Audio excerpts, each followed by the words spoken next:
Don't try this at home. Whoa!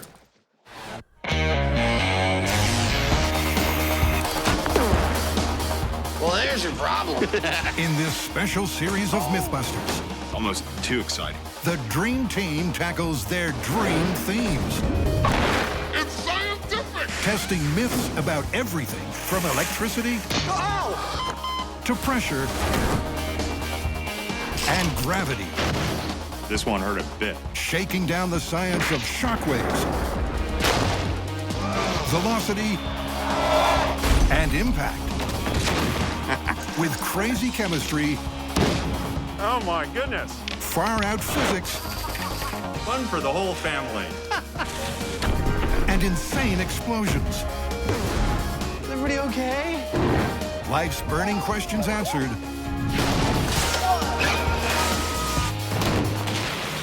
On Mythbusters, there's your problem. In this episode, the Mythbusters bunker down for a close look at rapid expansion and volume, otherwise known as explosions. That was beautiful. They investigate exploding trousers. That's awesome. If cars that go off cliffs always explode,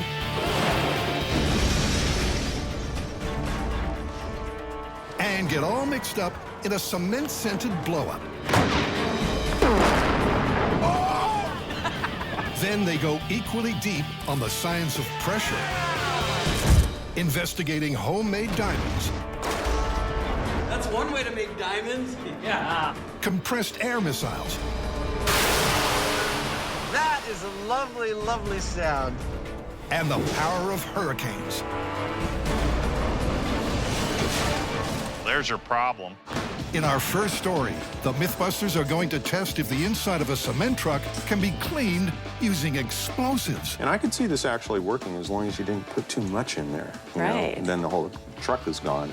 But if you did it just right, the shock wave would probably release the concrete from the surface of the metal drum. A cement truck's barrel spins to delay concrete hardening. But even so, inside every truck is a layer of concrete that builds up over time. So what's the normal way to clean out one of these? The normal way of taking it out is putting a couple labors in there and chip it out with chipping hammers. Two unlucky laborers have toiled for a whole day with chippers to clean out this one just for the Mythbusters. But according to the myth, they could have gotten the same result by tossing in a stick of dynamite. Probably want to stick the charges like right in the middle, maybe hang them, just so it's right hovering in the center of the barrel. The Mythbusters plan to load this barrel with just enough cement to coat it, let it harden, then blow it up. The truck is backed into position, and the cement begins to pour.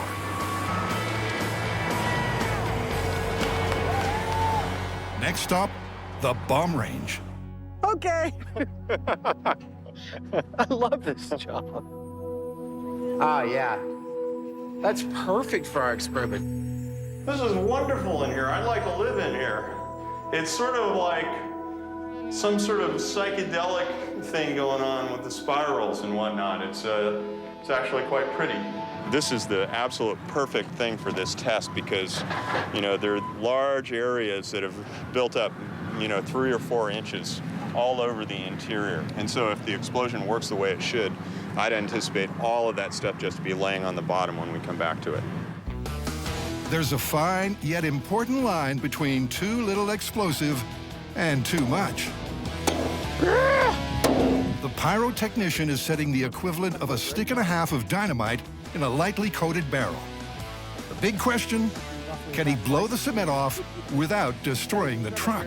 Blast danger! Clear the area! 3, 2, 1. Oh, wow. Yeah. Okay, so the truck survived. But was the blast big enough to make the inside of the barrel squeaky clean? I see intact concrete right here. First indications are, it's a bust. Wow. But not so fast, because a closer look reveals something interesting. We got some big chunks. A lot of stuff came off. This area is pretty clean. The stuff that's still here is pretty loose. As the concrete crumbles, so does the initial verdict. I feel like revising my former "this myth is busted" statement. I mean, it's a huge amount of concrete we're bringing out of here. The high-speed camera shows the moment of concussion when expanding air shakes loose the concrete slag.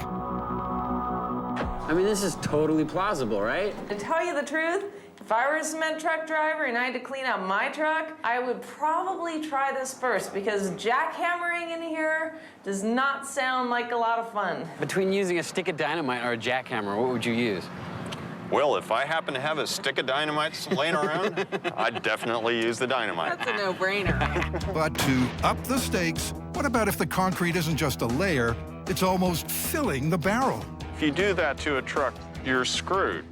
You know, it's like it's a solid rock, and so, you know, you can't really put enough explosive in there to blow that up without just blowing the truck up. Blowing up a whole truck. What would that look like? Well, to find out, strictly for purposes of scientific inquiry, the Mythbusters have moved that clogged cement truck to an isolated quarry. They're going to be even shutting down the highway in the vicinity, so that should kind of put it into perspective that this is a serious deal that we have going here.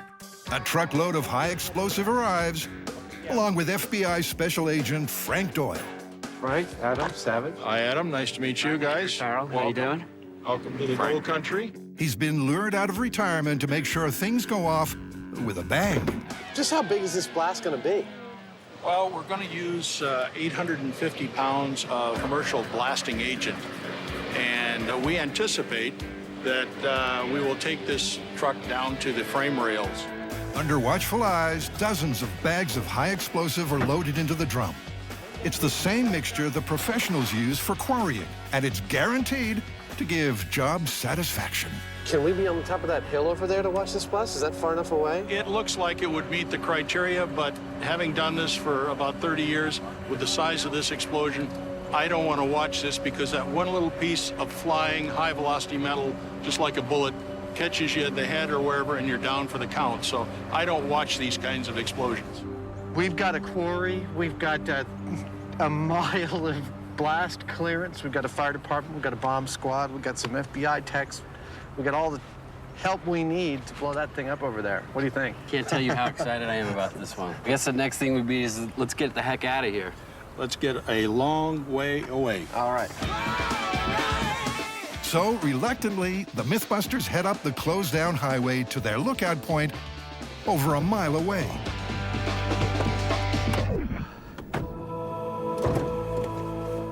The vantage point. Yeah, we are all here at the visitor center. We are ready and waiting for the 5-minute warning and then the countdown. Over. Fire in the hole! Fire in the hole! Fire in the hole!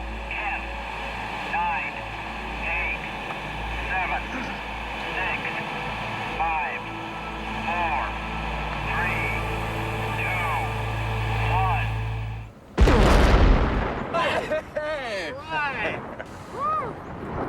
Big piece of chunk coming down, man.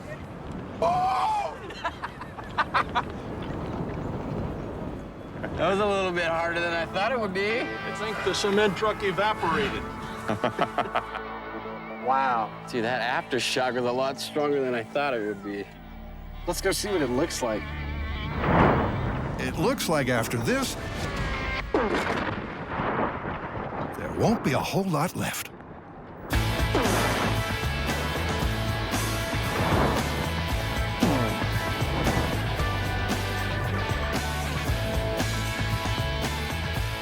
This is crazy.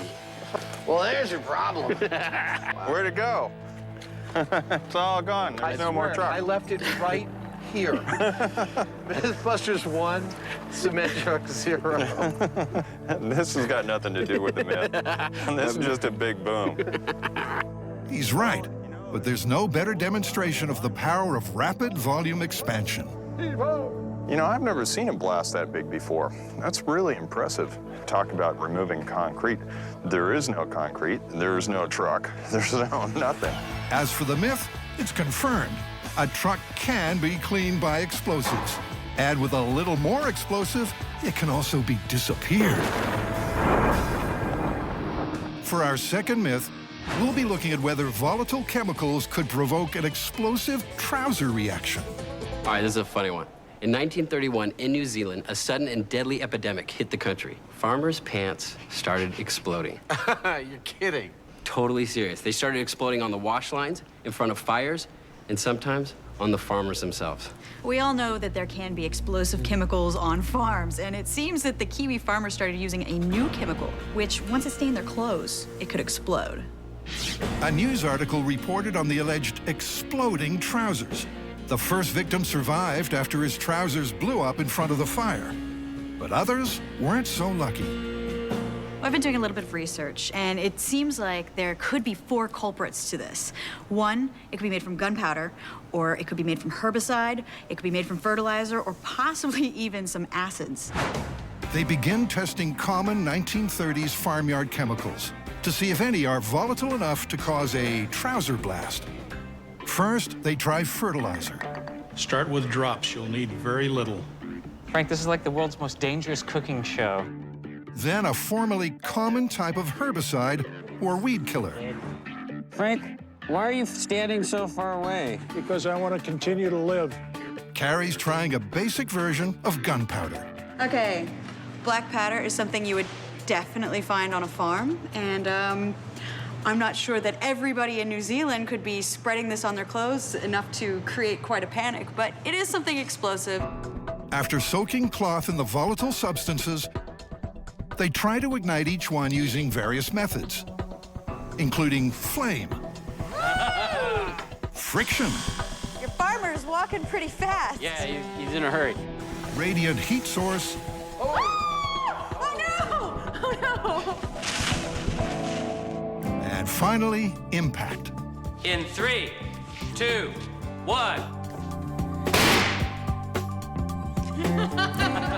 Well, it hit it. It hit it. The herbicide or weed killer is the last to get the impact treatment. Smash it. Okay. 3, 2, 1. Holy mackerel! Oh my God! That was sweet. Oh, fire! Where? Just we can. Yeah. I think we have our exploding pants. Yeah. I say. Great. With the herbicide, it's a case of now you see it, now you don't. This is my favorite new stuff. After combining all their results, they're sure the most likely culprit to make pants explode is the weed killer. Well, now you know what we have to do. We have to bump this up to full scale. So I'm gonna take a pair of pants and just saturate the heck out of them, see if they explode. Tori's completing coating a regular pair of pants in the weed killer concoction that Farmer Buster will wear out at the bomb range. But while these pyro pants should ignite, will they make him explode? The bomb squad's here. The paramedics are here.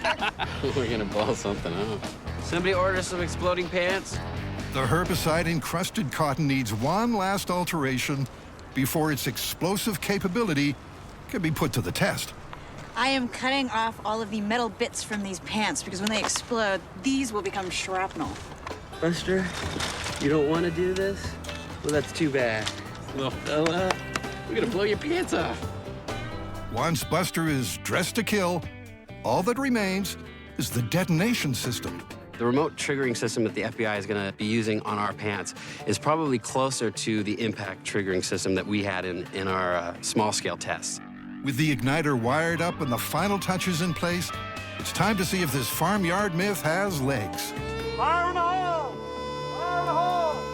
Fire in the hole! 3, 2, 1!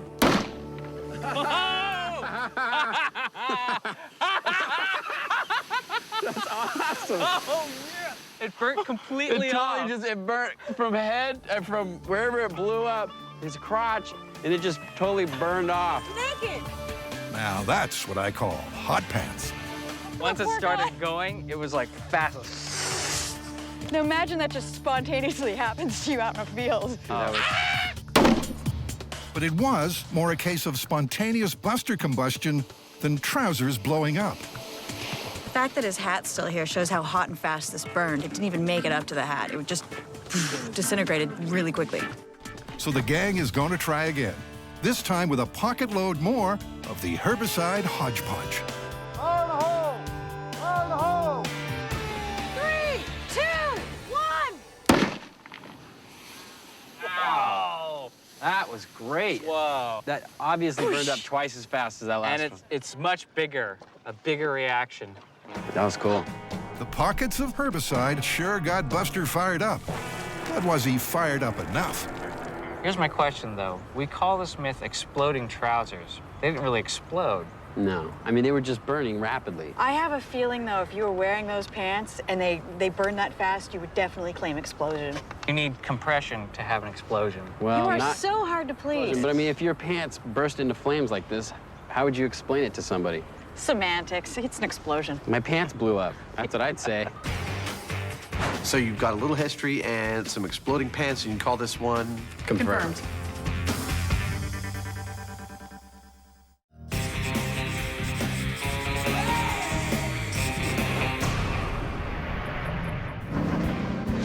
In the next story, the boys are testing whether a car going off a cliff will explode like it does in the movies. Yeah, they always seem to do that. All they need is a written-off car. Check. And a quarry. Check. On the cliff behind me, we're gonna send an automobile hurtling into the distance where hopefully it's gonna crash and burn Hollywood style. And because neither of the Mythbusters is keen to personally crash and burn, Jamie's got a mechanical driving method. This is how this is going to work. It's about as simple and down and dirty as you can possibly get. First off, we have to start the car. We put it in drive, but it doesn't actually go anywhere because we've got this piece of wood under the rear wheel, and also it's idling. It doesn't go anywhere until we release this rope. I can just reach out and cut that. At which point, This is the lead foot. the accelerator presses down and off she goes. Sounds dangerously simple. What could possibly go wrong? All right, Jamie, are you ready? Adam's ready. I'm ready. Go for it. Jamie's ready. Okay, the car is in gear and resting on the chocks. I'm removing the safety chock now. But the star, the car, is a little too ready. Oh, the car is going. The car is going. There it goes. And it stopped. Ah, crap. Was it going full RPM? Over? No, it jumped the chalk and got away from me. Over. Well, there's your problem. Well, that was a bit of a dud. By the way, did it blow up? The car did not, repeat, not blow up. Apparently, it jumped the gun, Oh, the car is going. and it went off its chalk before Adam had time to cut the rope, let the weight drop, do what it was supposed to do. If they're going to get a movie-style launch, they need a much better launch method. And another car. This time we're using this car. Steering locked. I was hesitating about using it because it's a stick shift, which means I can't just put it in gear and wait till I'm ready and gun it and have it go off. Plus, we had a problem with the chocks, so I put two and two together and I figured, well, what if we pick this up with a heavy-duty forklift? Okay, that's good. You can kill it. And then we can just get it going, rev it up, and then lower it, and it'll just take off. Simple. Okay, Adam, I'm going to start the car and get it set to go. Over. Ready and set. Hopefully, this time they'll get the launch and the explosion thereafter. There she goes. Oh, yeah! Oh! Yeah! Tell me what happened. I can't see from up here. It was quite spectacular. There was a bump, a spin over, a second bump, and then it came to rest probably about 120 feet below you. But no explosion, or I'd see smoke by now, right? Now, that's a negative on the explosion. Bummer. Yep, despite getting the perfect car cliff dive, this action movie stunt didn't end with the obligatory big explosive bang. So why not? Looking at the underside of this car, it's obvious why it didn't burst into flames. They've put the gas tank in the best possible position. It's protected by the wheels. It's kind of in the middle. If they put it on the end of the car or on the front of the car, it'd be more likely to receive an impact. I think we're gonna need something a little more radical. So out on the bomb range, they're going to do some tests to see what will create that Hollywood fireball. They're going to strap matches to a full tank of fuel to simulate a spark created by hitting a rock. Then they're going to drop 3,000 pounds, the weight of a car, directly onto the tank. Now we're going for a big boom. Ready? I'm ready. Flattened gas tank with actual gas in it. In 3, 2, 1.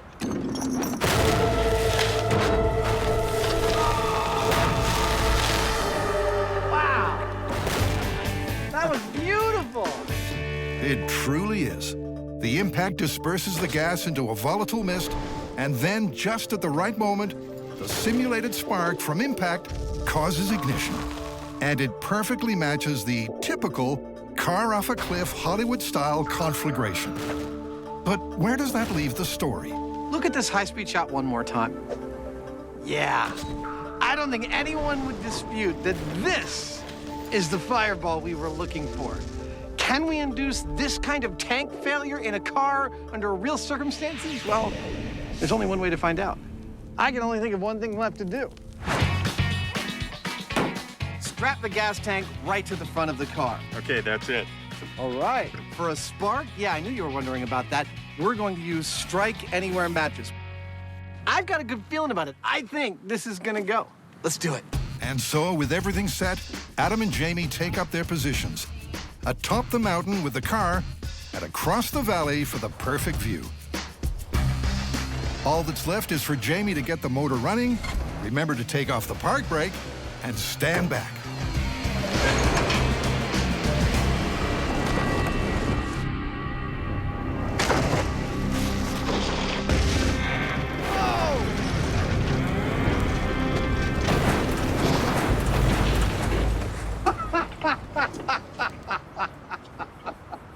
Well, as intended, the gas tank took the brunt of the impact and did burst into flame. But I was expecting a bigger launch. Jamie, anything you want to tell us? So I have a little bit of a confession to make. What's that? There was a screw up here, and I suppose it was my fault. You should always remember to take off the parking brake before you want a car to go. No! I know. The front wheels are spinning away. It was looked like it was working fine, and I just like, doing. Well, you know, it went over. It hit with all the weight of that car going right on that tank. Oh! Well, the hit was perfect. Nose down, perfect.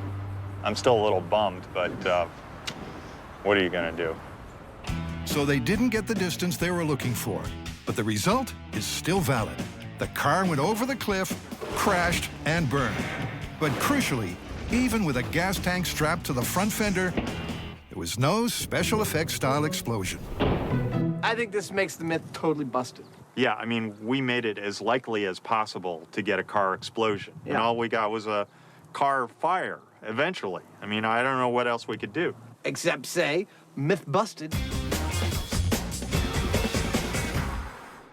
That daring stunt brings our explosive myths to an earth-shattering end. We've destroyed a few cars, a cement truck, and several unfortunate pairs of trousers. That's awesome. And there's more demolition on the cards as the guys delve into the science of pressure. First, by finding out if air escaping from a compressed air cylinder could blast it through a brick wall. As far as I'm concerned, there really is only one way to test this thing. Well, yeah, we have to fire it at a cinder block wall. So we're gonna need a selection of air cylinders and some regulators on them. We're gonna need a cinder block wall to fire them into and some kind of method for catastrophically taking that regulator right off. And also, we have to figure out how to make sure it actually hits the wall. I mean, what if this thing just kind of goes like that? I think I want to be outside the building that we're testing this inside of. Yeah. To test the myth, they'll need to aim the cylinder like a missile, devise some way to sever the valve in a split second, and build a wall to aim at. While the interns get started on the cinder block wall, Adam is feeling the pressure as he contemplates the worst-case scenario of uncapping a cylinder and watching it whiz around the room like a 140-pound steel party balloon. Luckily, Jamie is one step ahead of him. I've got to build a rig that does a couple of different things. The first thing is that it has to hold this tank steady in such a place that we can drop a heavy weight on the valve and knock it off. The second thing is that same holder is going to guide it as it takes off so that once it gets going, it's aimed in a certain direction and it'll hit the wall at speed, we hope. Good. It looks like it fits fine. To sever the valve from a safe distance, he's fitting a hinged 10-foot tube to drop a steel bar on the nozzle. They've got the tanks, and it's time to check on the target. It works for me. Yeah, that seems nice and solid. So I'm thinking that when we set up the rig over by the door, we want to make sure those doors are as close as we can get them. Okay, well, they are, in theory, rockets, so we should be careful with them. Now, careful is a word Adam sometimes has trouble hearing. Now we do the circus fakir act, right? Okay. Welcome to Cirque du Sauvage, and a one-time only performance. That is the power of the mind. And for their next trick, they'll attempt to pass a large steel air cylinder through a solid brick wall. I don't mind fingers on the chalkboard, but that's messed up. To help the rocket on its way, Myth-Turn Jess loads up with lard. It'll reduce the friction, hopefully enabling the cylinder to transform into a guided missile. It's important to be judicious about your lard distribution, Jess. The rig is greased and ready, but will the steel bar have enough momentum to break the nozzle? This is a 2 by 2 inch solid steel bar, and it weighs, I think, officially a heck of a lot. The plan is to drop the 40-pound rod from 10 feet onto the nozzle. Time for a test run. Piece of a brick right there. All right. That'll keep the end of our piece of steel from getting too damaged. 3, 2, 1. Oh, yeah. That looks pretty serious. They're seriously ready for their first attempt. All right, I'm arming the rig. Arming the rig means unscrewing the protective cap. All that remains is to pull the string that releases the weight that hopefully guillotines the valve. All right, ladies and germs, shearing the compressed air cylinder in 3, 2, 1.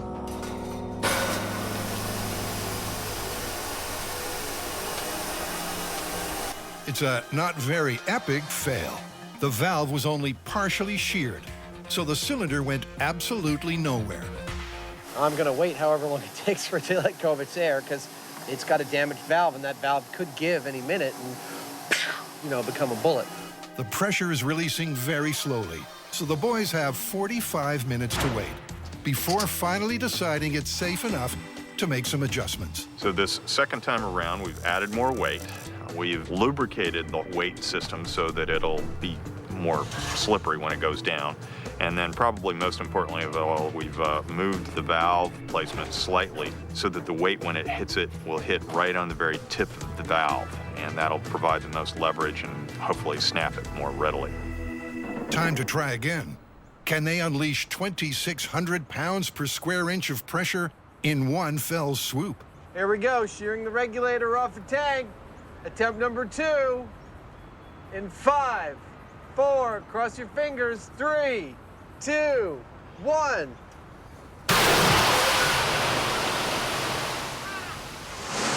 Yeah!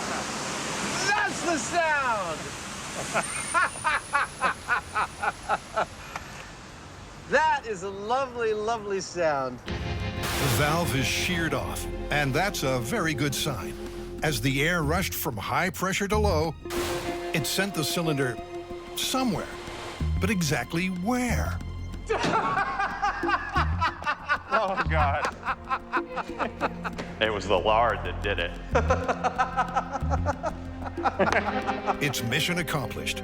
With the tank topping 40 miles per hour, it blew right through the cinder block wall and into the one behind. It totally. No way. I mean, it didn't go all the way through, but it went through this one, and it was going. It's working its way through that one.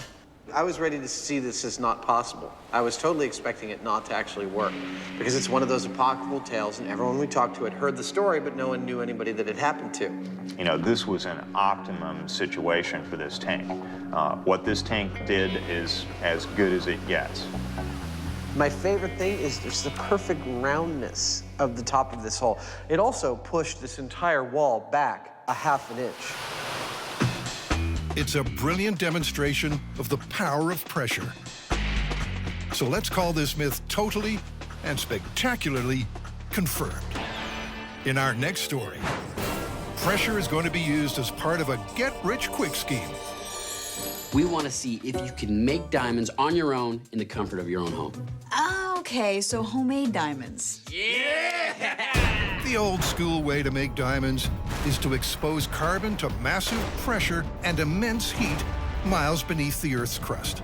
But according to the myth, under the right circumstances, a pressure cooker can do the same job. I have everything I need to start making diamonds. First, I have my pressure cooker. I have my ingredients. I have my hunk of graphite. The chemical that I'm going to use is ferric nitrate. What I'm going to do is stick this and that in this, put it in that. And add heat and pressure. But supposedly, also, we need to include an important ingredient, a diamond seed. Without it, this recipe has no chance of working. Not sure why he's got a stun gun. You know, it's been a while since we used one of these, and I kind of forget what it feels like. It's to light the gas from outside. I'll leave it there for 3 days, and then at the end of that, check and see if I've made any diamonds. For 72 hours, the graphite and seed diamond are subjected to high pressure and heat. All right, so it's been 3 days, and now it's time to check my diamonds. The real question is, what am I gonna do with all my money once I start my diamond company? Tori's Tiaras has a nice ring to it. Oh my gosh. The graphite has not turned to a diamond. Looks like my diamond business is not going so well. Despite following the recipe, after 3 days, all Tori has is a dirty diamond seed, which means homemade diamonds are totally busted. But you know what? Our researchers have come up with someone who can make diamonds in a Mythbuster way. Cool. For a chance to make some bona fide bling, the Mythbusters head to New Mexico Institute of Mining and Technology to meet Dr. Van Romero. All right, well, cut to the chase. Tell us how to do it. You know what? Instead of telling you how, let's show you how to do it. Van's method uses a massive explosion, during which the pressure and heat is so intense, it converts carbon to diamond in an instant. But before the boom, we start with a cylinder. So this is the device that we're going to be using. We're going to have you guys pack the special sauce into the device here. This metal tube sits at the center of the blast. And in the center of that is a mixture of graphite, cobalt, and other chemicals. Same pressure? Same pressure. And once the chemicals are compacted and the device is welded shut, it's ready for detonation. Apparently, it really is that simple. All right, let's make some diamonds. The cylinder is placed in the center of a wooden barrel, which is then filled with an explosive called ANFO. It smells good. Yeah, it smells like diamond. Now, I know they say diamonds are a girl's best friend, but let's face it, if you're making diamonds with explosives, I'm starting to warm up to them myself. It's a win-bling situation, so the team hunkers in the bunker. 5, 4, 3, 2, 1, 0.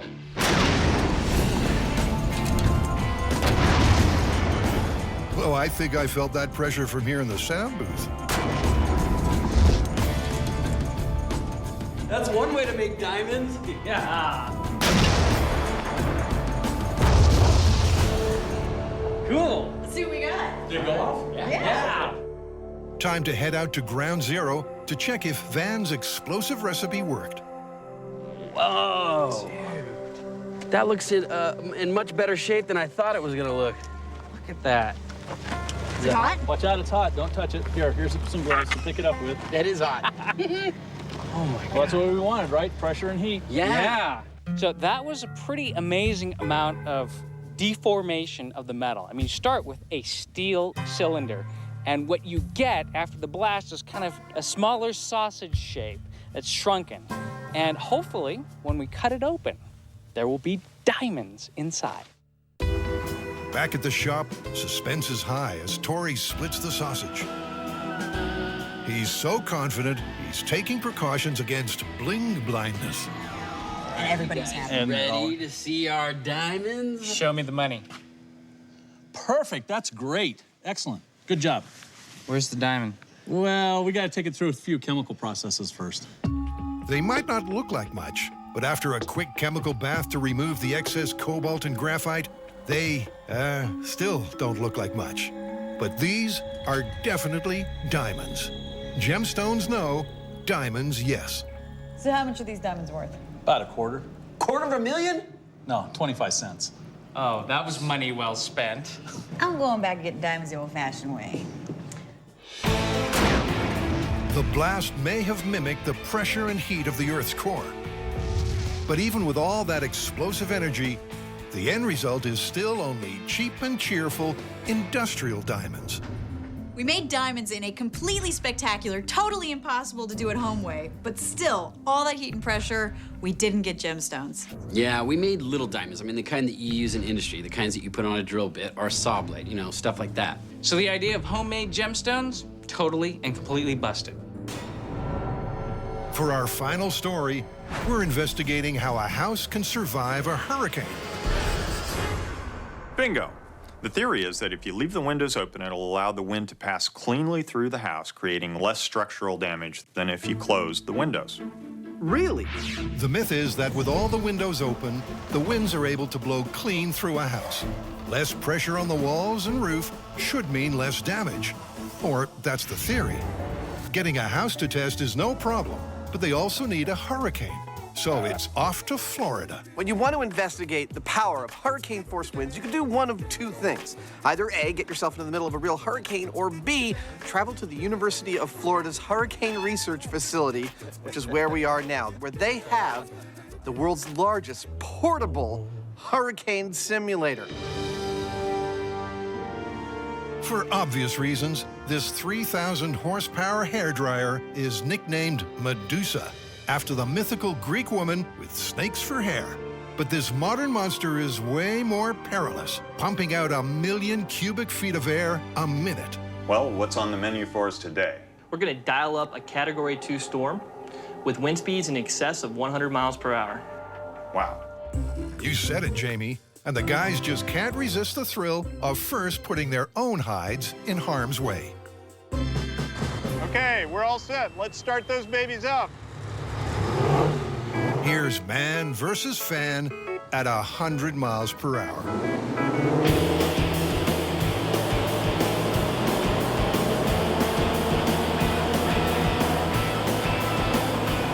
Have you ever wondered what it would really be like to be in hurricane-force winds? Well, we've all seen news footage of hurricanes when they hit land and so on. This is 100 miles per hour. And notice how hard it is for us to retain traction on this surface. You'd be like a tissue cloth in the wind.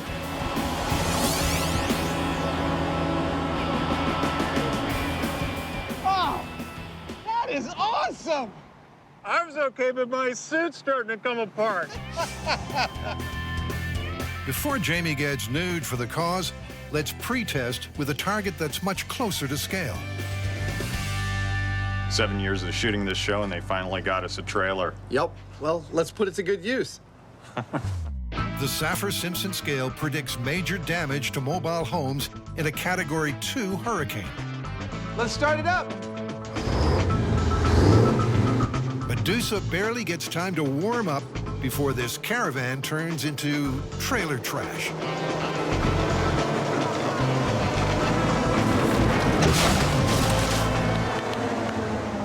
Well, that didn't take much. I don't even think those things got up to half speed. Well, why don't we survey the damage? What do you say? Well, there's your problem. Well, clearly, this pipe organ from hell is more than able to produce the hurricane-force winds that we were looking for. Now, I think it's time that we build a house and put some of these open-closed window myths to a full-size test.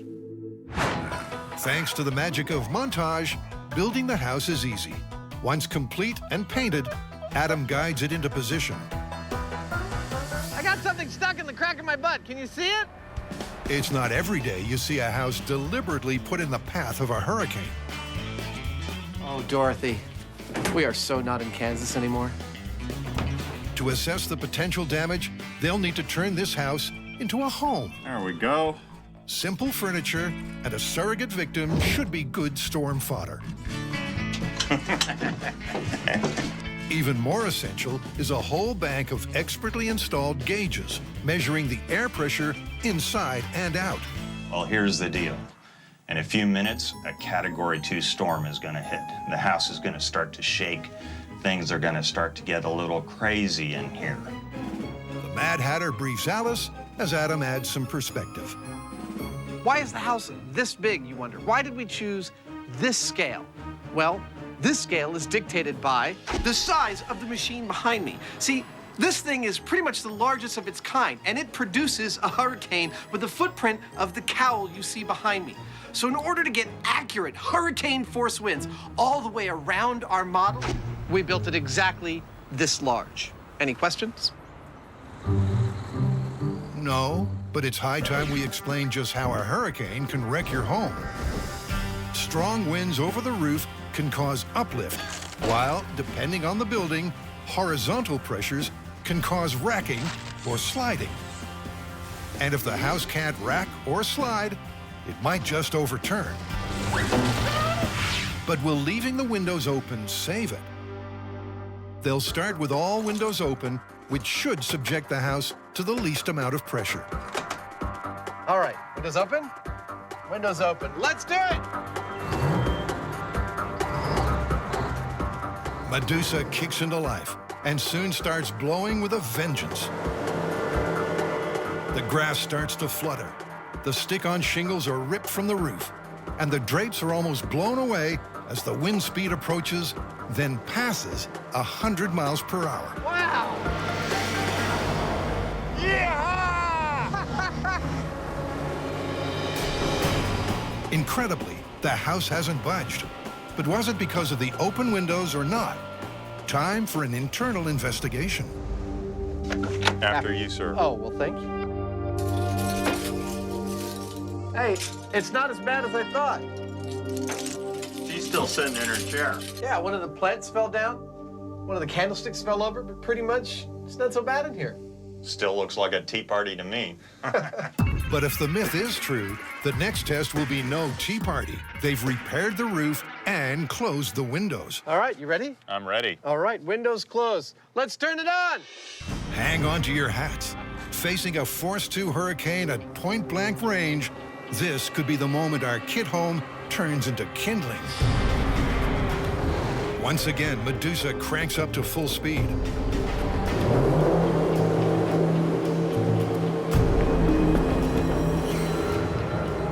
Adam helps out with a huff and a puff. But against all predictions, the house fails to blow down. Totally baffled, the boys turn to the data from the pressure gauges. On our exterior walls, we're almost seeing no difference between the pressure loads acting on the structure between the two tests. What about the interior? We're seeing a slight difference, but I think one could probably say that's within the noise. So it's negligible? It was negligible. In fact, really, there is no positive benefit to keeping your windows open during a hurricane.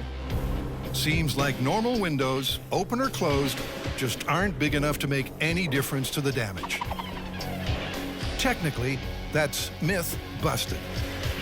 You know what I'm thinking is, wind is only one of the factors that's going to affect the structural integrity of your house. I mean, there's also rain and there's also flying debris. Time to bring water into the picture, and the guys are currently installing the Rainmaker, 71 spouts that will pour 40 inches per hour of rain on our house. Now with the rain, I feel like if anything's going to cause some real structural damage, it's going to be the 1-2 punch of wind and rain. And punch number 3 is the flying debris. Adam supplies friendly fire via the lawn furniture. The windows get smashed early on, as they would in a real hurricane. It's a short storm. They literally throw everything into it. What, do you think we replicated an overnight hurricane in about 10 minutes? Odds are they did. So how did the Tea Party weather the deluge? Wow, what a mess. There's water everywhere. Oh my gosh, the carpet is completely soaked through and through. Glass everywhere. This place is messed up. So what does this mean for the myth? Open or closed, the windows made no real difference in a Force 2 hurricane. The thing you need to worry about is water damage. The best thing to do in a hurricane is to board up all your windows. The house itself won't be at greater risk, and you might save yourself a whole lot of heartache. Well, windows open or windows closed, where do we stand on this myth? Well, in a Category 2 hurricane in a house built to code, no difference. So then it's myth busted. No help from opening your windows. In fact, opening your windows opens you up to a whole new world of pain. You got your water damage, debris, and even looters.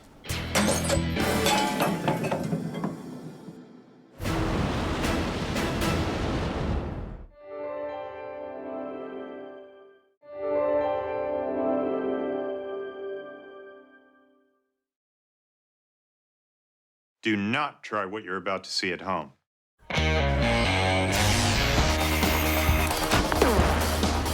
Well, there's your problem. In this special series of Mythbusters, Almost too exciting. the Dream Team tackles their dream themes.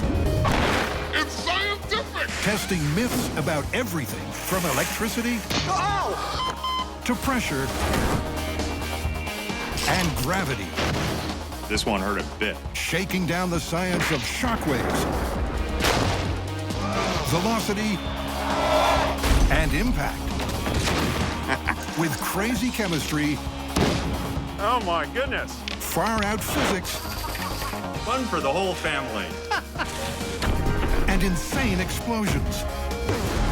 Is everybody okay? Life's burning questions answered.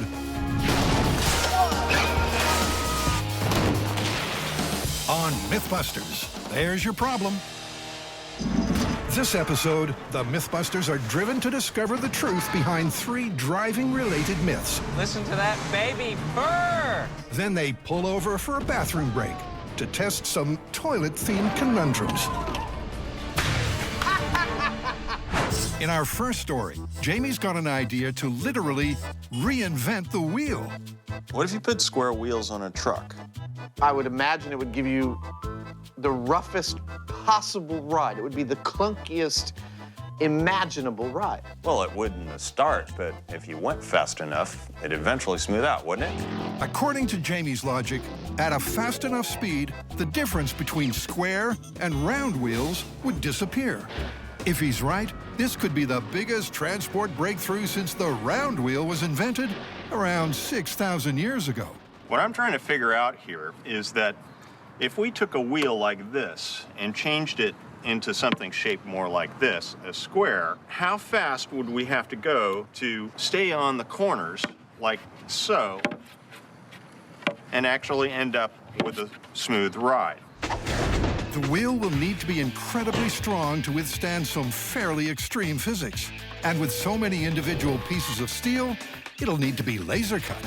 And thanks to the wonders of television, Our parts are here? They're here. that takes no time at all. That is gorgeous. Man, those are so pretty. And once the Mythbusters get their heads down, their hubs are soon looking like the wheel deal. Nice. It's a square wheel. Those 2 words shouldn't go together. 2 other things that don't go together are square and tire.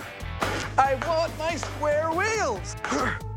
So we're gonna jump up a size in the tires Slightly bigger. I hope it works.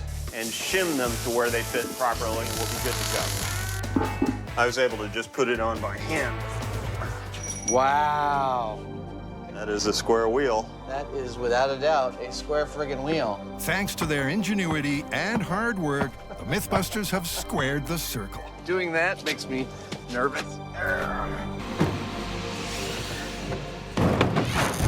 After creating another 3 ludicrous-looking wheels, the guys are in their powerful truck and off to the testing ground.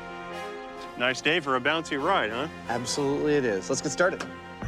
Tech dudes Jason and Scott position sensors in 3 key areas. Good to go. To track the vibration on the suspension, the steering column, and of course, the passengers. And with the test track set, that looks festive. They'll be put to use first in the round wheel control test. In 3, 2, 1, go. Here we go. 60 miles an hour. Feels pretty smooth. I think you've got a good metric. Yeah. So we see went up to about 60 miles an hour. Steering column and the seat pad are nice low levels of vibration as we'd expect. That looks like a really good baseline. Yep, we expect this to go way up with the square wheels, I'd say. With the baseline set, it's time for the weirdest wheel change in automotive history. This is so wrong, and yet it feels so right. You know, I don't think you'd need a parking brake with these things. Yeah, no need to curb your wheels on a hill. No. No. All 4 wheels are mounted and flat to the ground.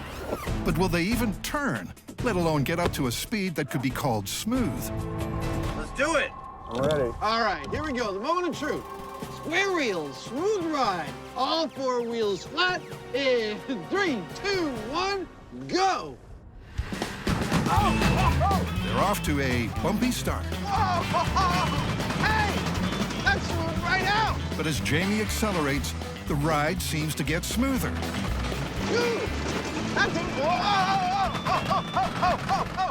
At least until it suddenly stops altogether. Something's dreadfully wrong. Yeah, we're sitting sideways. Whoa! Oh, crap, Jamie. It's bad. Well, there's your problem.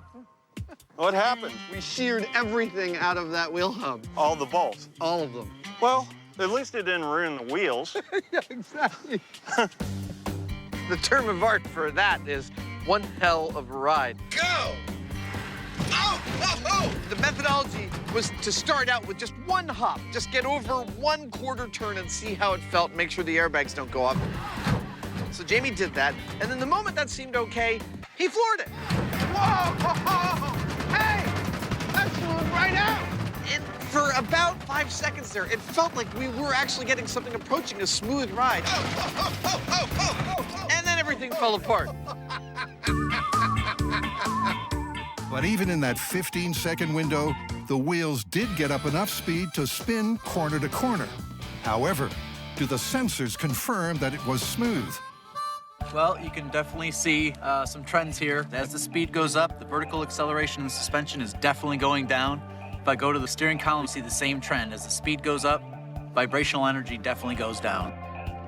Well, the data is pretty compelling, and it actually seems to match what Jamie and I felt in the truck, which is that before it destroyed itself, we actually felt the ride smoothing out. There might just be something to this, so we're going to keep on testing it. And Adam's got an idea that might be a game changer. Now this is the orientation we had our wheels in for our most recent ride, and a bumpy ride it was. But this is not the only orientation we need to have our 4 wheels. We could mount 2 of our wheels at a 45-degree offset to the other 2, thus doubling the frequency with which one of the points of the squares hits the ground for every rotation. He's going to test the 45-degree offset first in small scale. Then it's time to tune up the treadmill to give it a ride. All right, let's try this. First up, a little recap of why 4 in-sync wheels are so uncomfortable. Ow. But will offsetting to 45 degrees decrease the jolt factor? Much better. Wow. I didn't expect that to be so nice. Let's ramp it up. All right. 2 wheels offset diagonally at 45 degrees is a clear improvement. Back out at the track, it's time to refit the wheels. There it is. And this time, 2 diagonal wheels are offset by 45 degrees. Creation.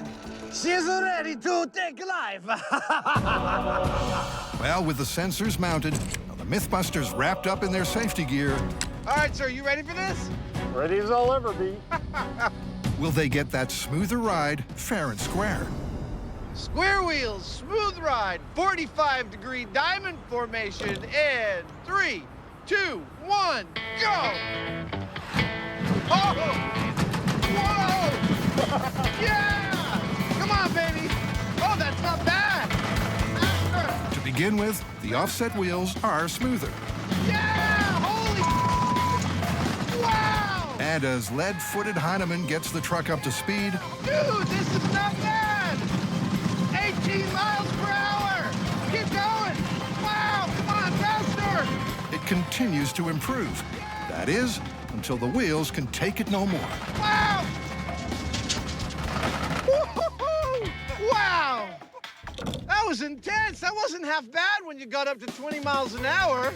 I got enough brakes, though. I think the truck didn't like it too much. I don't think it did either. Did we lose all 4 tires? I think so, although one of them just sort of stayed on the truck and just not on the wheel.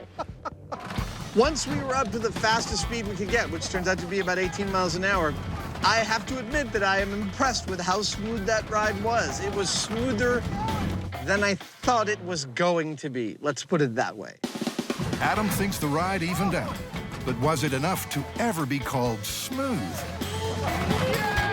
Well, here's your speed in red, and you can see where you kind of slowed down and there's a lot of vibration. As you sped up, the vibration of the steering column really starts to trend off. The ride was progressively smoother, but it was also progressively destructive, with the tires and brake pads coming off completely. But there's no doubt it did get smoother the faster they went. So there was some truth to the square wheel myth. Next, we're going to flip the square wheel myth on its head. Instead of big bumps on the wheels, we're putting big bumps on the road. The myth is, if you're driving on a rough dirt road, it's better to drive fast because it smooths out the ride. Apparently, at slow speeds, the wheels of the vehicle have time to drop down into the troughs of each bump, resulting in more bounds than a kangaroo on a trampoline. But according to the myth, if you put your foot down, the wheels skip across the tops of the corrugations, giving the passengers a much smoother ride. First things first, they're going to need a car. This is a 1978 Oldsmobile Cutlass Supreme. Listen to that baby purr! And to measure the rough road ahead, this old classic is going to need a Mythbusters makeover. We have systems rigged to this car to tell us how bumpy the ride is. The first one is Carrie's wine glass pyramid, and that's filled with water, and depending on how bumpy the ride is, we'll see water slosh out of the glasses. And if we know that there's a lot of water out of the glasses, that means that they had a really rough ride. Excuse me, Garçon? More water, sir? Can we, can I get a refill? Yes, more How about- ice. You like more ice? Yeah. Final system is my 3-axis accelerometer. And that is going to measure electronically what the deflections are, and I'll be able to load it on my computer and see. So they've got the car. Now they need a corrugated road. Not easy to find in San Francisco, so they'll make their own. A corrugated road is composed of uniform undulations in the surface, and Grant takes time out to dig into the science of how they're formed. So it turns out washboarding is created by the response of your car's suspension to alternatively accelerating or braking or hitting a pothole. What that does is it sets up an oscillation in the suspension that alternatively compacts the dirt or makes it fly up, creating that pattern. To get a similar effect, Grant, Carrie, and Tori are making their own washboard road. We have about 4,000 pounds of steel angle iron that we are going to lay with about 8-inch increments and weld them all down to make one long track. It's gonna be a long day. It doesn't look that tough, especially if you edit the sequence like this. And there you have it. One easy to assemble, straight out of the box, washboard road. The test is going to be, we're just going to drive over our strip of washboard at different speeds, probably start around 10 miles an hour and then slowly ramp up to 70 miles an hour. They'll measure the amount of bounce using the glass pyramid and the accelerometer. 5 miles an hour and he's still wearing his helmet. Grant is all set for the first run. NASCAR, it ain't. Cruising at a breakneck 5 miles an hour, he hits the test track. And it seems Grant and the glass pyramid are really feeling the vibes. Oh, look at the glasses spilling. Interesting. That's pretty bumpy. I pretty saw bumpy. that. You could see all the water jumping out of the glass. The glass pyramid showed a lot of activity, but the high speed is inconclusive. The wheels are dropping into the trough, but how much we won't know until we compare it to a faster run. Time for run number 2. Grant has to keep the speed at a steady 40 miles an hour. This time, the high-speed camera shows something interesting. Compared to the slow run, the wheels are skimming across the tops of the bumps. Just by feeling it, it felt a lot smoother. But there's some head scratching because the numbers just don't add up. Ready for the countdown? Yep. Although Grant experienced a smoother ride, there was more water lost than the slow run. Yeah, those two there. Looks like you've lost 2. Which means the physical data contradicts Grant's subjective experience in the car. The myth is about the wheels skimming over the hollows. So to get the maximum effect, maybe they need to go faster. This time, Grant will push it to 70 miles an hour. So if he starts steering in towards us, let's just run. The high-speed camera shows the tires skipping across the peaks of the corrugations, exactly as the myth suggests. It felt actually pretty smooth. Yeah, it looked really smooth. I mean, subjectively, very smooth. From the glasses, it's looking really good. It looks like there's a lot less spillage this time. This time, the water lost from the pyramid backs up both Grant's experience and the high-speed results. Quarter, that's it. That's it. That's it. With the data all finally in alignment, it's looking good for the myth. Well, Jamie, we went ahead and built our artificial washboard. I think we can conclusively say driving faster on a rough road will give you a smoother ride. Still, you know, you're driving 70 miles an hour and you hit a pothole, you're gonna break your suspension with that kind of mass and velocity. What's the verdict? Well, as far as the myth goes, it's confirmed. In our third story, we're going to investigate if going faster in a convertible when it's raining will stop you getting wet. So, does this mean we get to drive a fancy car really fast in the rain? Not right away. First, they test the theory using tiny little convertibles. We run 3 tests, and they're showing me what I would expect to see if this myth were actually true, i.e., we've run it with no wind and some rain, a slow speed wind, 15 miles per hour, and a high speed wind, 30 miles per hour. And I'm seeing what looks like a bubble forming over the driver's compartment where less rain seems to want to get into. Yeah, it does show the rain kind of zipping over the cockpit, but I'm not that sure that the wind and the rain scale that well. We're gonna have to do it full size. I knew you were gonna go there. The guys hightail it to a runway, the perfect place to indulge their midlife yearning to drive a convertible really fast. Test the myth. Hollywood, like Mythbusters, doesn't wait for ideal weather conditions. They make their own weather, and this device is one of the ways they do it. This is a rain bar. Got it. And it sprays water through a set of spouts. These spouts, there's 6 of them. And if what you want is torrential rain, it can deliver 1,200 gallons a minute. For us, it's going to be delivering a linear swath of rain 200 feet long. This amount of rain is perfect for our test. It's just about 2 inches per hour. With the rain ready to fall and the cameras ready to roll, it's time to bring in the star, the car. Let's protect the upholstery and put in our rain collection gear. We've modified this car in a couple of ways to turn it into a data collection device for this test. First, because it's a fancy car, we've protected the whole interior with absorbent fabric so that no water can damage the car. Second, to measure what water does get in the car, we've got these 2 boards, which is basically a piece of plywood faced with acrylic and tissue paper. Any water that hits this surface is going to create a nice dark spot that's easy to see, easy to count, and should give us a really nice comparative analysis of how much water's getting into the driver's compartment under the different conditions we're testing. Well, let's get to it. Okay. First, they're going to do a control test to see exactly how soaked the driver will get if they stop and put the top up during a downpour. Right, Jamie, here's your motivation. You're going to be driving with your top down and it starts to rain. You're going to stop while it's raining and put the top up. And to make it extra realistic for you, we're going to make it rain. Got that? Right, knock 'em dead, Tiger.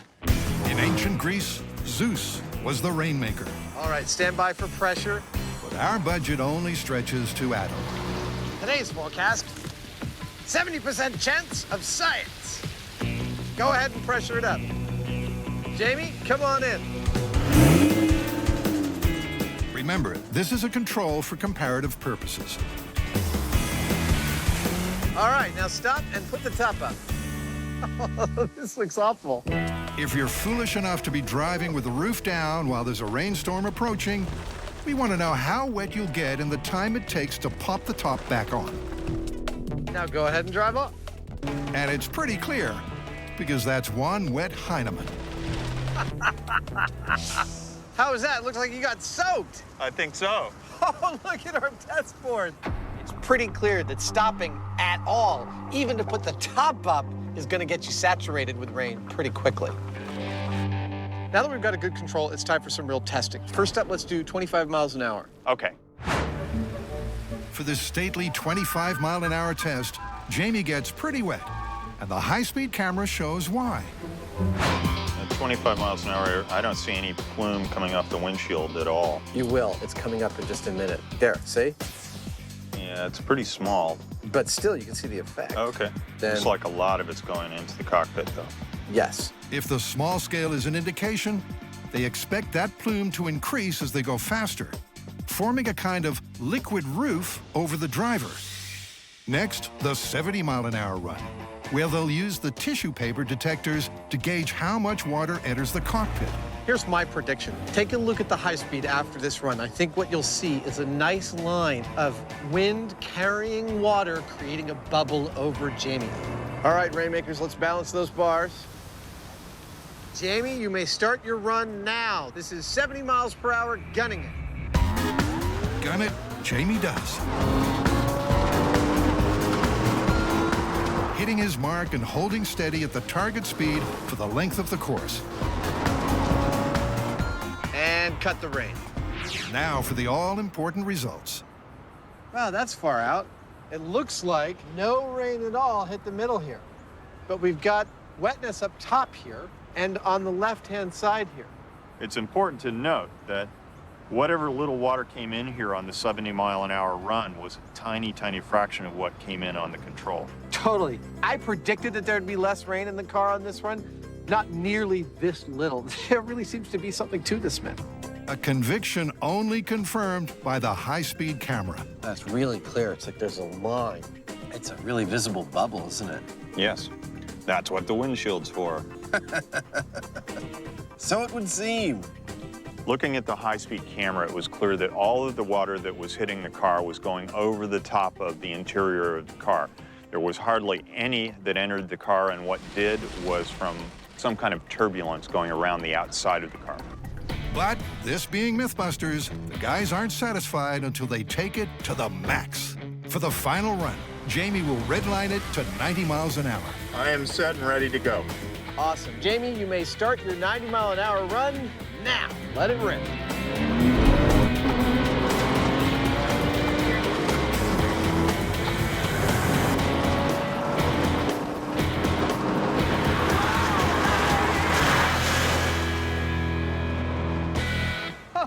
Oh, dude, look at that. This is what I call a result. These things bone dry. We wanted to find out whether driving fast when it's raining will actually keep you dry, and it turns out it does. Now, it's not that hard to understand, really, because the rain's coming down like this. If you're going this way and you've got something in front of you, then it's going to catch all the rain and send it up over the top of you. You stay dry. So it does make sense to gun it. The faster, the better, in fact. Yeah, you might die in the process, but you'll be dry. You'll be dry. You're used to hearing us say, do not try this at home. But in this case, maybe we should modify it to, do not try this on the way home or anywhere else. This is a conundrum, because I don't feel like it's right to call this one confirmed. Yeah, driving really fast in the rain can be very dangerous. How about plausible, but not recommended? I'll buy that.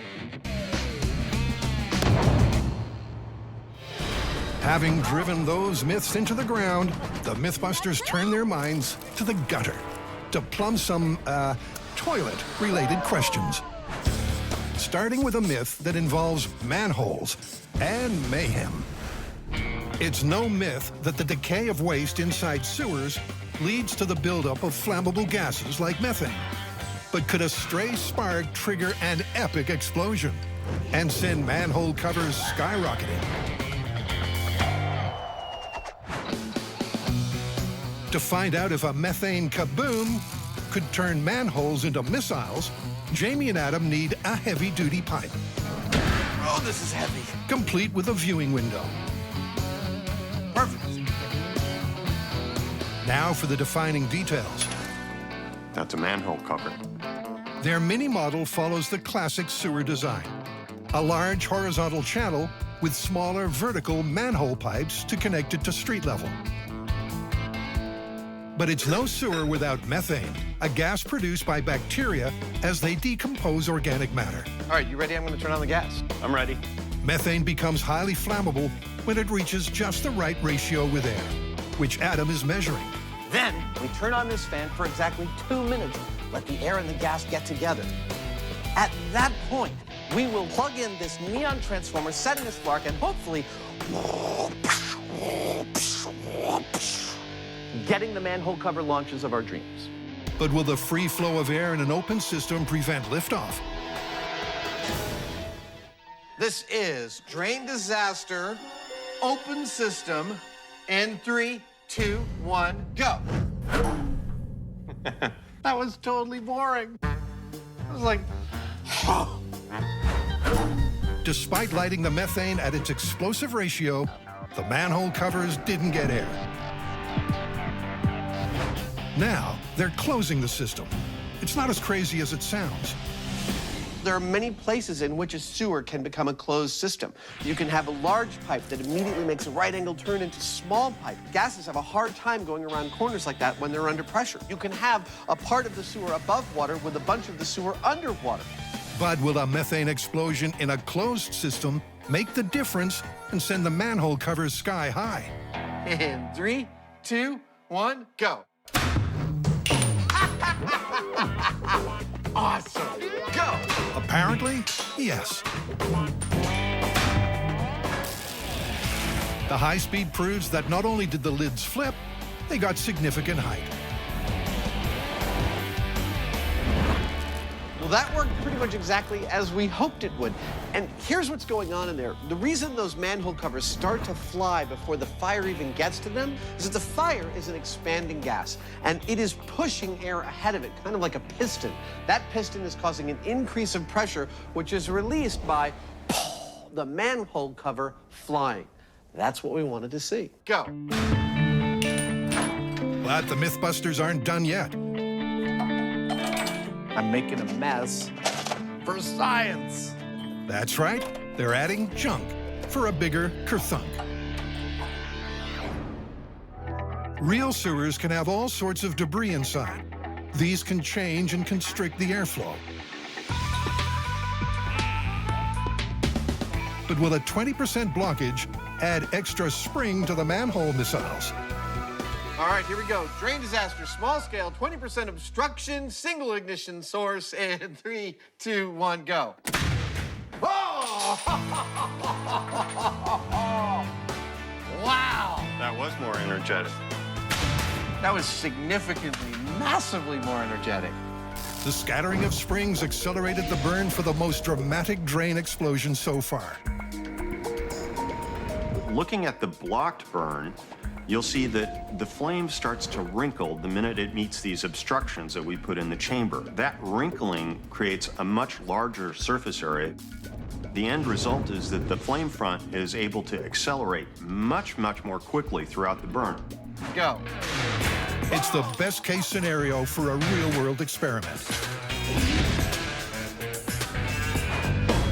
It's time to bring in the big guns to construct a life-size, box culvert, closed drain system.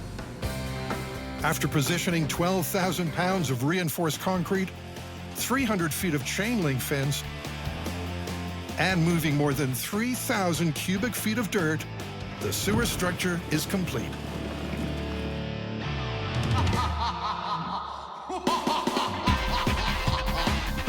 Well, almost.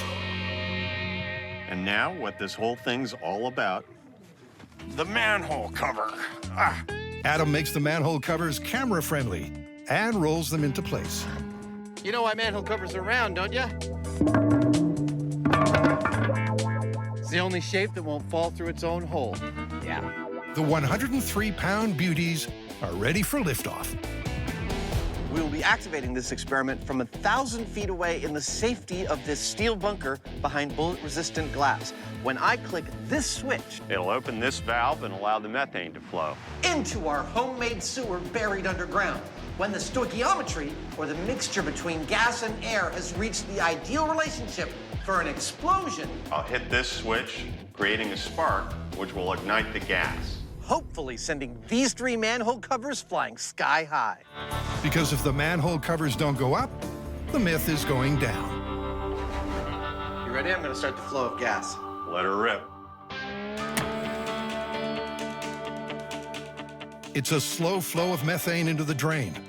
The suspense is killing me.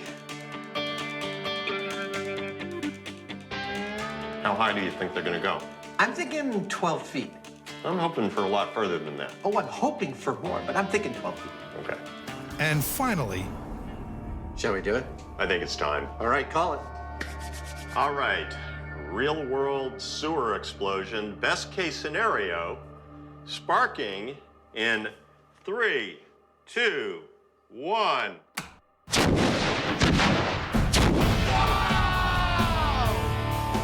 Look at that!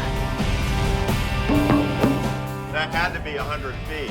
That was insane! That exceeded my wildest expectations. That was significant. The manholes turn missile, rocketing 150 feet, and only returning to Earth after a hang time of 6 seconds. Now, seeing fire coming out of that manhole cover and not the others is telling us that this is not a detonation. If it was a detonation, it'd all be simultaneous. We're not seeing that, so this is a burn. It's a burn big and fast enough to bring the manhole mayhem to a close. Myth confirmed. Next, a toilet thumping gets Adam and Jamie jumping. In a 1980s action movie, liquid nitrogen was poured over a toilet bomb, delaying it by a few seconds, giving the stars enough time to dive into an iron bath and take cover under a bomb blanket to survive a butt-blitzing blast. Could it actually happen?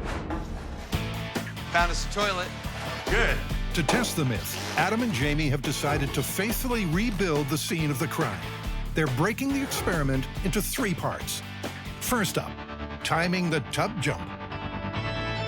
While it's never explicitly stated, it's pretty obvious that the bomb in the movie is triggered by a pressure switch under the toilet seat, which is convenient because we're going to use the same thing to trigger our timing runs. This little pressure switch right here. When we sit down on the toilet, we will compress the pressure switch and the system is armed. At that point, when we get up from the toilet, boop, the timer starts going until we're in the bathtub covered with the blanket. We'll film it on high speed. We'll be able to see exactly how many seconds it takes us to get there. Everything works, which means now the Mythbusters have to embrace something awkward. Each other. Unfortunately, I don't see any other way to test this. Just to do it. Yeah. 3, 2, 1.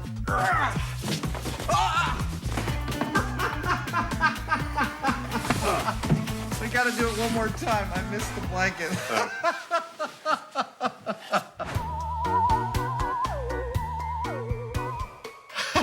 Your form is excellent. You're hugging the side. It's clear that having Jamie stay low while Adam deals with the bomb blanket is the right strategy. That is unbelievable. There we go. We are at 2 seconds, and 2 guys are fully covered in that bathtub. Nice work.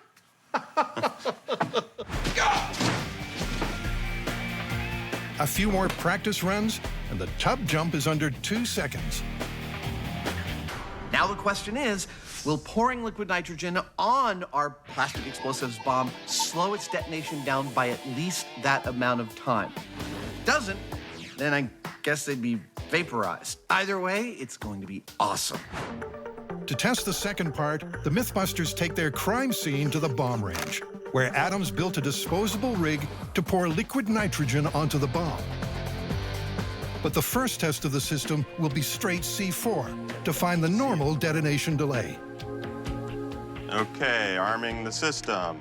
All right, this is straight C4 in 3, 2, 1. That was lovely. That was really nice. The difference between the sign lighting up and the C4 explosion was exactly 10 frames. So it's effectively 3.3 milliseconds between initiation and detonation. Just over 3/1000ths of a second. Yeah. And now for the liquid nitrogen. They wait the 2 minutes of the movie for the C4 to fully freeze. Okay, here we go. In 3, 2, 1, go.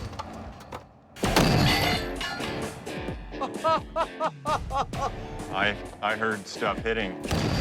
Yeah, no delay either. No delay. Impressive explosion, but no noticeable delay. Just 46 frames, a fraction of a second.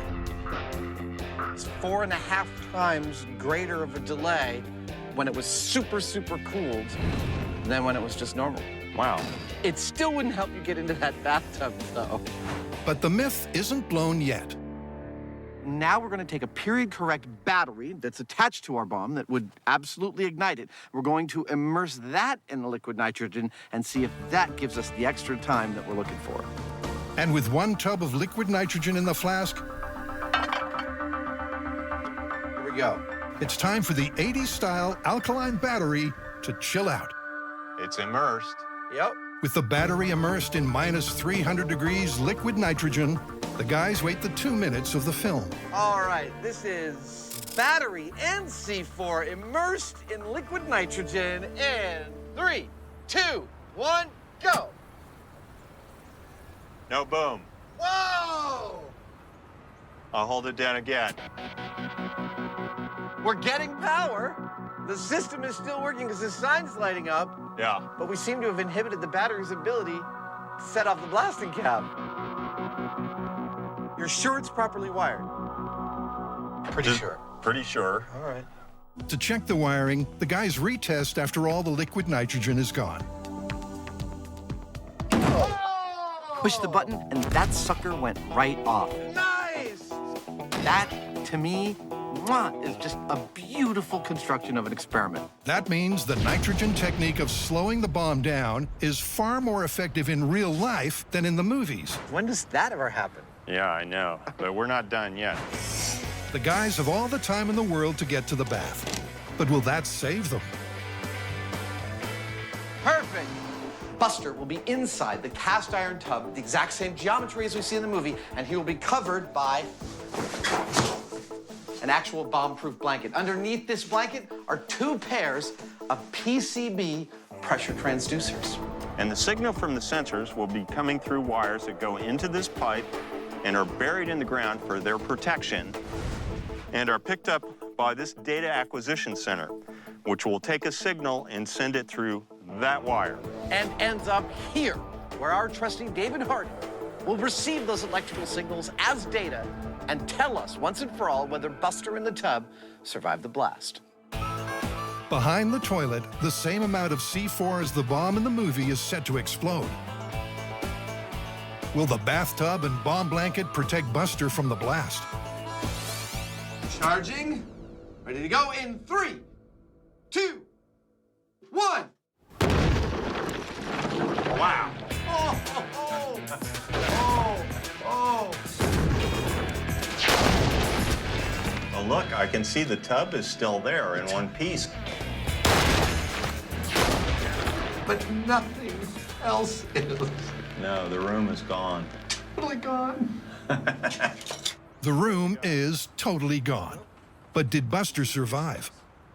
The red and the blue curves are the sensors that were outside the tub. But clearly right off, you can see the red line and the blue line. The pressure spike is really severe. 180 psi. Am I correct that the green line looks pretty minimal? The maximum pressure inside the tub was 8 psi. You're telling me that's survivable? Very survivable. No way! That is crazy. It seems, amazingly, this action movie myth is confirmed. We've learned methane can create a sewer explosion. But what about a porta potty? For our final myth, the guys uncovered a story about a man who lit up a cigarette in a porta potty. His lighter ignited a buildup of methane gas, blowing the porta potty apart, leaving him with third-degree burns and some unfinished business.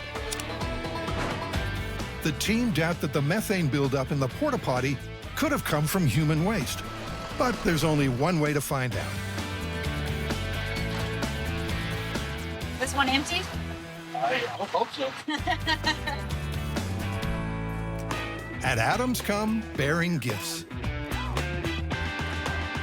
Last bodily fluid I have yet to contribute to the show. I've got poo in a box, and I'm not afraid to use it. Oh, you guys. I've got a present for you. Every time you show up, I'm scared. What are you doing now? Christmas comes early to Mythbusters. What I've got here are samples for you.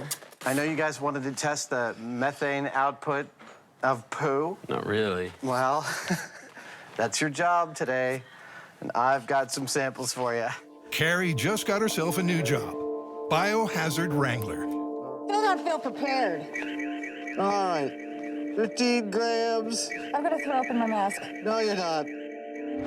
Adam's samples will go into 3 flasks, one with water, one with urine, and one with blue toilet liquid, with a 4th empty for control, to see which mix, if any, produces the most methane. I can't believe I went to college for this.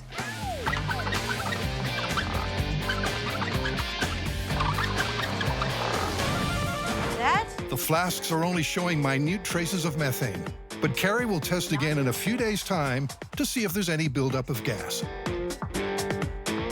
It does seem that Adam is one of the 40% of people that can produce methane. Lucky for us. Meanwhile, Tori's getting his hands dirty, prepping the porta potty. Oh, it is not pretty. Even after a few days, Adam's samples didn't register enough methane for a potential explosion. So the team is going to go with the commercial gas instead, which can also be ventilated out. Go ahead. Okay, I'm just turning the tank on now. I'm already getting a reading. The methane meter will be critical. Want me to turn it on?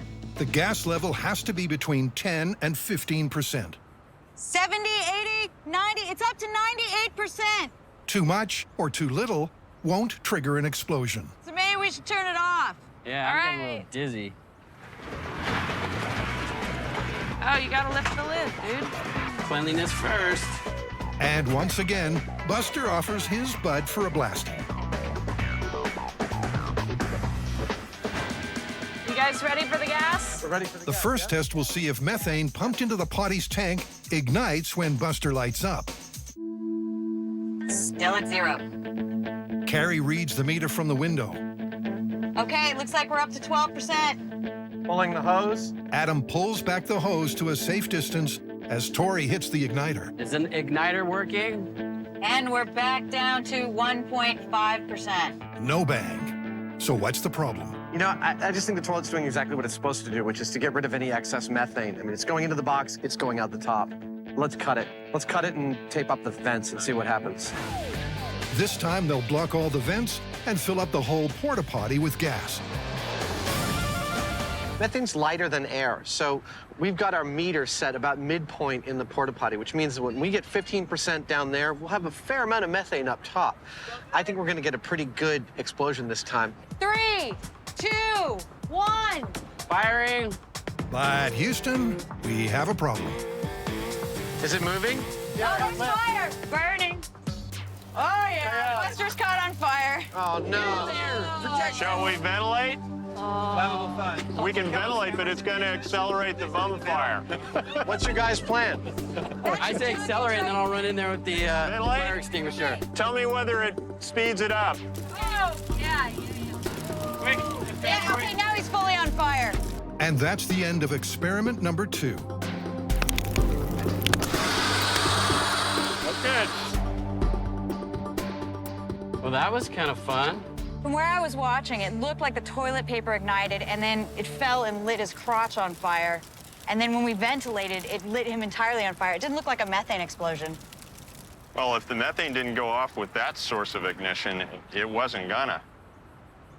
It's time for experiment 3. We're gonna put a flare in there burning and slowly elevate the gas until it finally does explode, because we're getting really, really impatient with all of this anticlimactic stuff.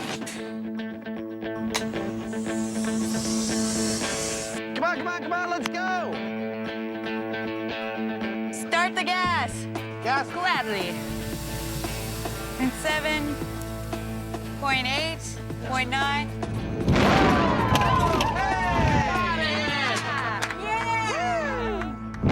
A flash of success. But the meter was at just 0.9% when the porta potty exploded. Adam believes its position has been the problem all along. What it's highly likely is that 0.9% on the bottom equals an overall density of about 15%.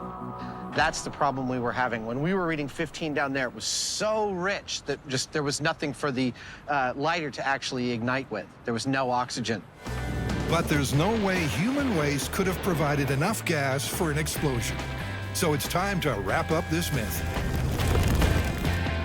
Every one of our experiments says that there's no way somebody is going to blow up in a porta potty due to gases caused by the decomposition of human waste. She's right. And the actual story is that this guy was working at a methane plant, and the porta potty was sitting over a pipe that was leaking. So basically, he's sitting in this cloud of methane gas. So it's not exploding porta potty, it's exploding methane factory. Which I think is very feasible. What? Totally different experiment.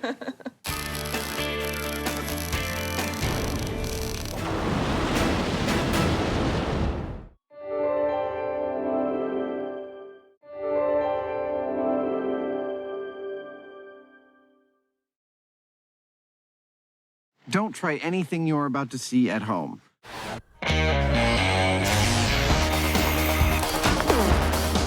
Well, there's your problem. In this special series of Mythbusters, Almost too exciting.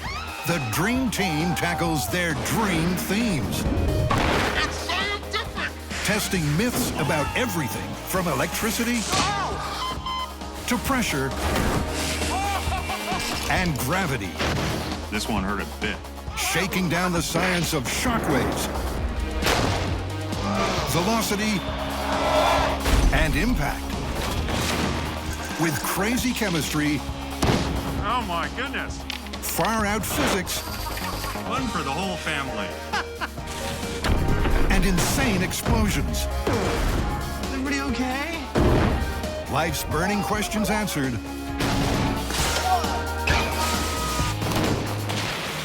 On Mythbusters, there's your problem. In this episode, the Mythbusters cook up a catastrophe with 3 explosive myths about food. Red meat and high explosives. Then they crank up the volume for some sound-related science. Adam and Jamie want to tackle a classic Mythbusters conundrum: juicing the inside of fruit with an explosion. Apparently, the shock wave of an explosion can be tuned perfectly enough to not destroy the outside of the fruit, but turn the inside into juice, such that you can stick a straw in and have a refreshing drink. Sounds like fun. I agree. Let's do it. And what better place to whip up a deadly fruit cocktail than the Alameda Bomb Range? To get the juices flowing, they need a confined space where shock waves can travel underwater. Now, let's talk about the parameters of the experiment. First and foremost is the explosive. We're going to be using one of these things. It's a blasting cap. Nice. Great. It's easily set off by applying a small amount of electric current to these wires. That's about as dead center as we can get. The blasting cap has 3,640 joules of energy. Now for its target, a shrink-wrapped tomato. This is a polyolefin bag, and I can shrink it.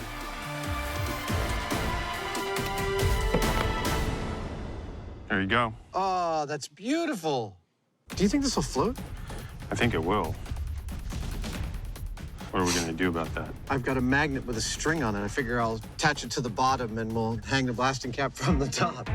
The fruit is anchored several inches from the blasting cap, and the juice bomb is armed and ready. You ready? I'm ready. Fire the hole! Fire the hole! Fire the hole!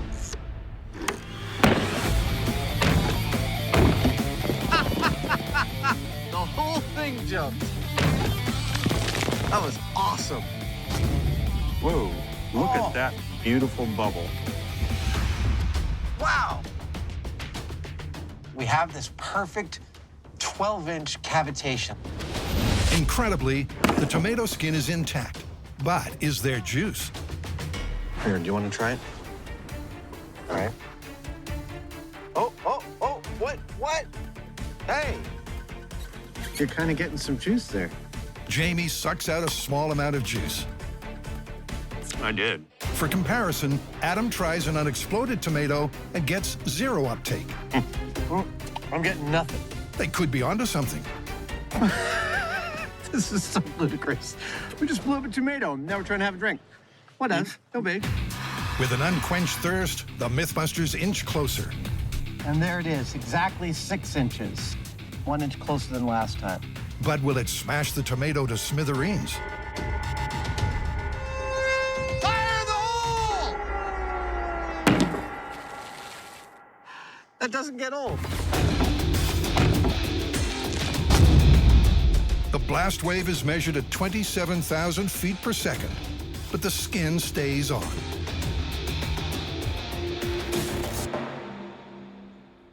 That looks like a lot of juice. That was almost a mouthful. Really? Yeah. We're a lot farther along on this than I thought we would be. I thought this was that realm of almost total fantasy. It's the same story at 3 inches. What? Still there. I don't know that we breached the outer skin. This is amazing. And each time they get closer, Jamie gets more juice. Look at that, dude. That looks like the best one yet. Until half an inch proves fatal to the fruit. 1!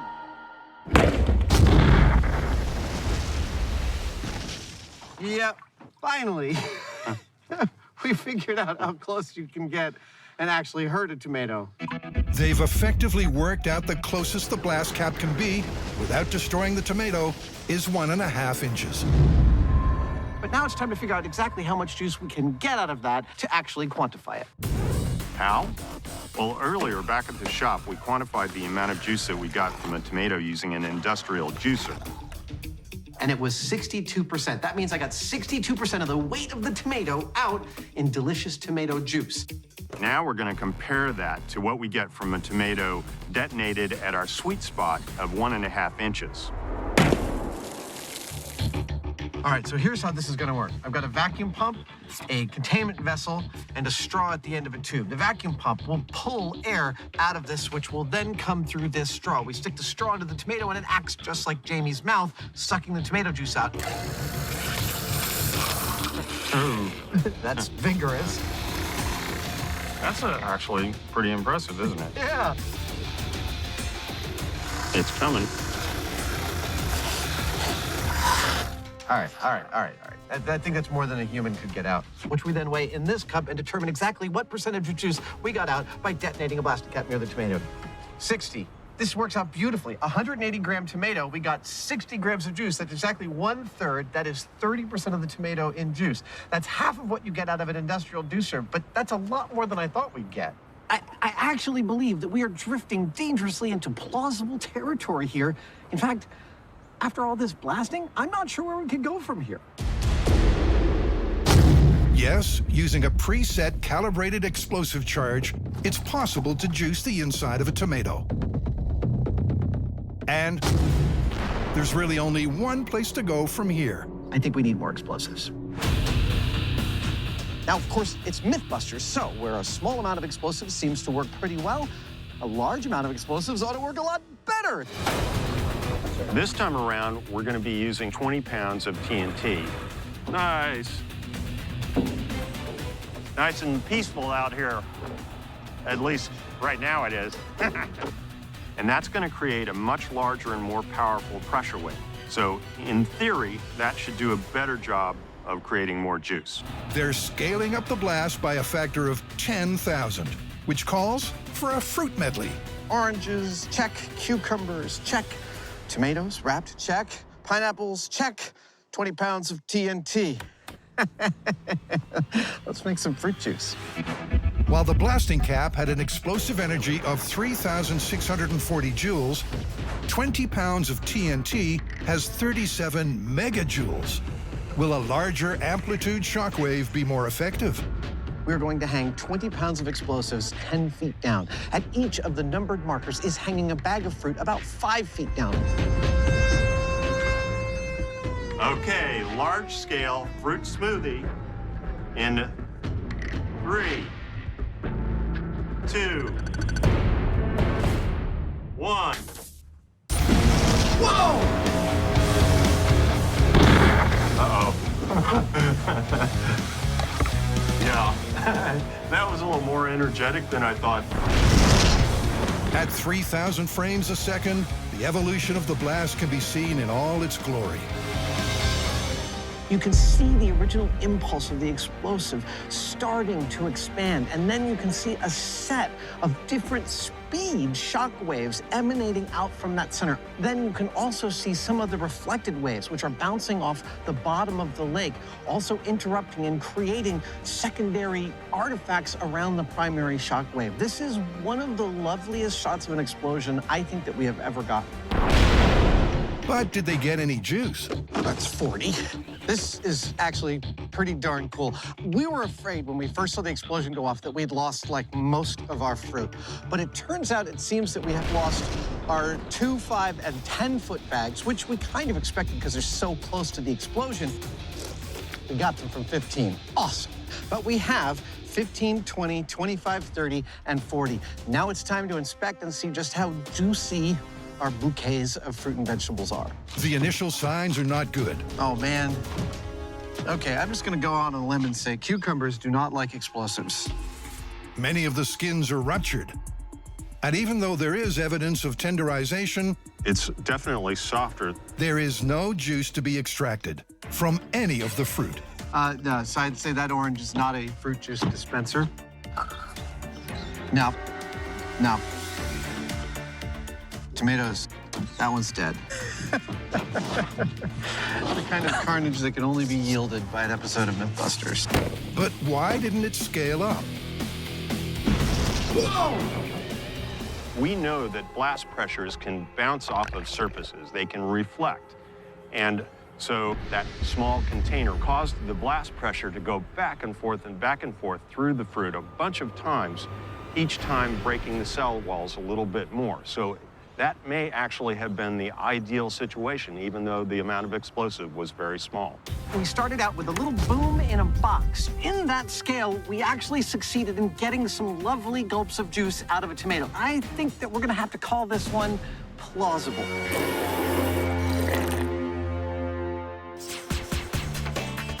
Next up, it's popcorn pandemonium at the bomb range. The premise behind this myth is simple. The heat and pressure of an explosion causes raw popcorn kernels to cook in an instant. The plan is to create an explosion by strapping some C4 onto a propane tank. This doesn't pop the popcorn. I don't know what will. And place some popcorn kernels on top inside some tin foil, and voila, popcorn rain. Now, we know that heat is what causes popcorn kernels to pop into popcorn. I mean, you could do it on your stove. And I think it's fairly likely that the size of fireball that we'll get will generate the sufficient amount of heat to make something pop. Or will it just scatter corn kernels to the far-flung corners of the county? All right, here we go. In 3, 2, 1.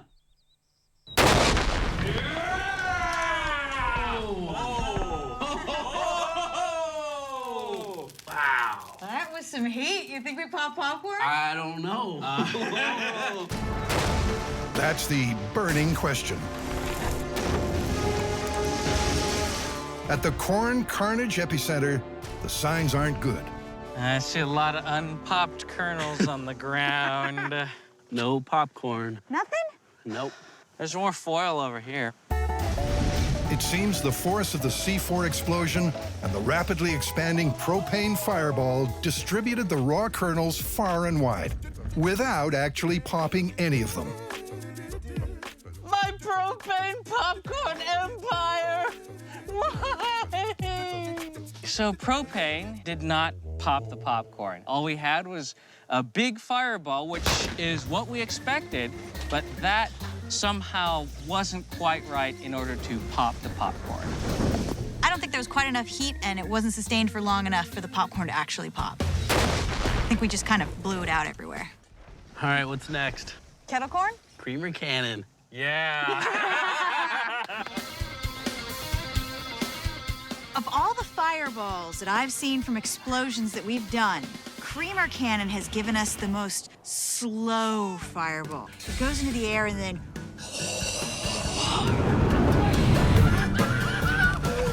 Technically, this won't be an explosion, but a fireball could easily be behind the myth.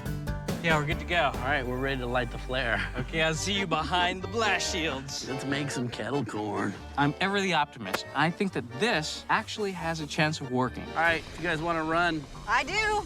What happens is you launch the cannon, the creamer and the corn goes up in the air, the corn's surrounded by fire. Somehow, it's going to make us kettle corn. Ready to go. All right. In 3, 2, 1!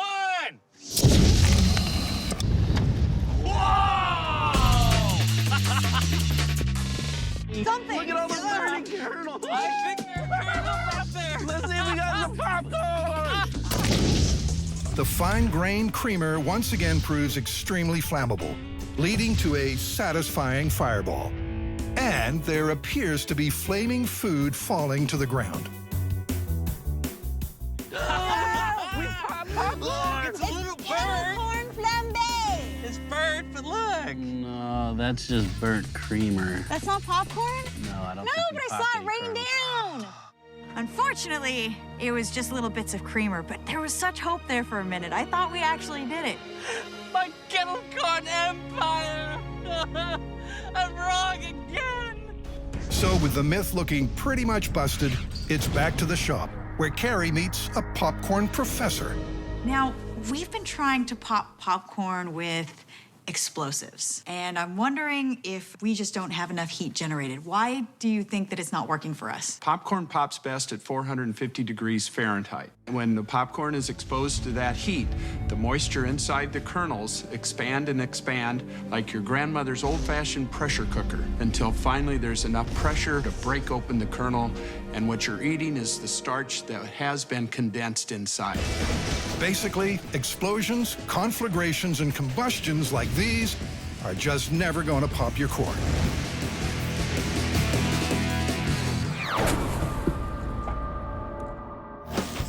And now for the main course. Tenderized steak, Mythbusters style. For Jamie and Adam, shockwave juice was just an appetizer. Could the same explosive technique be used for a melt-in-the-mouth steak? Tenderness depends very much on where it's cut from the cow. Meat from the short ribs is super soft, Meat from the neck and the rump, not so squishy. It's all to do with the strength of the connective tissue between muscle fibers. The weaker the tissue, the softer the meat. Two common ways to break those bonds are powdered pineapple enzymes and a sound thrashing. But could there be a third way?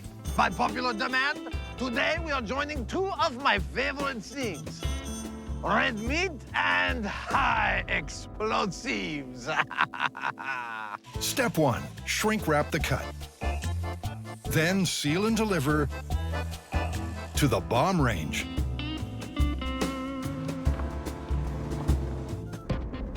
Just like the juice bomb, they need to create a shockwave through water to break apart the fibers in the meat without pulverizing it. As for how much explosives they'll need, well, they'll find that out by trial and error. Tenderizing steak with explosives in 3, 2, 1. Whoa! Jamie, I think that was too much explosives.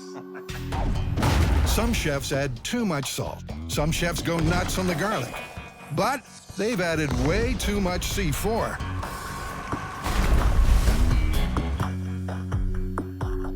Everything else is gone, but the steak is here, sort of. So far, it's a total bust. Now we're going to pull it all the way back in the other direction and detonate what is essentially an extra-large firecracker full of aluminized black powder, which is a fairly low-speed explosive as opposed to what we just used.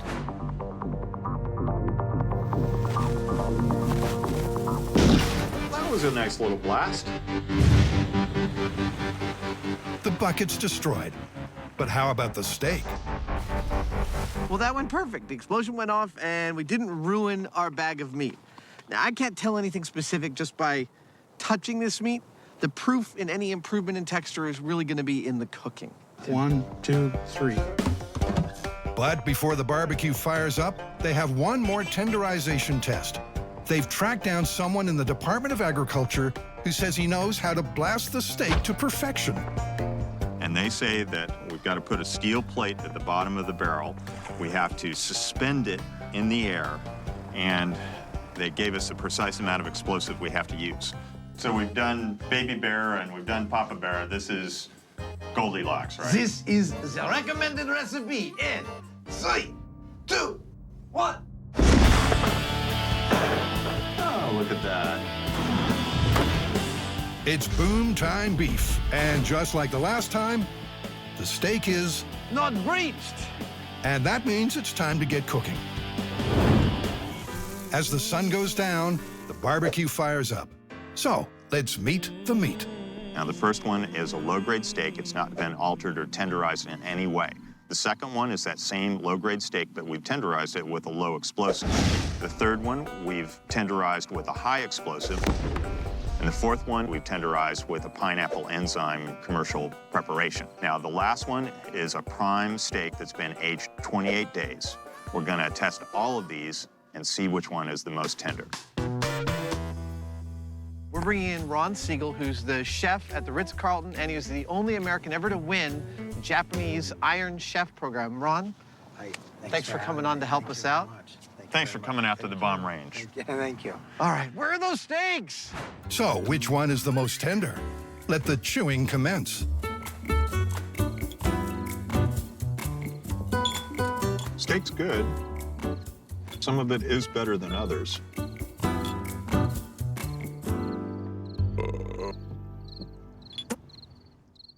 I'm done. So, drum roll, please. 3 different tasters and 3 totally different results. No one agreed on anything. That means the Mythbusters need a new objective test of tenderization. So Adam's rigged up the perfect machine. Starting from the bottom up, we've got a plate in here, which the meat is placed on. It's got a slot in it, exactly the width that the USDA specs the slot in their machine should be. Above that is a blade that is exactly the angle the USD says it should be. Above the blade is a pressure gauge, which, as the blade pushes through the meat, will read exactly the number of pounds of force required to push through that meat. And what's pushing this down at a constant speed but a linear actuator, which I will power with a power supply. This is exactly the way the government tests the tenderness of meat. It ought to be good enough for us. 2.5. 2.1. 2.4. Dude, you know, the readings are looking pretty consistent here. With the testing machine operating to perfection, it's time to return to the bomb range to get one more exploded steak sample. They'll use the recommended Goldilocks suspension barrel method. Are we set? I think we're set. Tenderizing meat with high explosives in 3, 2, 1. Oh, that's pretty.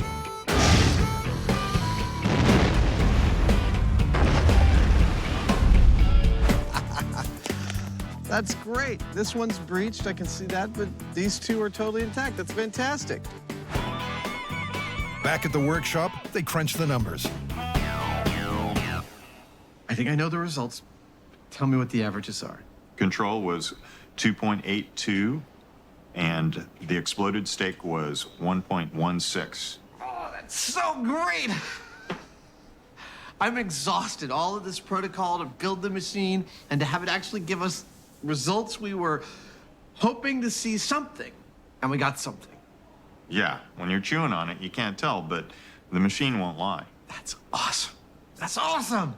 Against all expectations, it seems blasting a steak to kingdom come really does make it melt in your mouth.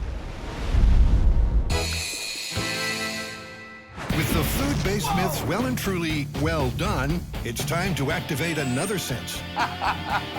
With 3 sound-based myths, starting with a cracker. There's a popular idea that whips produce their characteristic crack by moving faster than the speed of sound. But is this true? That's what we were about to test. All right. Using our high-speed camera and all of the stagecraft we've learned in 10 years of doing this show, we're going to try and prove that the end of the whip breaks the speed of sound. Sound travels at just over 1,100 feet per second. If they can catch the tip of the whip traveling that fast, the myth will be confirmed. But that's not easy. 3, 2, 1. Because the tip of the whip is moving so fast and over such a large area, it makes it really difficult to see where and when it's making the crack. Yeah, the tip's starting to swing around at about 4D. So with that in mind, we've created this background with a grid on it. Yeah, right about there, a little bit below it, so we can hopefully zoom in on it with the high-speed camera. Oh, spank, right on the same mark. But with the camera recording at the 6,000 frames per second required to measure the speed of sound, zooming in and capturing the exact moment is a very tricky task. Okay, are you ready? Yeah. Okay, here we go.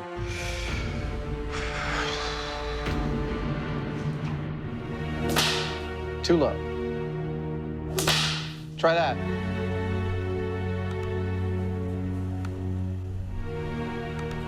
In terms of time, this is like looking for a needle in a haystack. There's a lot of increments when you're looking at 6,000 frames per second to find the exact instant that that passes through the frame. Yep, not only does Adam have to get a clean crack, that was too low, and pull off the unlikely feat of hitting the same mark, the guys then have to find those 4 exact frames of action. So the signal you're watching me on right now is transmitting 29.9 something frames per second. Low.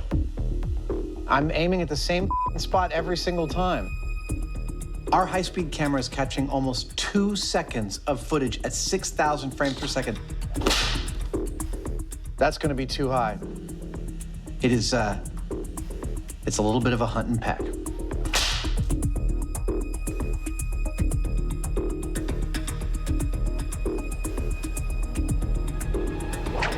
There it is. Finally, in glorious 6,000 frames per second high speed. Now, how fast is it going right here?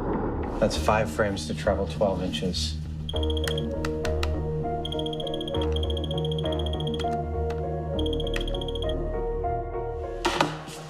(1,200 feet per second). That beats the speed of sound. That is awesome! We caught the speed of sound being broken by these little fuzzies. That is so cool. And as for the whip crack sound, it's actually a sonic boom made when the sound barrier is breached.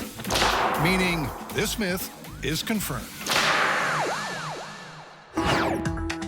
Next up, Jamie and Adam are testing a myth of operatic proportions.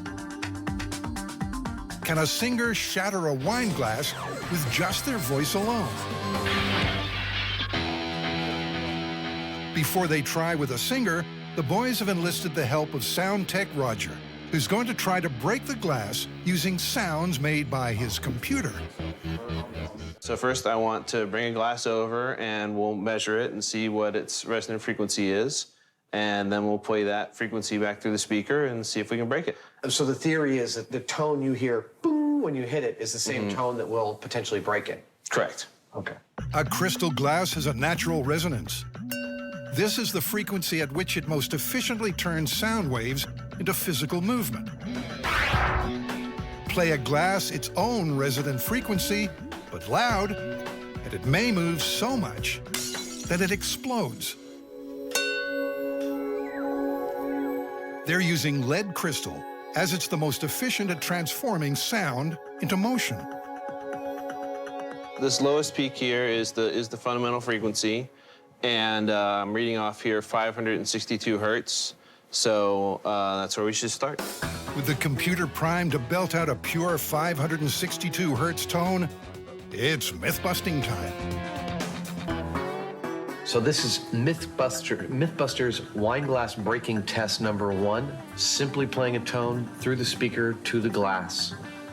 That's it. I'm really sorry. I need to actually plug that speaker into something. Oh, details, details. The Mythbusters aren't the only ones that make mistakes. Let's try that again.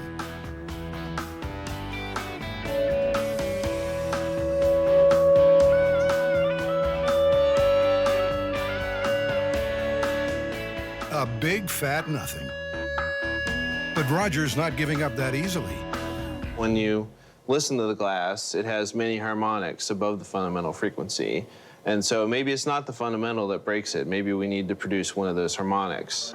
This time, the computer is set to blast out the full harmonic sound, including all the smaller frequencies. To help detect motion, Adam throws in a straw.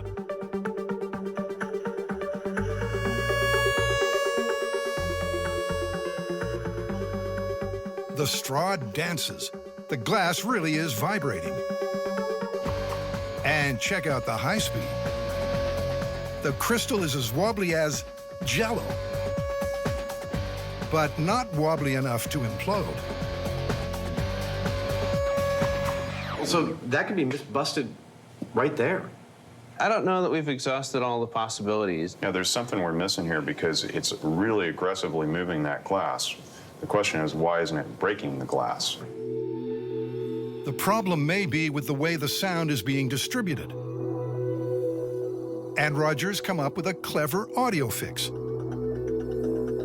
A board with a 2-inch hole in it. But how is that going to help? It's going to change the directionality. It's going to change the distribution of pressure in the near field. So it's going to cause an awful lot of different acoustical phenomena. Roger's confident the holy board will do the trick. Okay, everyone ready? Ready when you are. 3, 2, 1. Oh, there you go. Okay, that's kind of effective. They've cracked it. The 2-inch hole does the job and proves that sound can break glass. Next, they need to find a singer brave enough to try. Next stop on the glass-shattering tour is song school. This myth needs vocal power.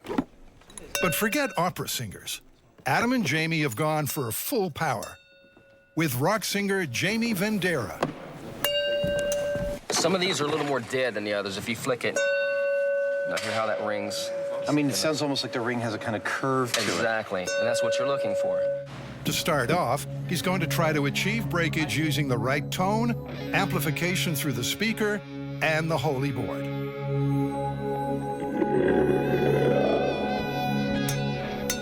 Can you hear that okay, Jamie?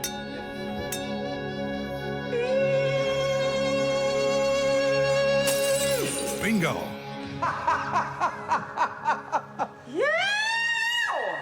Is it supposed to be that easy? So the practiced professional can use amplification to smash glass. But how about an amateur voice? Like, say, Adam's or Jamie's. I can't wait to try it. But before they let rip, they need a vocal warm-up. I'm gonna stand back. I can't do it while I'm smiling. Believe it or not, this is lesson number 1, lip bubbles.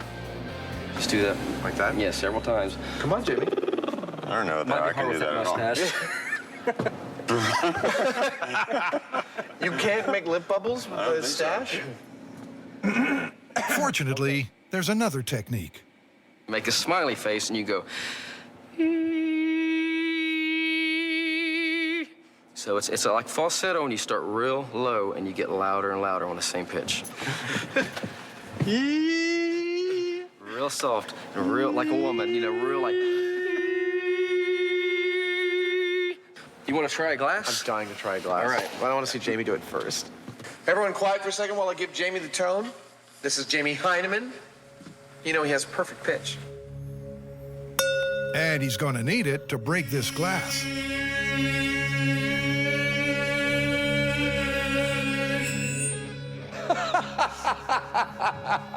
I had a nightmare like this once. Well, I'm moving the straw around pretty good.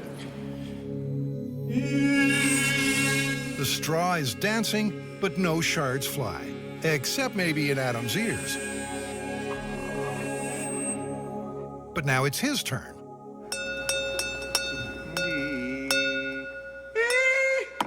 It started to jump right there just now. All right, there we go.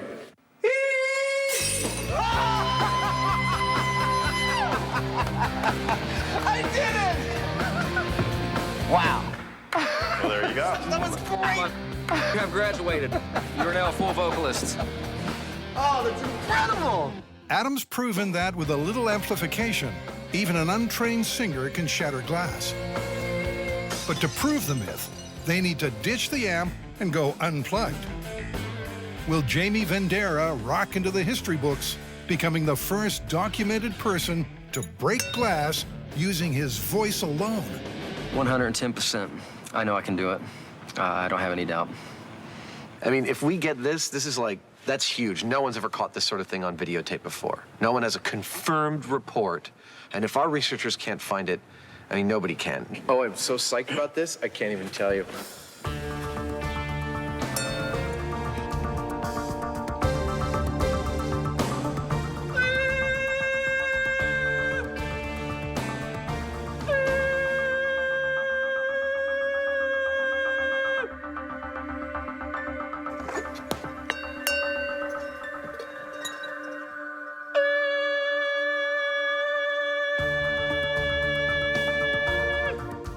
Good job they stocked up on crystal.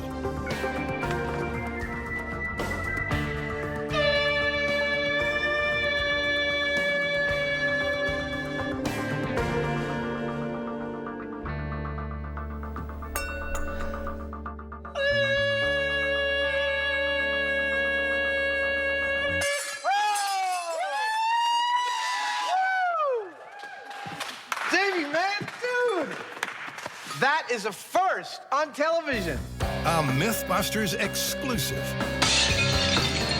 566 hertz, 105 decibels, and 20 attempts makes for a world first. And a myth that's 100% confirmed.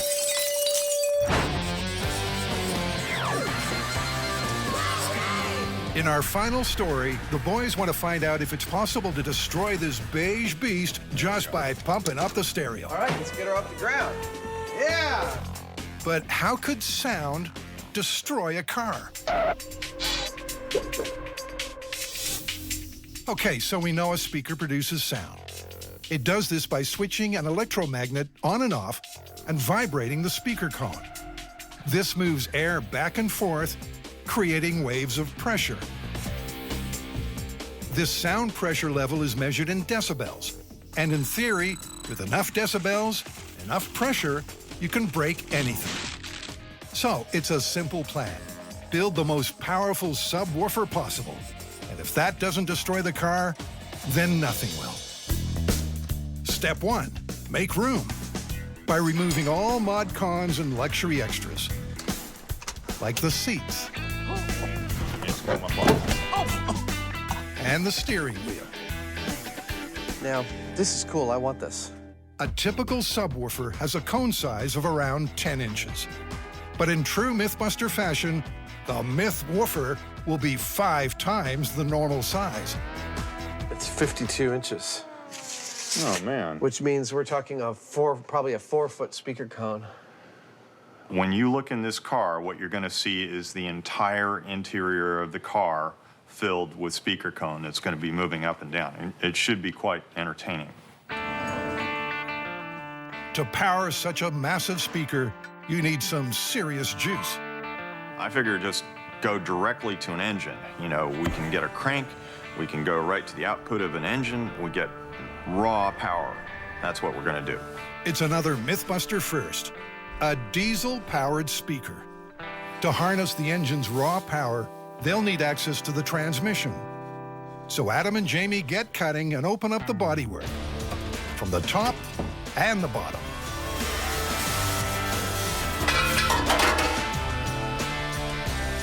Dr. Savage checks the patient is still alive.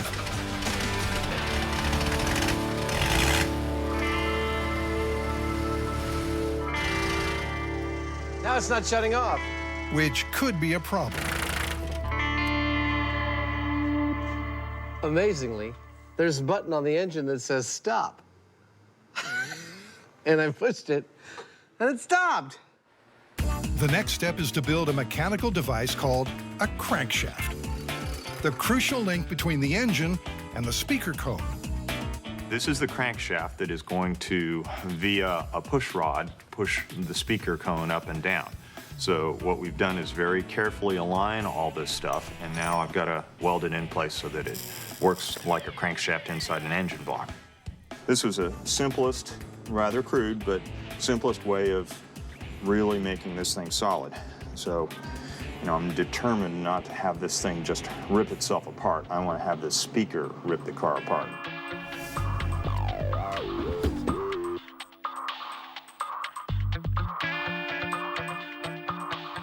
Well, should we start it up? I think so.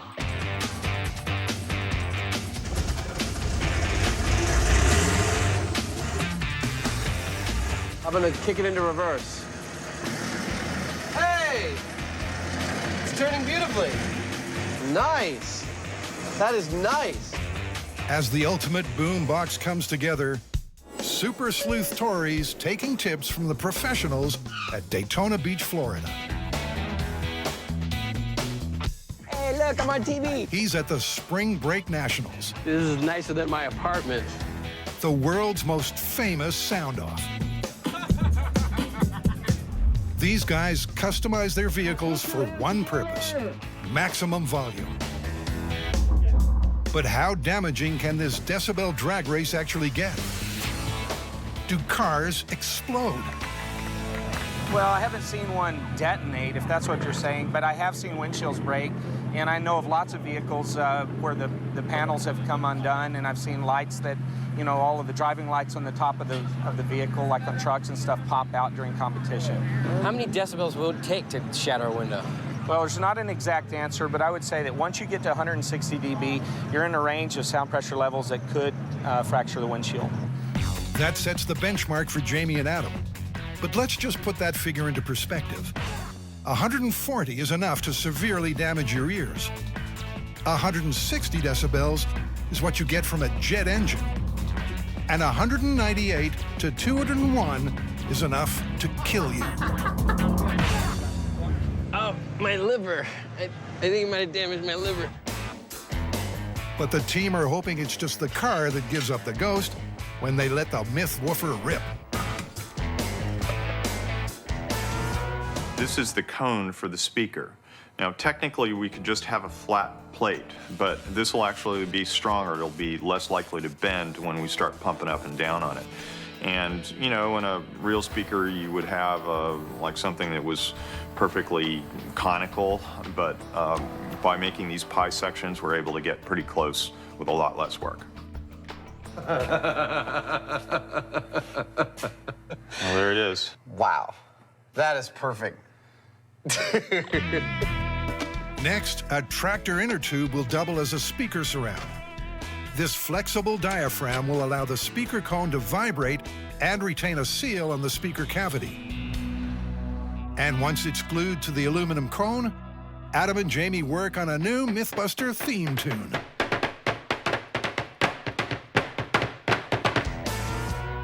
The plan is to power the giant speaker with the diesel engine of the car. The drive shaft will pump the speaker cone up and down, creating waves of sound pressure intense enough to destroy this vehicle. And now it's time for installation. But will it fit? There we go. Look at that. Dude, that's plenty of clearance. I was all worried. So it's time to raise the curtain on this tall tale of the shattering subwoofer. Adam takes off a safety zone. And the Mythwoofer is ready to roll. Here goes. Wayne is here to collect the sound data. The setup is simple. A precision sound pressure level sensor will sit on the windshield inside the car, and Wayne will get the decibel reading on his laptop at a safe distance. All right, high speed ready? Ready. Adam fires up the engine, and the crew get ready for maximum decibels.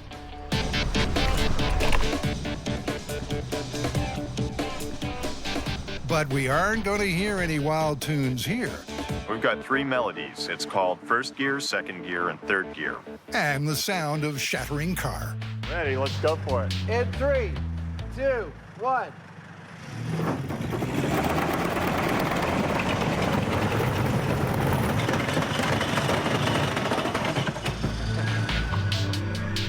Now that didn't go to plan.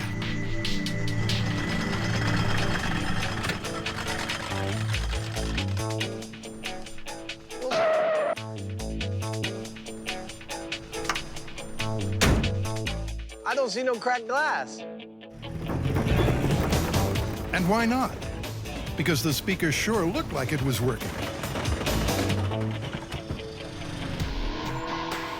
Check this out. Blew the sunroof completely out of its tracks. Oh, no. Well, that's probably the reason the windows didn't go, huh? Yeah, once you have any type of opening, you know, all the pressure inside is released.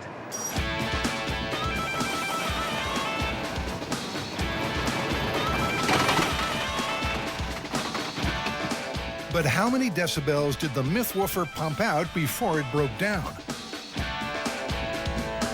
It did a 161.3 when it failed, but what's really impressive is it did it at 16 hertz.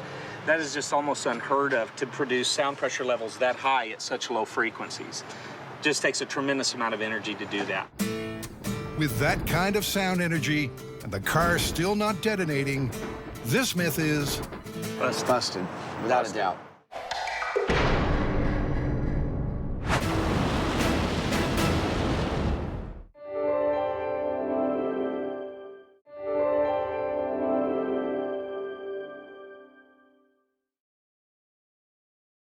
Please do not try what you are about to see at home.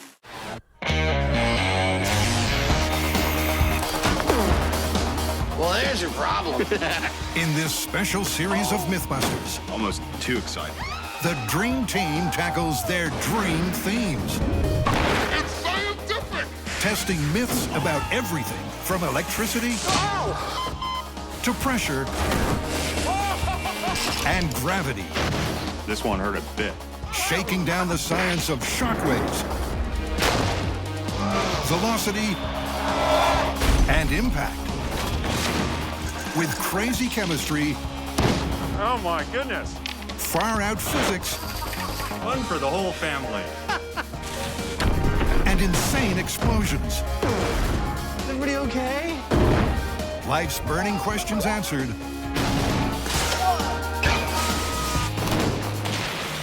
On Mythbusters, there's your problem. In this episode, the Mythbusters fire up the front burner to investigate the science of heat. Then they turn the dial way down for a frosty foray into all things frozen.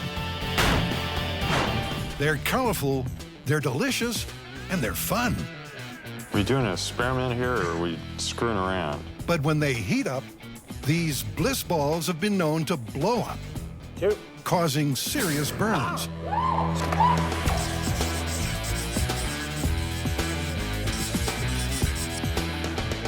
The exploding jawbreaker. We know this happened, we just don't know why. Yeah, we have the police reports and everything. What could turn a jawbreaker into a potential bomb? This complex candy starts life as a small, solid center. Then sugar syrup is applied layer by layer in a process that takes 5 days. And that could be key to their explosive potential. That's pretty. The first thing that I noticed when I cut this open is that there's a potential for a temperature differential. A temperature differential means a layer inside the jawbreaker could heat more rapidly than the outer shell. The layer would then expand, creating internal pressure and instability. If somebody nibbled on a jawbreaker in this state, it could burst open, releasing its scalding hot interior. With the slightest, messing with it, it would go off like a bomb. So the team wants to come up with a heating and cooling regime to determine which scenario, if any, would make the jawbreaker explode under pressure. Look at that. God, look at that. There's a hole right in the side of it. Don't try this at home. Going hot. Nope, nothing explosive there. No one wants a scalded mouth. So Adam's come up with a snappy plan. We have to build a fake mouth to chew on a gobstopper. Okay. We want it to be able to chew, which means the lower jaw will be the hinged part. The upper jaw will be fixed. Okay. Like in the head. Let's hope Adam's granny doesn't miss her dentures, because Tori's going to apply some serious bite force. What I've done is I've hooked up this force gauge to this device, and this will give us an accurate reading of how much the jaw exerts. The digital gauge will allow Tori to match the bite force of the human jaw, around 170 pounds. Ow, hurts. Time to put the artificial jaws to the test. Tori applies pressure. Maybe too much. That. Busted a tooth. Busted a tooth? Melted, and then I heard it go over here somewhere. You shouldn't eat hard candy. This is a job for teeth of steel. I'm about to cut some canine. Tori shapes some steel rods into bite-sized chunks and shapes them on a grinder.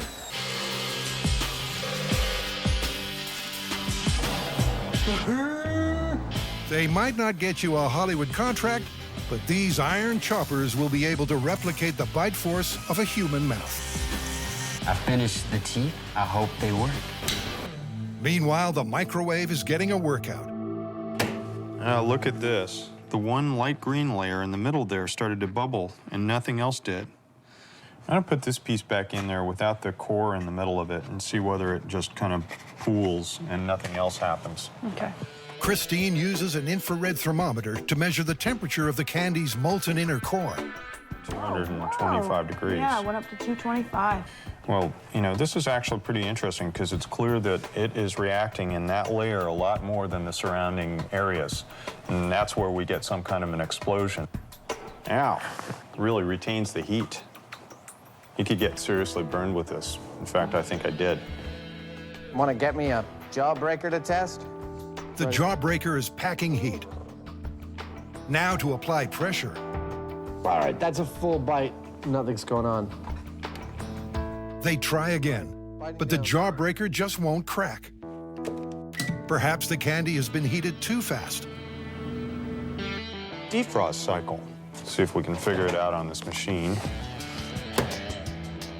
Okay, so... You could do, I think it might be power level 1. Oh. All they have to do is figure out how to program the microwave. It's too smart. 0.1 pound. That's probably a good bet. We don't have the manual for this anywhere. Probably somewhere, but I think that's sort of what it does. 30 years of special effects experience finally pays off. There we go. Start. That was crazy. It's like watching paint dry. But even after so much persistence and patience, there's no busting this rock-hard candy.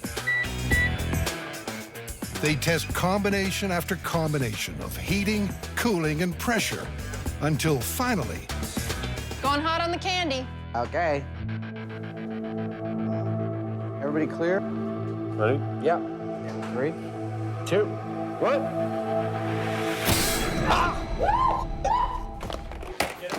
Ice water over here. I got it on my arm. A good reason to never let your guard down. Christine's been hit in the face. I got burned by the candy. I wasn't wearing a face mask like I should have been. And I couldn't protect myself with my hands. Upwards of 225 degrees, and with high heat retention, the sticky liquid candy is extremely painful. I'm okay. I've got first-hand experience, though. Doesn't feel good. I got the side of my neck and my temple, so it hurts. The Mythbusters have conclusively proven that heating a jawbreaker and applying pressure can be a big myth take. I mean, if you were a 5-year-old kid and this went off in your face, there's no doubt it would leave serious burns on you. It was very, I mean, I could feel it like 10 seconds, 15 seconds later. It wasn't cooling down. It's like napalm. It's myth confirmed. Next up, Carrie and Grant are hot-footing it to Sonora, California, to begin answering a burning question. We're here to observe an actual firewalking class being put on by the Firewalking Institute of Research and Education. They want to test the myth, is walking on hot coals a case of mind over matter? Or is there some other reason feet don't get fried? Setup to light up takes just over an hour, and tensions are rising along with the temperature. Getting a top of about 1,300 Fahrenheit. Carrie's convinced that what matters is not what's on your mind, but how hellishly hot the coals are. After measuring this fire at 1,400 degrees and hearing that after they rake it out, it only is going to go down to about 1,000, there's absolutely nothing so far that's convinced me that I'm going to walk on this. But that's not stopping anyone else.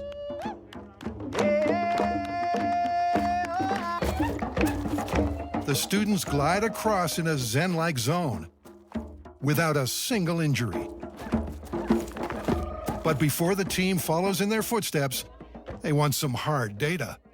I've seen it done, but I'd like to have a little bit more scientific backing before I'm willing to risk my feet. And that means cooking up an experiment back at the workshop. To find out how much heat gets to the feet, Carrie begins by fabricating a foot from heat-resistant silicone, while Tori starts prepping the firewalk. First, what we're gonna do is we're gonna lay down 30 feet of sod. That way we don't crack our cement. Then what we're gonna do is lay down 20 feet of wood. We're gonna light that wood on fire, let it burn down, and start walking. All right, we got fire extinguisher standing by. Got a hose standing by. Let's do it. Now that we have our fire lit, we'll wait 1 hour for it to get to the optimal temperature for fire walking. That's when the coals are just glowing red and we can smush them down so we have a nice flat surface to walk on. As the wood burns down, Grant works on a sensor for the fake feet. So this is called a copper slug calorimeter. And the idea is that you have this disc of copper that's an exact size and weight. And based on those characteristics and its thermal transfer, you can connect a thermocouple to it, which measures temperature. You'll be able to predict whether or not you're going to get first, second, or possibly even third-degree burn. And with the fake feet screwed to the bottom of Carrie's shoes, there's no more excuses. Oh, I feel just like Cinderella. All right, you guys, it's over 1,000 degrees, which is what we saw at the firewalk. You ready to go? Yeah. Oh, yeah, I see the coals glowing. Okay, go ahead. While Carrie crunches the coals, Grant crunches the numbers. Yeah! See, that wasn't so bad. No. All right, Grant, what'd you get? I got some really interesting results. The first set of results up for analysis is the high-speed camera shots, showing exactly how much toe-touching time there is. So it turns out that my foot was only in contact with the hot coals from heel to toe for 9/10 of a second. And my full weight was only on it for 5/10 of a second. So right there, it shows you that might be one of the reasons that you don't get burned when you walk across hot coals, is you're not touching the coals for very long. And what about the temperature?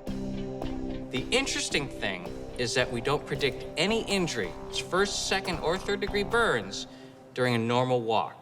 So as long as she keeps moving, theoretically, you won't get burned. Charcoal and ash are better insulators than wood, so the top side of the coal should be relatively cool.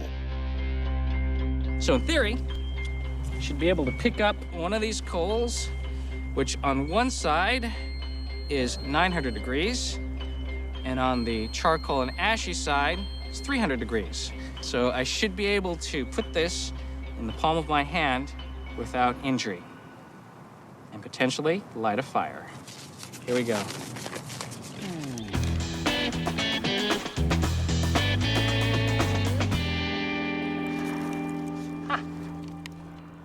There you go. So firewalkers experience bearable temperatures due to the speed they walk, the low conductivity of charcoal, and the insulation from the ash. It's not looking good for mind over matter. But now, it's time to test the temperature with real Tootsies. All right, those coals are all red hot. You guys ready? There's no turning back now. Oh, are you nervous at all? No. A little. All right. After a few minutes of psych up, Carrie's first into the foot fryer. Cue dramatic music.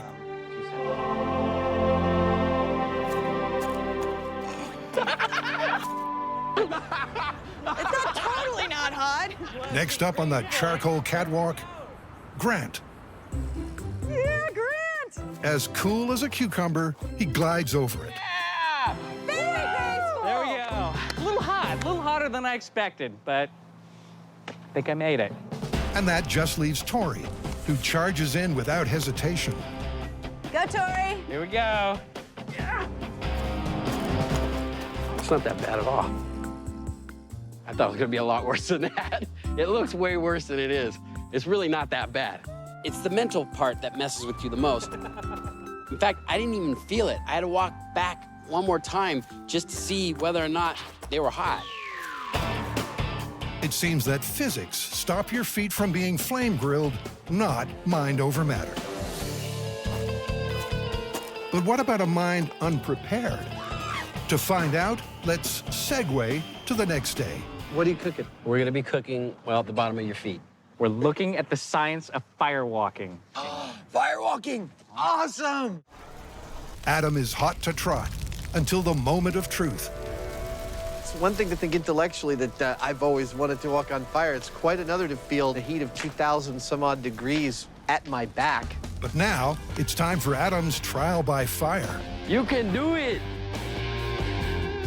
All right, so is the ambulance ready? You gotta tell your feet. My heart rate just went up a bit. Okay. He knows nothing about the data or the technique. Will he get across unscathed? Yeah, all right, here we go.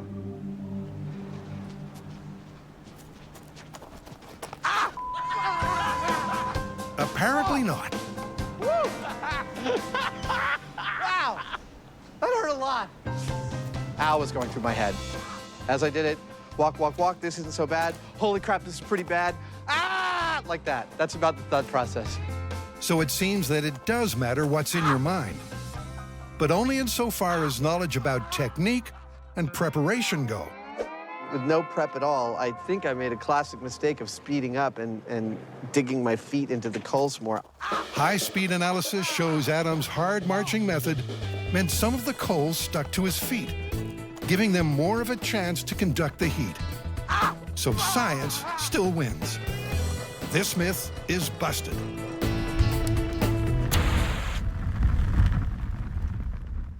Next, it's fire meets fire extinguisher.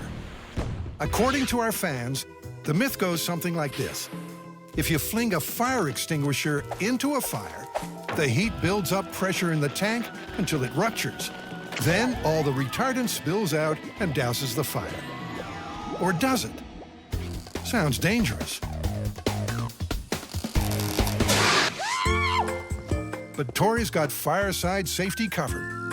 So what's gonna happen is, I'm gonna stick my fire extinguisher up here like this. So I hit the quick release, and the fire extinguisher goes in the fire. For my next trick, I will vanish in thin air. I wave the magic wand. The crew have been transported to the Alameda bomb range, and they're going to put the torch to 3 different types of fire extinguisher. The myth that a fire extinguisher can fall into a fire and extinguish the entire fire is sort of general. It doesn't tell what kind of fire extinguisher. So we went and got every single kind we could. We have water, we have carbon dioxide, and we have chemical foam. One of these might work. They prep the fire for the most common type of fire extinguisher, CO2. Fire needs 3 things to burn: oxygen, fuel, and heat. Remove one, and the chain reaction fizzles out, which is exactly how CO2 works. Because it's heavier than oxygen, it blankets the flames, replacing oxygen, and the fire triangle collapses. But if you chuck a full CO2 canister into a fire, could it actually explode and put the fire out? Now this one is under the most pressure, 800 PSI, but it's probably the least likely to explode because it has a pressure release valve, and this prevents it from exploding. And Carrie's sure it will be a fizzer. There is no way a fire extinguisher is going to fail so catastrophically that it explodes and then extinguishes the fire. But for safety's sake, Carrie and Grant hunker in the bunker while Tori performs the crash and dash. That's it. Ready? Ready? Run, Tori, run! Get inside the bunker! Tori just has time to get his breath back before the hot canister busts a leak. It sounds like something's hissing. Yeah, the safety valve released. And 15 minutes later, it's empty. The safety valve has done its job. It's a good testament to the safety feature that's built in there. It's designed in an overpressure situation, such as raising temperature, to vent all the CO2 safely. As far as this myth goes, it's busted for the CO2. This experiment may have been a fizzer, but how about a water extinguisher? Unlike the CO2 tank at 800 PSI, the water extinguisher has much less pressure at only 100 PSI. But it has no safety valve. Even so, Carrie's got major doubts. Even if there's a rupture, I don't see the fire going out. This is a big fire, and I just don't think that there's going to be enough explosion to put it out completely. All right, so the fire is ready. So this is water extinguisher. All right, let's do it. In 3, 2, 1. At over 1,000 degrees, the burning coals rapidly convert the water inside the tank to steam under ever-increasing pressure. And 5 minutes in... Oh, look, it's ruptured. It's actually spraying out water right now. But at that rate, the water won't be putting out this big fire. No explosion, no fire going out. No. In fact, right now, that's not any more effective on the fire than, like a tea kettle. Yeah. But don't underestimate steam power. Cool! Yeah. We almost took out the thermal camera. It actually came at us. Obviously, the tank didn't vent the steam fast enough. And when the pressure got too much, something had to give. Now, it didn't explode or put out the fire, but it did turn into a little rocket. And the whole can, flipped over, and then it went straight at us. But as far as the myth goes... So far, this myth is looking busted. That's 2 in the busted bin. But next in the firing line is the foam extinguisher. This is for Class B fires, which is flammable liquids like solvents or oils or that sort of thing. Tanks rated for 300 PSI, but just like water, they only fill it to 100 PSI. We're gonna throw this in the fire, see if it explodes and extinguishes it. And just like the water-filled tank, it has no safety valve. Okay.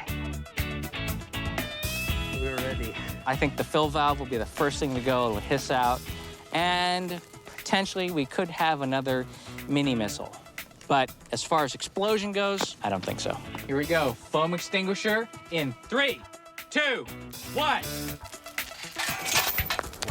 We got 9 minutes before the last one blew. You guys bring cards? Now, let's do charades. Okay, you first. Okay. 2 words. I get you. Sounds like...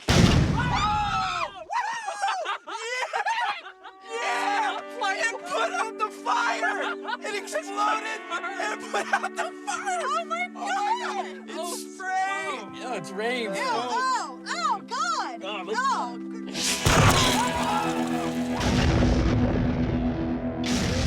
Yep, the foam-filled canister blew the fire into the next county. That was awesome! Where's the canister? I don't know, but it definitely exploded and it put out the fire. Wouldn't you agree? Something happened all right, but not exactly what the myth described. It wasn't the chemicals that put out the fire, Put out the fire! but the explosion that scattered the fuel to far-flung corners of the field. But as for the chemical foam extinguisher, this myth is still plausible. Oh, yeah, I'd say there's still a few embers, but it is plausible at least. Oh, definitely plausible. Look at that. That could put out a fire. All right, maybe this isn't the safest way to put out a fire, but it put out a fire. Oh, I love it when I'm wrong. I was totally wrong. I thought nothing was gonna happen. With the flames extinguished, it's time to bring the temperature down for 3 frozen myths. In our first story, can a padlock be broken by freezing it? Yeah, I've seen that on TV, like MacGyver or Burn Notice. They spray liquid nitrogen into a lock, and then they can shatter it with a gun butt or a hammer. Well, this sounds pretty simple to test. We'll just set up some locks. We'll try to break in with the regular burglar kit, and then we'll try to break in using liquid nitrogen, and we'll see which one's faster. What is a regular burglar kit? You know, like crowbars, hammers, stuff like that. You guys don't have a burglar kit? No. No. Oh. Liquid nitrogen, or LN2, is a fluid with a temperature of around minus 196 degrees Celsius, or minus 321 degrees Fahrenheit. It's almost impossibly cool, but can it freeze a lock? Tori is going to start with a control test. Just a padlock at room temperature versus a hammer and crowbar. Okay, control padlock. 3, 2, 1. Woohoo! 4 seconds. That's the reference point. Now to find out what difference soaking the lock in liquid nitrogen will make. So liquid nitrogen, very dangerous. We gotta suit up first. So we're on to test 2, which is the liquid nitrogen part of this test. We're going to pour liquid nitrogen directly on the lock and let it soak for a few minutes so it gets good and frozen, and then Tori's gonna give it the same bash that he gave the control lock. Okay, hose is off. Personally, I'm hoping for some sort of cartoon-like shatter here. In 3, 2, 1. Okay. Look at that. 1 second. See, we made a difference with the liquid nitrogen. That is great. cool. Tori hit it with 1 shot, and it shattered in less than a second. So it's looking good for the Myth. But considering the padlock was so easy to break, even without the LN2, the team wants a tougher challenge. All right, if anybody needs me, I'll be in my office. For that, they want a deadbolt. And as before, Tori is first going to smash through for a control comparison. This always reminds me of elementary school. School of Hard Knocks? So I broke through the deadbolt using the pick and the sledgehammer. Tick-tock, buddy. Cops are on their way. But it took me 5.5 minutes. It was very hard, and it was very loud. There you go. Pretty sure somebody would have called the cops. Go, go, go! Okay. 5 minutes and 37 seconds for the control. Now let's soak it in liquid nitrogen and see if you can blast through that lock faster. With a full 4 minutes exposure to liquid nitrogen's mind-boggling minus 321 degrees Fahrenheit, the lock is ready for our not-so-subtle burglar. In 3, 2, 1. Oh my gosh! Look at that! That's incredible! 1 shot and the lock already broke. Keep going, keep going. Oh my God, that's hilarious. Why is liquid nitrogen making it easier to break these locks? Well, all metal has a ductility to it, which means if I smash this lock with a hammer, it's going to deform the metal. Whereas if I introduce the liquid nitrogen to the lock, we are going to lower the temperature, causing all the particles that are in constant motion to slow down, removing energy, making it brittle, so that if I now smash it with a hammer, it's actually going to shatter. Nice. That is incredible. What's 1 the time? minute, 4 seconds. That is way less than half your time. 1 shot and the lock shattered. Oh, yeah. That is so cool. Cool, for sure. And the evidence is stacking up in favor of this freezing fable. But the team isn't satisfied just yet. Okay, that small padlock was totally ridiculous. It was actually not that hard to break, even without the liquid nitrogen. Yeah, I think we need something that gives us a bigger difference between liquid nitrogen and no liquid nitrogen. Maybe something like this? I love it. So with the giant padlock secured to the bunker, Tori gets stuck in. Man, this lock's a lot harder. But even after 4 minutes of solid pounding with a sledgehammer, it's not the lock that breaks, Come on, John Henry, you can beat it. but the bunker. I broke the handle of the bunker. The lock is still locked. Now, we asked for a beefier lock, and let's face it, we got it. Yeah. That still works. But we're not gonna stop there. Now we're gonna try liquid nitrogen on the same exact kind of lock and see if that gives us the edge that we need. Okay. This time, the guys apply their LN2 for a full 5 minutes before Tori unleashes hell. And incredibly, after just 5 meaty blows, they're in.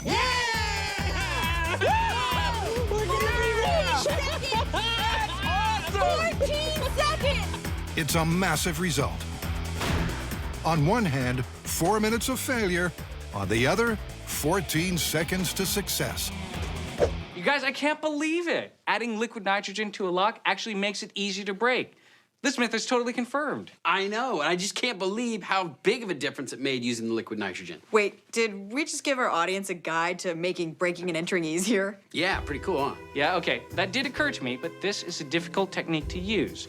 1, you need to carry around a thermally isolated vat of liquid nitrogen. 2, you need a large amount of safety equipment. 3, you need to apply it to the lock for at least 5 minutes. And 4, you need 3 people to pull it off.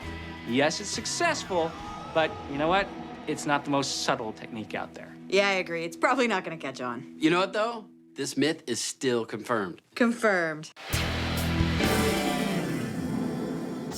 For our next myth, Adam and Jamie are mixing fire and ice. All right, dude, this one's about thermite, and I think you'll like it. What is it? All right, these two guys, they take a bucket of thermite, they put it on a bunch of blocks of ice, and they light it with a fuse, and it doesn't just burn like we've seen thermite burn.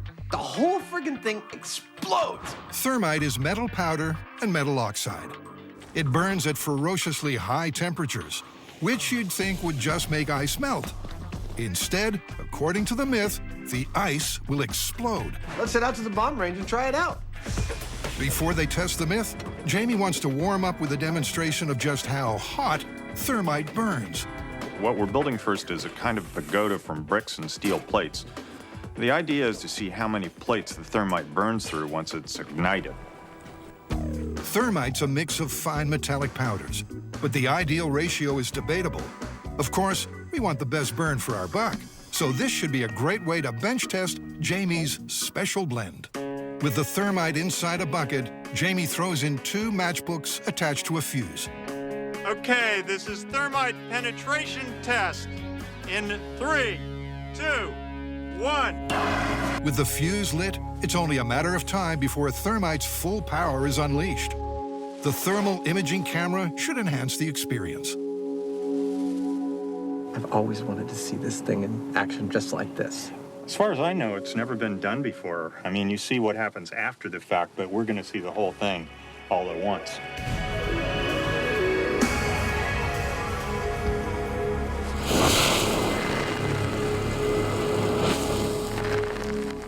Let's see, there we go. 1, 2, 3. Nice!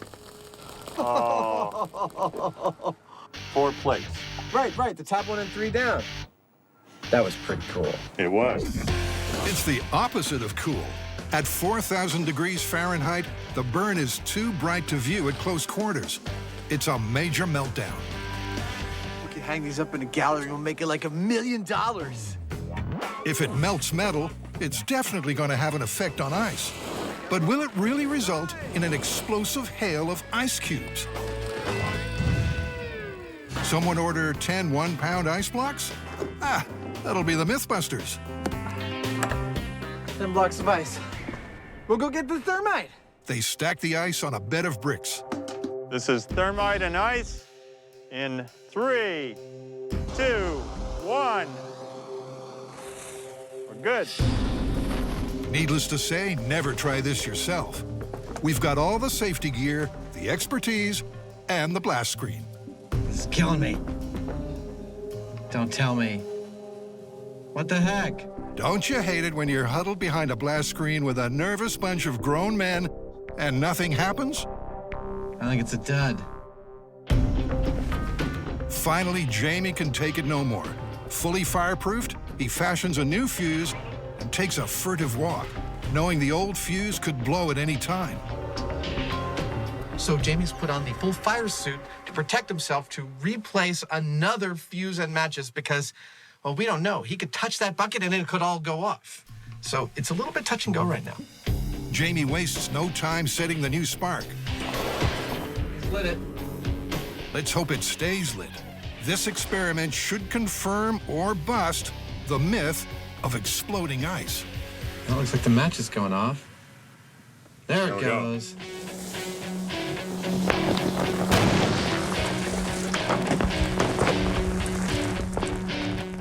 I'd say that was an explosion. I'm pretty sure that qualifies. And Adams found the source of that thunk that shook the blast screen.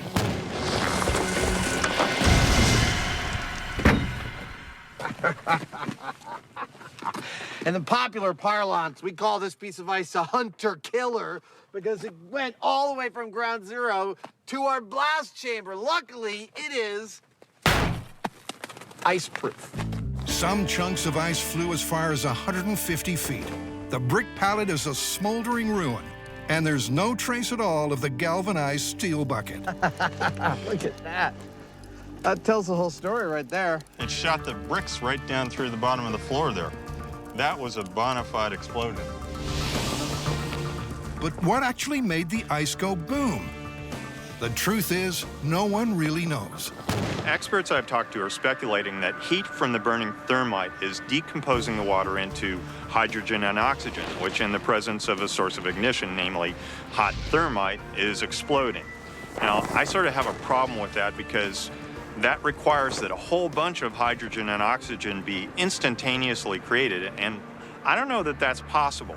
There is another explanation, I'm just speculating, and that is that something in this reaction is aerosolizing all the thermite. It's, you know, the steam or something is throwing all this powder up into a cloud of thermite, and that's exploding. We don't know. It's a mystery, but one way or another, that was a heck of a bang. A bang big enough to call this one confirmed. For our final story, we'll need to order more liquid nitrogen.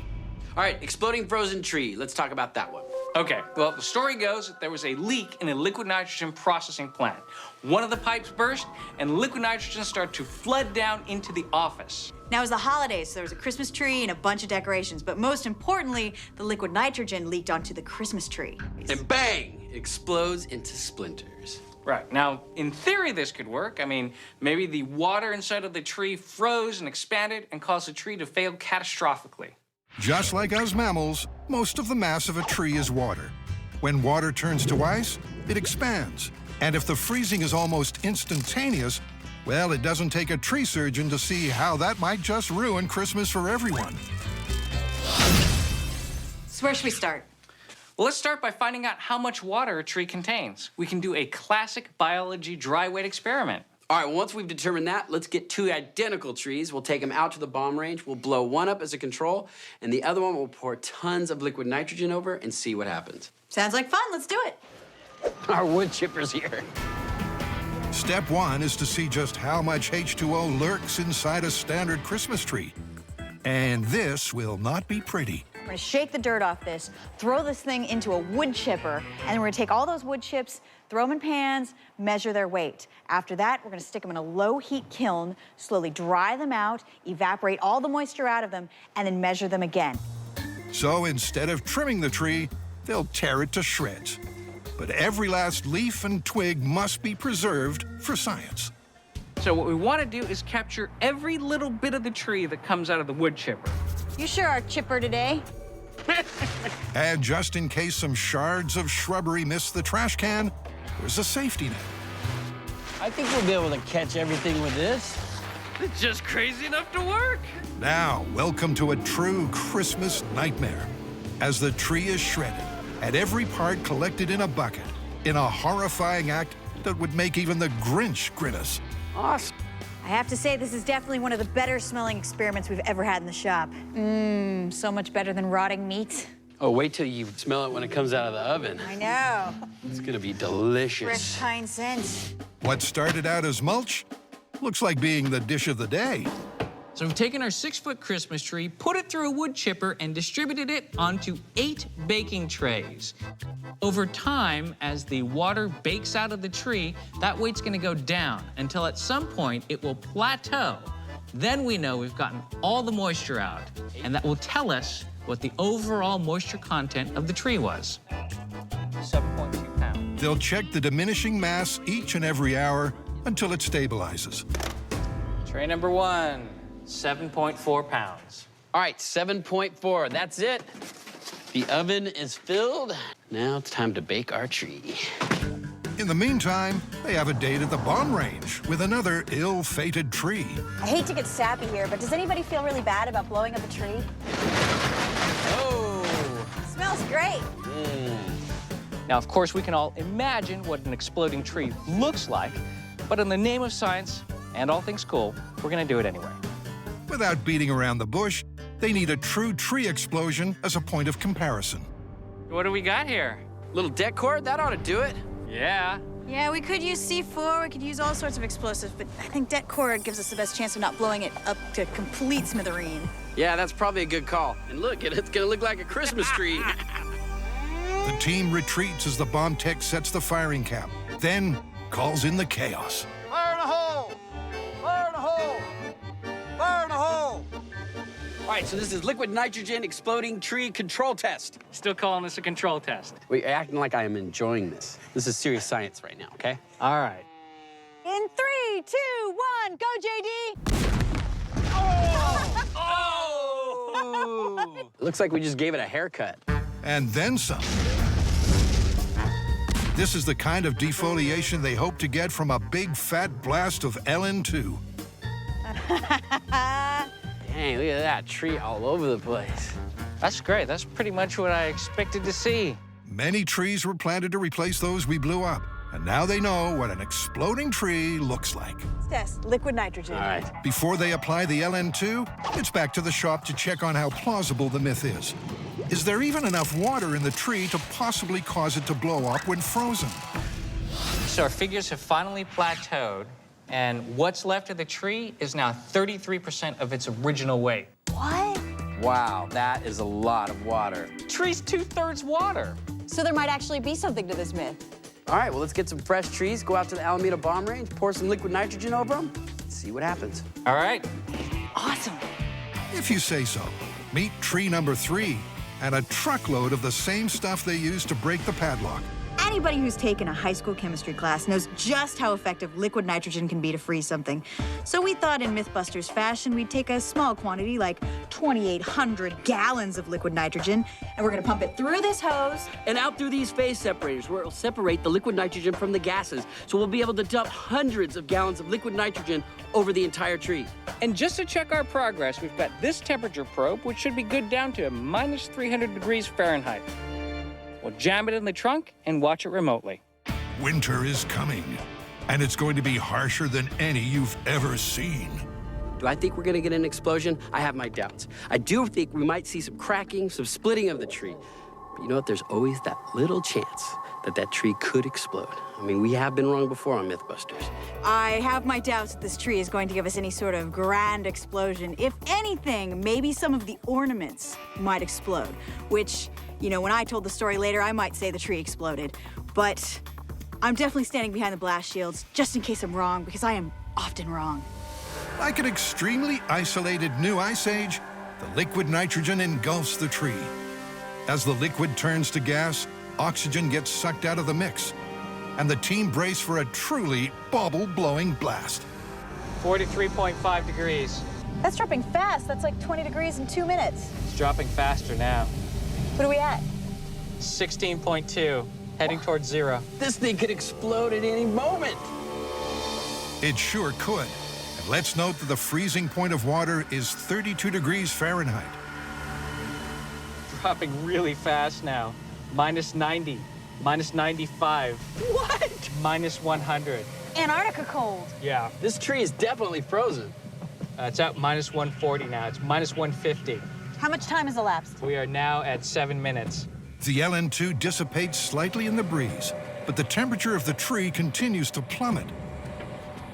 We're dumping gallons and gallons of liquid nitrogen over the top of the tree. It looks like fog rolling down off the top of it. You can actually see the trunk slowly turn white and freeze. No tree in history ever got this chilly this fast. The coldest temperature recorded on Earth is minus 146 degrees Fahrenheit. And this freeze shows no sign of slowing. We're reaching minus 200. I can't even comprehend that. Over the next few minutes, the tree gets much colder, pushing onto the limits of absolute zero. But still, no explosion. We got the core temperature of the tree to minus 330 degrees Fahrenheit.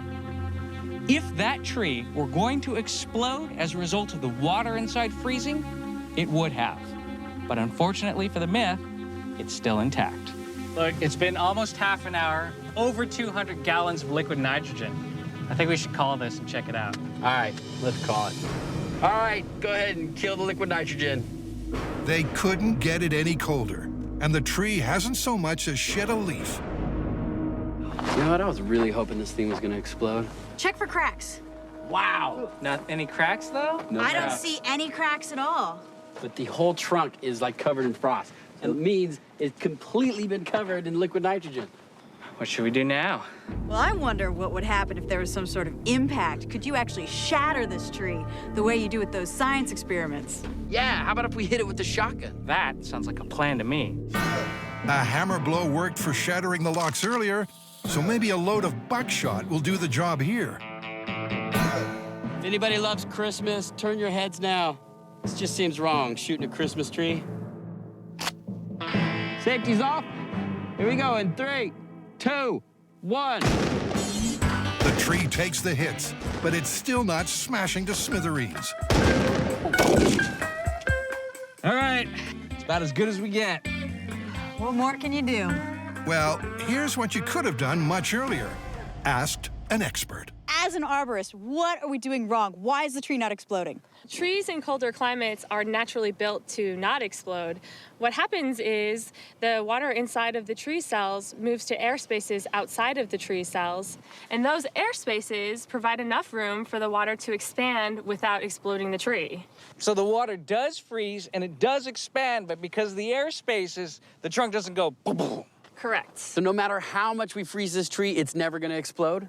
I doubt it. Stupid adapting nature. Time to admit they were barking up the wrong tree. Look at that. It's obvious that this tree is frozen completely to the core, and even with a high-velocity impact, it did not shatter it or do anything that looked like an explosion. Yeah, we froze it with liquid nitrogen, didn't explode, and we hit it with a shotgun shell, still didn't explode. All right, I guess we're calling this one busted.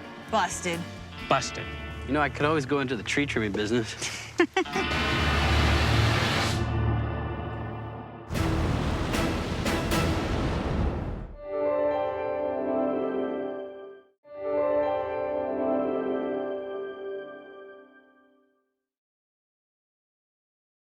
Do not try anything you are about to see at home.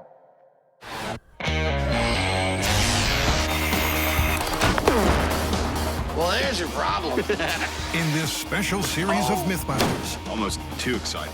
the Dream Team tackles their dream themes. It's scientific! Testing myths about everything from electricity to pressure and gravity. This one hurt a bit.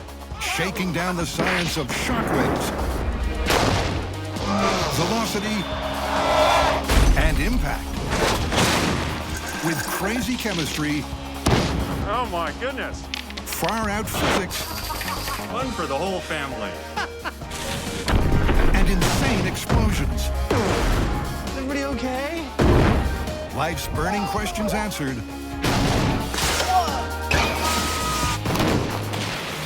On Mythbusters, there's your problem. In this episode, the Mythbusters go loco for motion as they explore strange new ways of repurposing vehicles. Then they take a deeper dive into the physics of motion.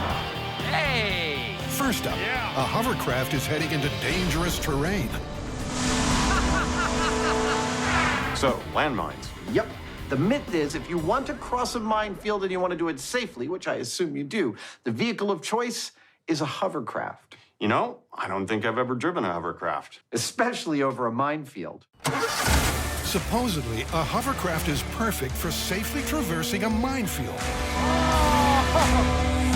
Because it evenly distributes its weight on a cushion of air. He's having way too much fun. Yep, and they're also starting to get a feel for how 600 pounds of man and machine could possibly power through a minefield without mishap.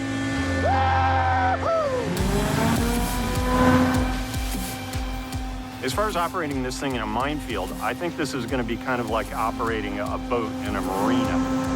Yeah! I think it can be done, but you have to plan ahead, and that's going to be the key. That, my friends, is the sound of Jamie Heineman being enthusiastic. I don't know about you, but I feel ready to drive this across a minefield. Let's go make a minefield. Let's do it.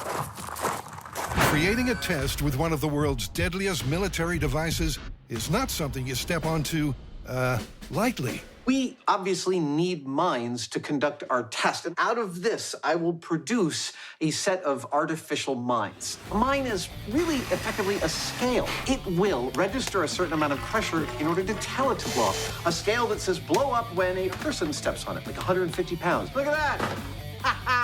Or a truck, like 700 pounds. And the soul of our fake mines will be this little metal button. This is, in fact, a pressure transducer, and it will allow my fake mines to behave just like the real thing in every way, except for explosives. While Adam makes the housing for a programmable pressure trigger, Jamie replaces the C4 with an air-powered mortar, designed to give off a safe, movie effect blast. That right there is the tank. and we'll have a funnel on the end of it filled with stuff that's going to get shot up in the air. It's pretty simple and straightforward. That's great. Looks pretty good to me. Meanwhile, Adam has a prototype pressure pad ready for demo. So here is the function of our mine. We've got the body that is the casing, and we've got our pressure rod here. And down at the bottom is that little pressure transducer screwed into the bottom of our ABS pipe cap. And that will work just like a real thing. And that means it's time for a montage to mass-produce 20 accurate and programmable landmines. With time suitably lapsed, they hit the bomb range. They're home away from home to lay out their landmines in a deadly $ design to ensure that when the hovercraft crosses, it'll hit most of the mines. Now, you may be wondering why we're doing all of this digging. That is a beautiful machine. Our mines are not autonomous mines, right? Because we actually have to wire them up to a system, allowing them to be switches for our air mortars. So, allow me to introduce you to our mines. Now it's got a paint job and a title and a wiring bus so that we can wire these mines to our central system, which will allow us to adjust the pressures they go off at and set off our mortars. And laying their high-tech minefield is a mammoth undertaking. I have to tell you, this is one of the more complicated builds we have ever embarked upon. We've spent a couple of days now digging, pressurizing, mining, mortaring, wiring, and testing, all to what end?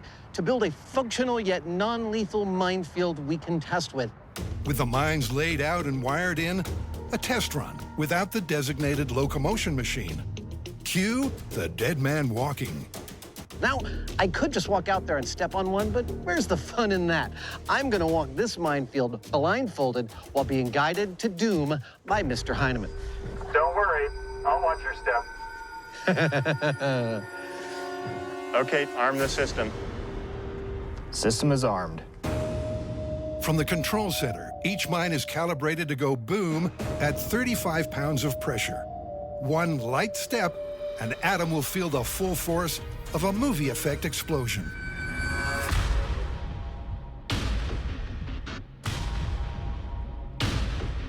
Now bear to your right a little bit.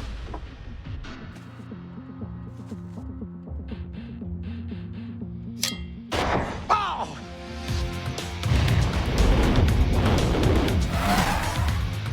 Oh!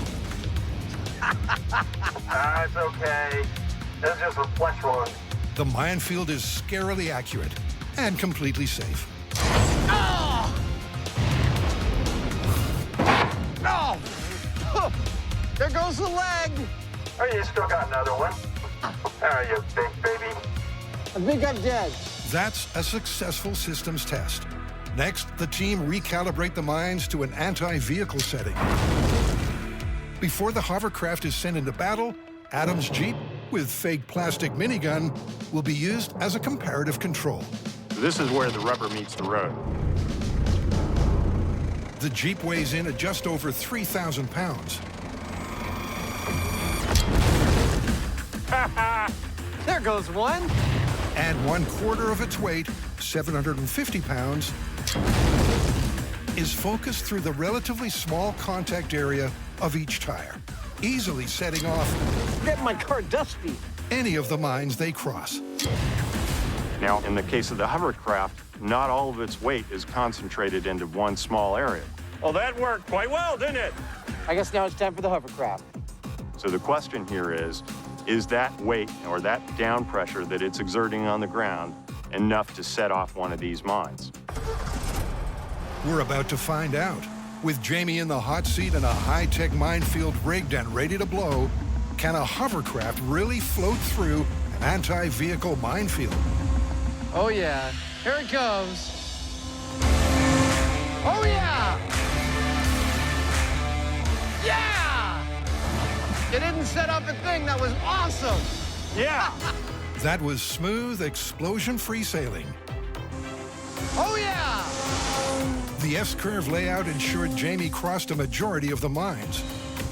But not a single one went boom. Yeah! the hovercraft is distributing its weight across its entire footprint, across the entire cushion of air that it's riding on. That's why it can't set off our mines. That's why it is the perfect craft for making its way across a minefield. It's time to ramp it up by taking the pressure setting down. Our minefield is set to an anti-personnel pressure. That is 35 pounds to trigger our mines. Here we go.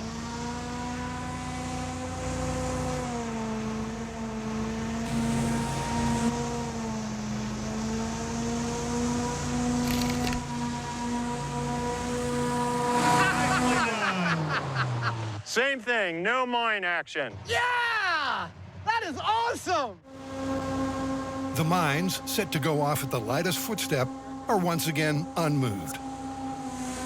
Adam then does his best to linger with several 360s. Yeah. Can you hold it in one spot?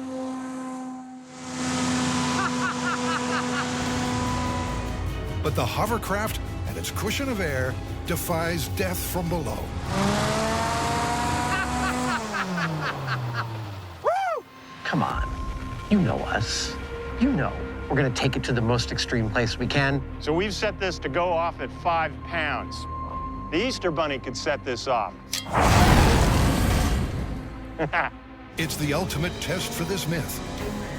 The Heinemann and hovercraft are 120 times heavier than each mine's threshold.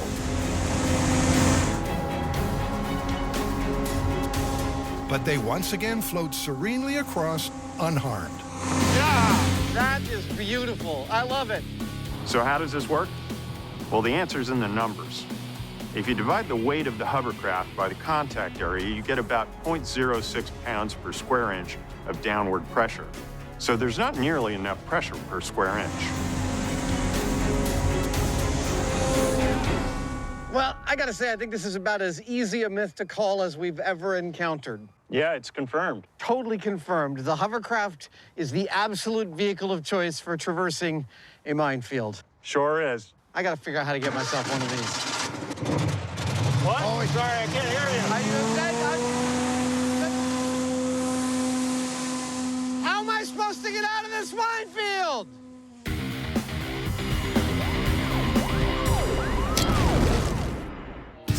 Next up, an extreme rowing machine. Are you having fun? I am, but there is a point to it. Which is? Well, we've been gathering videos over the past few months of people purportedly doing incredible things using an excavator. Like? Well, we've got one in which a guy seems to be rowing a barge with one. I can dig it. I thought so. The myth parameters are set. Can you generate momentum and maintain directional control of a barge using an excavator to row? This is our barge. These are excavators, and behind me, the open water of the San Francisco Bay. Soon, we're gonna be dragged out into that water, and we're gonna have to get back using only these as our oars. Shall we put these guys in place? I think so. All right. Basically, what we're going to be doing is rowing a boat, except that instead of wooden oars, we're going to be using these buckets. And instead of human power, we're going to be using diesels and hydraulics. Otherwise, it's the same. We lower them into the water, and we push, and hopefully we go forward. There are a number of problems that we're going to have to overcome, and the first and foremost one is current.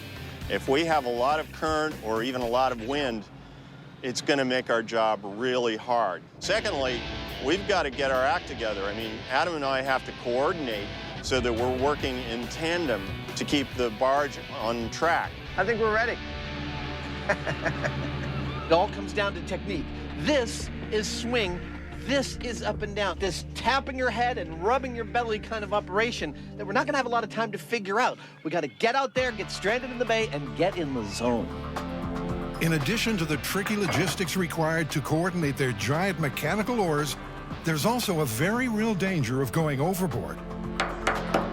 We're not taking any chances. We're going to actually weld these excavators to the deck of the barge, because once we start swinging back and forth, we could swing ourselves right off the barge. Even welded down, disaster is just one mistimed oar stroke away. Catch the barge with a bucket, and the excavator's weight and powerful hydraulics will easily snap those cables. Hey, Adam, you want to do a little fist bump? It's a nerve-wracking operation. I'll be honest with you. When I swing my arm out over the water, I get that whingy feeling in my legs. But I swear, I think this is gonna work. With no time to practice, it's time to put that prediction to the test. Well, the tug's left. Are you ready? All right, this is rowing with an excavator. Back towards shore. Here we go. Adam and Jamie, positioned at the front of the barge, go to work. And initially, things look great.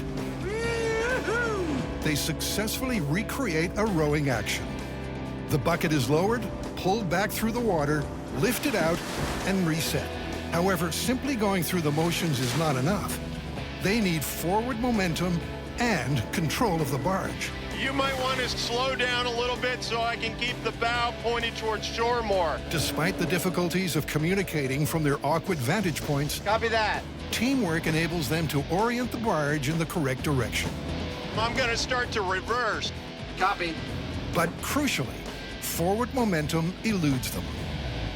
Well, so far, the current is turning out to be a bit of a problem. I'm encouraged by the fact that we are able to control the direction of the barge, but we need more speed. We need more power. I'm wondering if we don't need some kind of alignment like... The myth looks to be set adrift, but Adam and Jamie aren't giving up.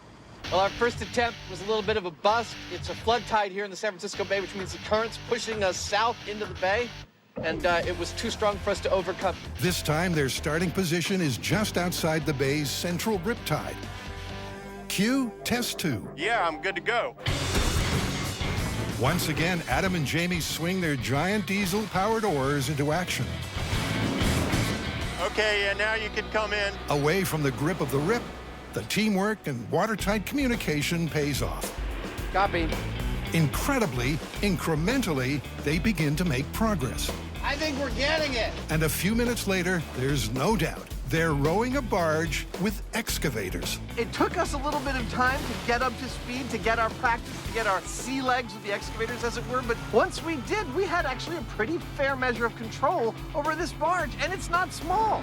Let's try one more shove towards the dock a little bit and then just let it drift. Even from our really disadvantaged vantage points, we were able to see what the other was doing and intuit what was necessary, and that made this successful. Hey, Jamie, I think we made it, baby. Well, it wasn't a picture-perfect landing at the dock, but we got within a few feet of it, which is not bad. Nice work there, partner.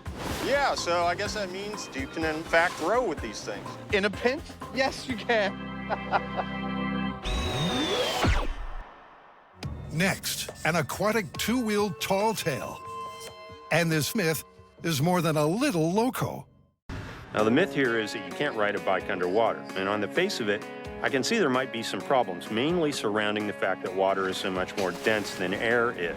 That was a satisfying thud. Now, this is going to mean that it's a lot harder to move through it, and relatively speaking, your weight underwater is a lot less than it is above water, and so you may have stability or traction problems.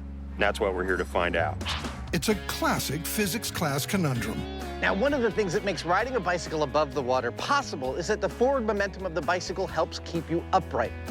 Now, forward momentum is going to come at quite a premium underwater, where I don't expect to ever be able to even go this fast. What is that going to do to my balance? I'm not exactly sure, but I expect it's going to make things a lot more difficult. There's only one way to find out. The guys dive in the deep end for science. You ready? Go for it. Now, to ride a bike underwater, the wheels are going to have to contact the ground. So if he's floating, that's not riding a bike. So far, so good. Yeah, you're propelling yourself, aren't you? I am propelling myself, and the wheels aren't spinning. It's so far so good. But riding a bike half underwater is only half riding a bike underwater. To test the myth, Adam's got to submerge. And there he goes. And there he doesn't. His front wheel's no longer rolling. He's wheeling, actually. For that test, riding a bike halfway submerged in the water, a lot easier than I thought it would be. But once I got fully underwater, it was, well, just as impossible as the myth would suggest. But we've got a couple of other things to try before we call it just yet. What do you need? Well, I think I need more weight.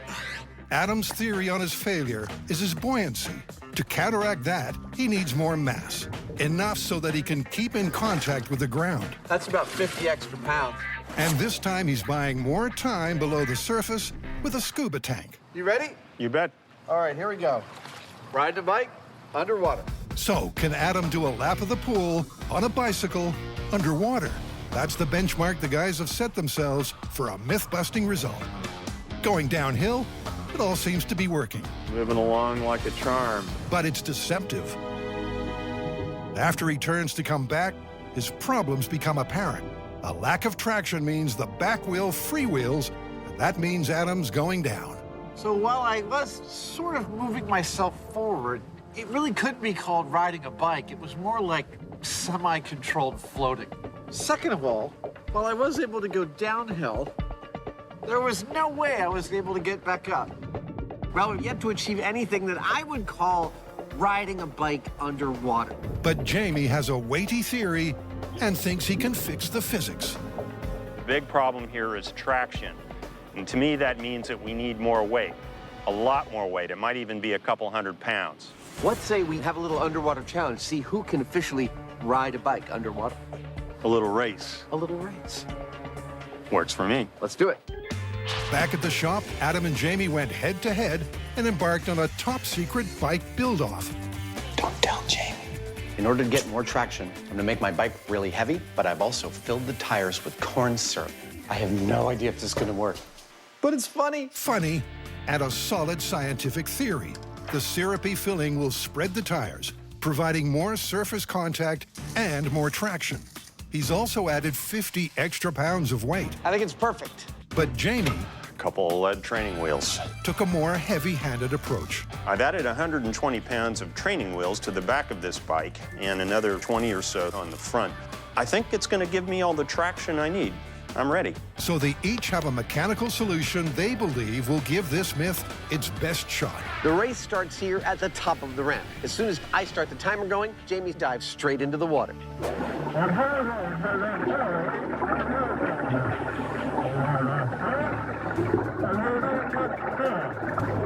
The moment he crosses the finish line, I wave the checkered flag and tell him it's time. Are you ready? Ready as I'll ever be. Then it'll be my turn. So they're all set for the Tour de Pool. Go. A uniquely Mythbusterish event. Most peculiar start to any race ever. I like watching the top of his bald head disappear into the water. He's coasting downhill. 165 pounds of bike, 180 pounds of Heinemann. This is where we ran into trouble last time we were in this pool. Going back up. The whole design of his bike is about getting him back up the hill, giving him enough traction. But all the extra mass doesn't seem to be aiding Jamie's cause. In fact, it seems to be more of a 160-pound hindrance than help. It may just be too much weight for him to get up that slope. Jamie was hoping the downforce from the additional weight would help maintain contact with the ground. It's a marginal improvement, but not enough to escape the deep end. And in the end, he has to use his feet to get to the top. It's a little Heinemann that could, inch by inch.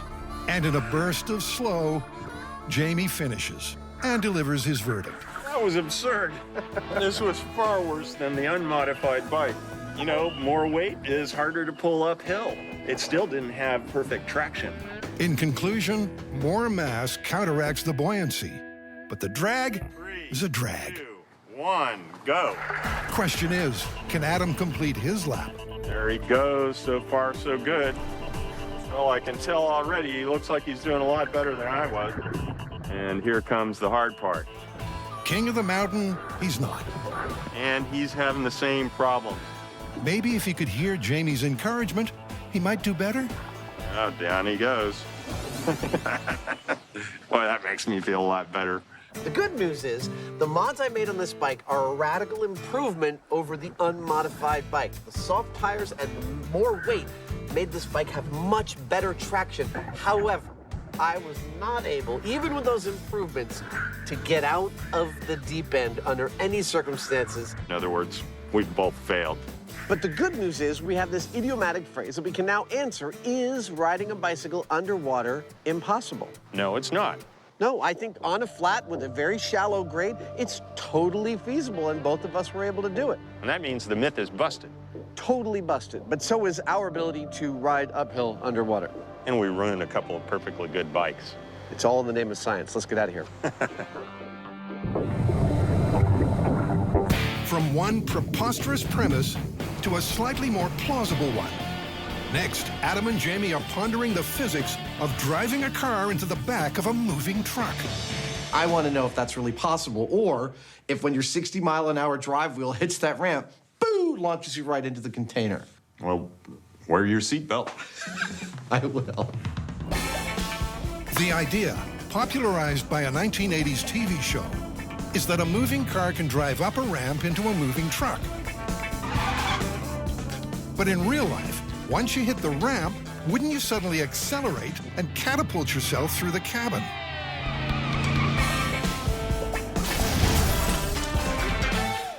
Before going big, they'll go small to test the physics. Yeah, look at that. Jamie vandalizes a treadmill to replicate the rolling surface of the highway. Ingenious. The treadmill here represents the road surface. We have a miniature representation of a truck. We have a miniature car.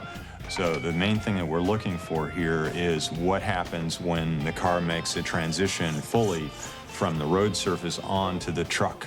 Their main worry? That the moment of transition will create a velocity differential that will cause the car to career out of control. There you go. No need for practice. In a break with Mythbuster tradition, there was first-time success with a small-scale test. We've been thinking that the moment those back wheels traveling at this speed hit this ramp, that car goes fa-ching. The high-speed camera confirms there's no fa-ching factor. The RC car slid into the trailer as smooth as you like. And even without brakes, its entry was slow enough to prevent a serious fender bender with the back wall of the big rig. So, I don't know about you, but the small-scale experiment really gave me a lot of confidence that this might actually be possible. Yeah, and when you think about it, you know, the car's got a lot of inertia, and for this to crash into the back of the semi, it'd have to all of a sudden be going, you know, twice as fast as it was. It's got to really accelerate. Time to ramp it up to full scale. They've got a big rig, a 1980s car, and they've made their own ramp. And not an inch to spare. The ramp seems like it's perfect. It seems to be just long enough to do the job and not really hit much on the car. So I think we're good to go. But they won't be sending it from the get-go. The first run will be a little bit driving Miss Daisy. We're hoping to get up to highway speeds. We're going to start slow. 30, 35 miles an hour is what the first test is going to be at. And if that works, then we go to 55. So Adam, the human guinea pig, suits up for the 35-mile-an-hour run. And with just one successful bench test and a 1980s TV show to go on, they're taking no chances with safety. There's still a lot that can go wrong, which is why we've done a bunch of safety procedures to make this as safe as possible. One, we've added a roll cage into this car. Two, we've added a 5-point safety harness so that if I roll, I'm not going anywhere. And finally, I'm wearing a helmet. This is it. Test time. Gentlemen, start your engines. But just as they get underway, it starts raining, making the road and ramp slick. And the challenge, just that little bit tougher. Adam goes anyway, approaching his target speed. We're at 35 miles an hour. He takes his time getting in line.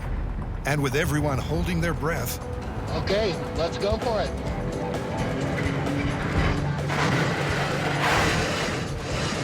Look at that. Well done, well done. The high-speed camera captures the crucial moment. As the wheels hit the ramp, they slow significantly, which is where the clever science bit comes in. Any object in motion has a tendency to maintain a constant velocity.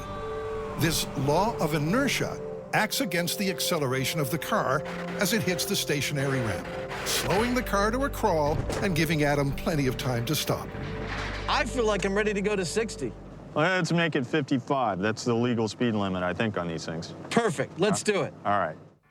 Making it safely up that 6-foot gap at 55 miles per hour is a tougher proposition than 35, and the rain is coming down harder.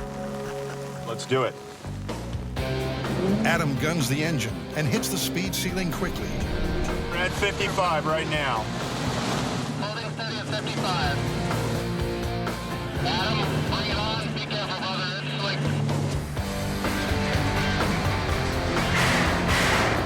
Look at that! Good job! Once again, Adam made it look easy. The increased velocity didn't change a thing.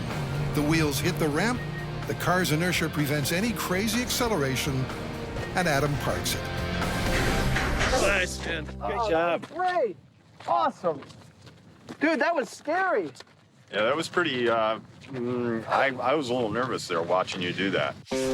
With the myth confirmed, there's only one thing left to do. It's Jamie's turn. This is Jamie. I'm good to go. Over. And he's going to prove that whatever Adam can do, Holding. he can do backwards. Nice work, Heinemann. It always pays to have an exit strategy. I don't know when I'm going to have a chance to use it next, but it's nice to know how to do. Exactly. And the Knight Rider ramp drive up, totally confirmed. It worked. Confirmed. In our next myth, Grant, Tori, and Carrie are pondering a different physics dilemma. Let's say you're driving along in a car at X miles an hour. You throw something out the back in the opposite direction at the same speed. Does it just fall straight down? Basically, what you're saying, does the forward momentum and the backward momentum cancel each other out completely? Exactly. Or is there some other factor like air resistance that makes it impossible? It makes sense that an object subjected to equal and opposite forces, forwards and backwards, would drop like a stone. But unless we can prove it in real life, this simple equation's no more than a theory. So how are we going to test this one? How about a pickup truck with a treadmill on the back? Pickup truck drives forward at 10 miles an hour, treadmill goes back at 10 miles an hour, and then one of us jumps on it. By one of us, you mean Tori? What? So this is to see if I just fall straight down or get flung off the back. That's the idea. Yeah, great idea. They've got the treadmill, they've got the Tory. But Tori's not going to risk his skin until they've tested the method. See, Grant's got a hunch when a large weight is dropped on a treadmill, it'll slow down before regaining its speed. They turn the treadmill to 10 miles an hour, and the hunch proves true. And it gets back up to 5.45 miles per hour. All right. So to balance the forces, the truck on which the treadmill will be mounted should also move forward at 5.5 miles per hour. Okay, while they mount it to the car, let's use one of those four-way split screens so we can get to the fun part quicker. Ah, the smell of fresh country air and of sweaty, well-used padding. Feel like a gladiator ready to be slaughtered. For our control test, our truck is going to be stationary. Tori's going to drop onto the treadmill and then project off the end of the truck in a gentle arc. Okay, so this is our control test. You ready? I'm ready as I'm ever gonna be. Okay. Famous last words, as a telephone call disrupts the filming.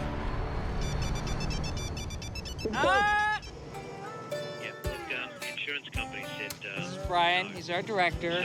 No. What's going on? Okay, so this is unusual. We're just about to go for it, and our producer gets a phone call from the insurers. Apparently, this is way too dangerous for Tori to attempt, this uncontrollable fall. So, I think we're gonna have to go for the next best thing, which is... A blow-up doll wearing overalls weighted with sand. not bad for a stand-in Tori. And because the stand-in weighs only a fraction of what Tori weighs, they can go at 10 miles per hour after all. All right, here we go. 10 miles an hour. In 3, 2, 1. Oh! I am so glad that that wasn't you, man. So in our control test, stand-in Tori was thrown 6 feet away from the treadmill from a height of 3.5 feet. What this means is he didn't fall straight down, but that's not a surprise. Now it's time to move on. Okay, this is the main test. I'm going to drive the pickup at 10 miles an hour while Tori throws his sand-in onto the treadmill right in front of the high-speed cameras. All right, ready? In 3, 2, 1. It's a rare case when the team gets excited by a lack of spectacle. Watch that point right there. Oh, nice timing on the drop. It pretty much drops straight down. I mean, compared to our control test, it would have been out there. Yeah. Here, straight down. That is really cool. So there might be some merit to this myth. Absolutely. The morning's testing was a total success. But this is Mythbusters, and we just can't stop there. No, we can't. The team needs to see if it also works at higher speeds. So they're building an air cannon designed to fire a soccer ball. Oh, no! Look at the ladder. Yeah, we wrecked a ladder, and I think we killed the soccer ball. 340 miles per hour is good for wrecking ladders and soccer balls, but a little too fast for their test. So Grant winds the dial back a bit. Yep, that looked like 60 miles an hour to me. It's now back to the country to see if they can nail the myth. First, the control test with vehicle stationary. That just doesn't get old, does it? Flew off the scale before it even landed on the ground. That's fantastic. The ball clocked 60 miles an hour, so it's time for phase 2. I'll be driving the pickup truck 60 miles per hour in that direction, while Grant is firing the cannon at 60 miles per hour in the other direction. We're ready on your go, Tori. Hit it. 20, 30, 40, 50, 60. And fire. Hey! That was a pretty good shot. But the high speed reveals a problem. It's not perfect. It's not the same results as the other one. That's what I'm saying. This should drop straight down, not fly backwards. It's agreed that either the car was too slow or the cannon too fast. Just note to yourself, the speedometer was wrong. I was perfect.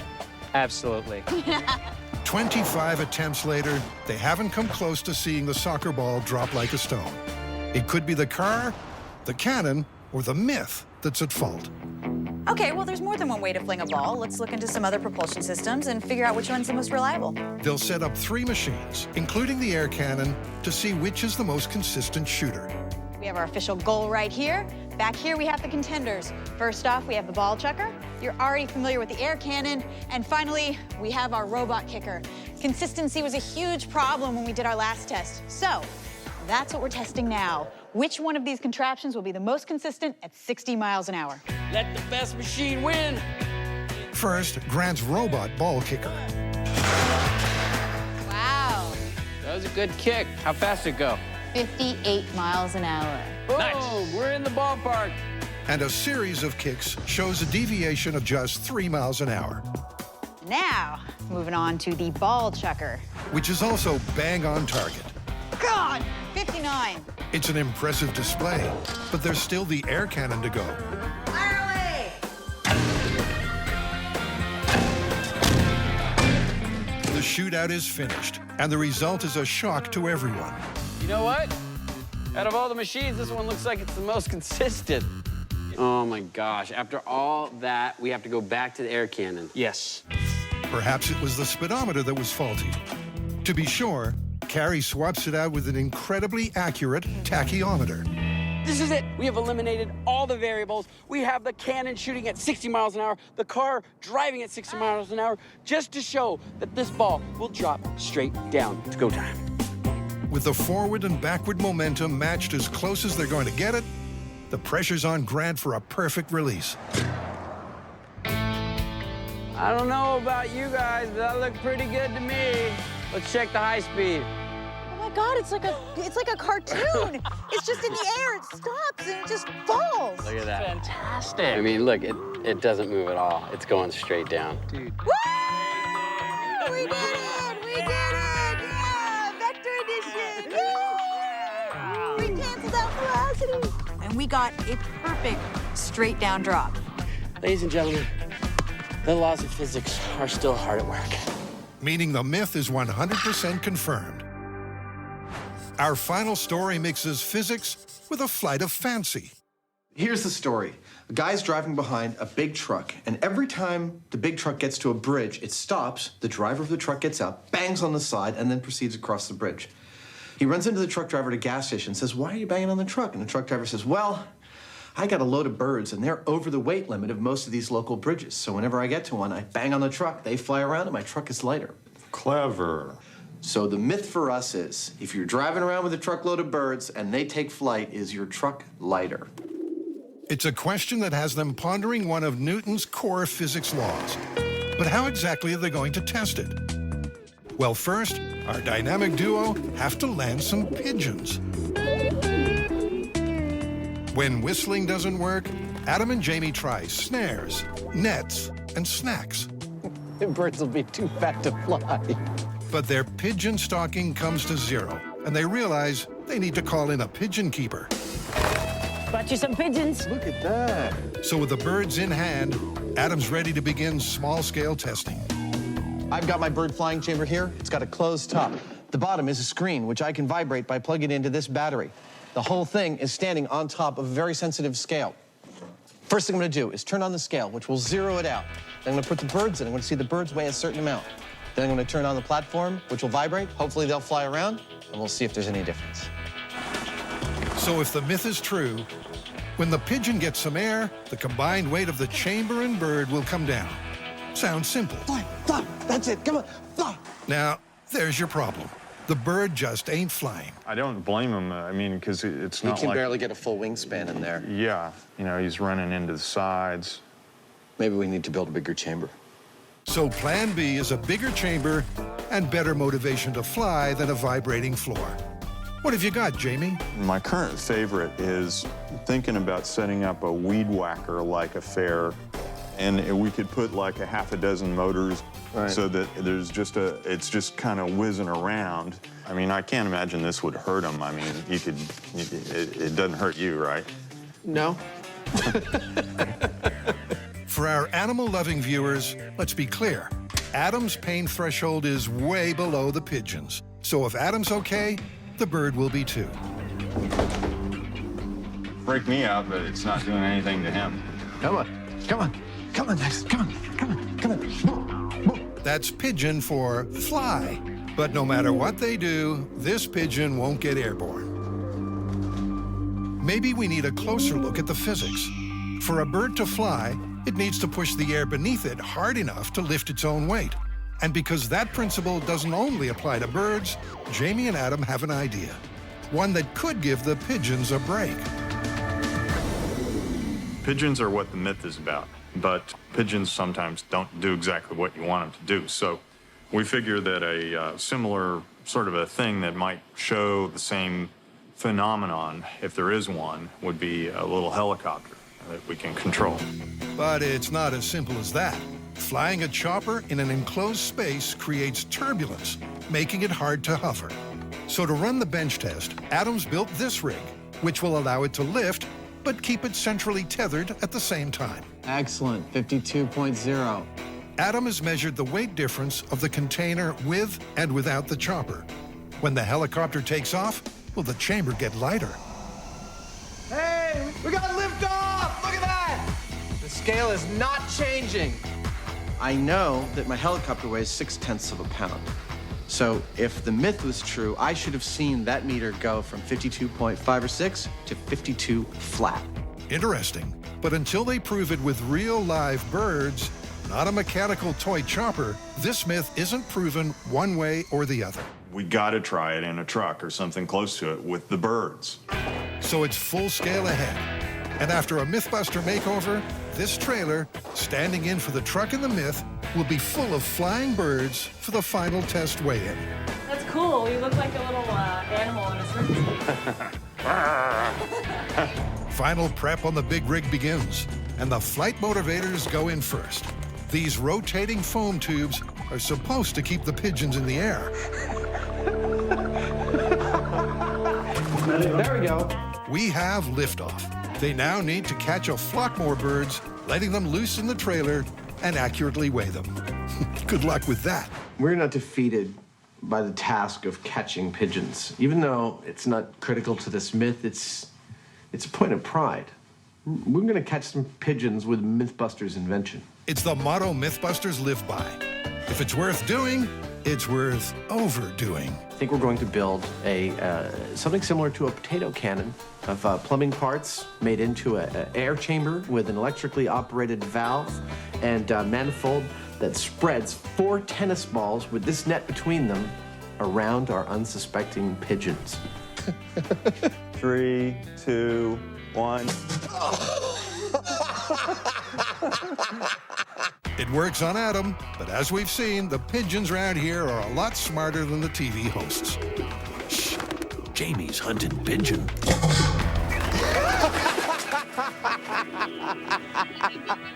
All that flapping means the pigeon cannon is a flop. So the pigeon keeper gets another call, and once again, comes up trumps. How many is that? I think we got 36. That ought to do it. With the birds taken care of, Adam and Jamie can concentrate on setting up the final test. This is a load cell. We're gonna put one under each corner, and as the trailer sits on this piece of metal will bend a little bit. That bend will be registered by a crystal on the side here, which will output a change in voltage through this wire that will be read by our computer and output as points on a graph over time. And with the pigeons in position and not flying, the team have their starting weight. Okay, so that's a difference of 11 pounds with the birds in place. I'll zero everything out to that, and that'll be our starting point, right? So if the weight drops while the birds are flying, the myth is confirmed. In 3, 2, 1, go.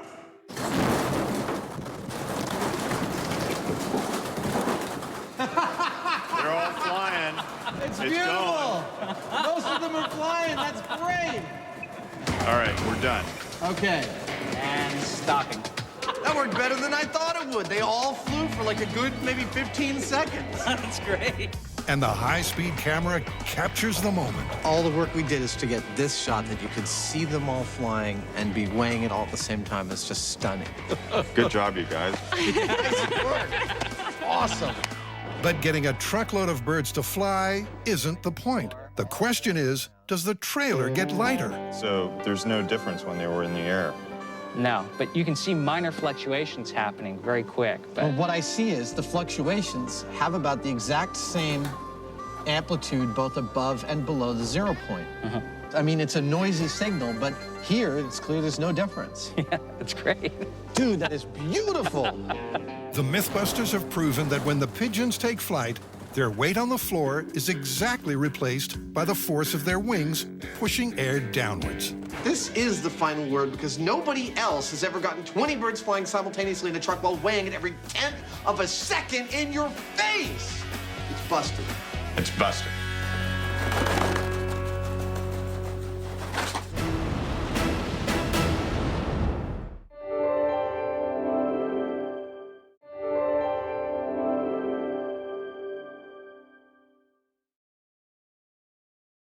Please, don't try what you're about to see at home.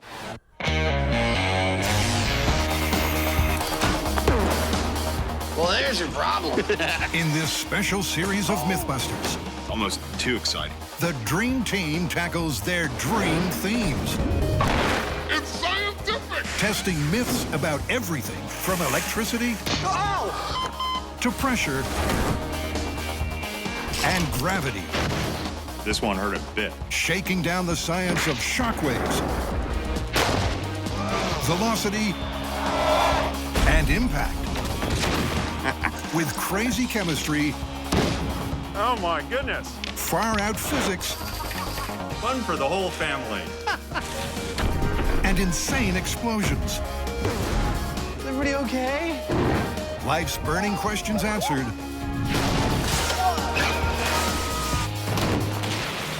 On Mythbusters, there's your problem. This episode, the Mythbusters take the plunge into 3 water-based myths, including if a ninja could really fire a blow dart while underwater. That's without cheating. Then they head to the surface to take on some truly extreme weather events, like could hail sink a boat? It's coming down in buckets. And could you build a portable tornado shield? Okay, everyone be quiet. It's Jamie's nap time now. Our first story is a frothy one. Well, there's a myth going around that it is impossible to swim in bubbly water. Sounds like we're going for a swim. I think so. According to the myth, the bubbles make water less dense, meaning if it's extra fizzy, you sink like a stone. To test the theory out, they need to make an underwater bubble generator. So all we've done here is welded together a couple of heavy steel frames And we've sandwiched inside the frames a pillowcase. We're pumping air into that pillowcase, and as it pressurizes, it comes through the weave of the fabric. That's great. It makes little bubbles. But we need just a little more water. So we've come back out here to this 10,000-gallon tank that we installed a few years ago, and we're gonna put a larger bubbler in it, and Adam's gonna go for a swim. Or not. The water tower is said to become a fizzing cauldron of scientific discovery, if only they can figure out how to get the bubble maker into it. Oh yeah, they'll just use that crane. So our bubbler is just about ready to be put in place. That's a tight fit. Okay, stop. What happens next is that we hook up the air supply. And then we slowly lower it to the bottom of this tank, which is full of reasonably clear but quite cold water. Then I will put on some scuba gear, and then we're pretty much ready to do this test, which I hope happens quickly because this water right now is about 50, 51 degrees. 50 degrees Fahrenheit. That's a spine-chilling 10 degrees Celsius. Bon voyage. All right, here we go. How's the water? The water is so cold, I got an instant headache. But you know what's really cool in here? What? Looking out the portholes. As the rig roars into life, a perfect hubbub of bubbles bursts forth. It's a gorgeous stream of bubbles.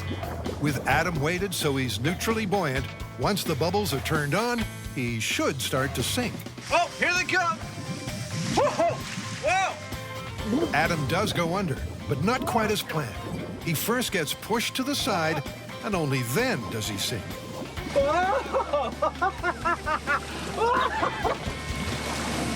I'll tell you, it's not making me sink like a stone, but it is creating this really strong current that's throwing me to the side, and I feel like it's dragging me down a little bit. The bubbles are creating an upwelling, pushing Adam off the side into the wall. And without bursting the boy's bubble, It's like riding a Bronco. methinks it's time for a rethink.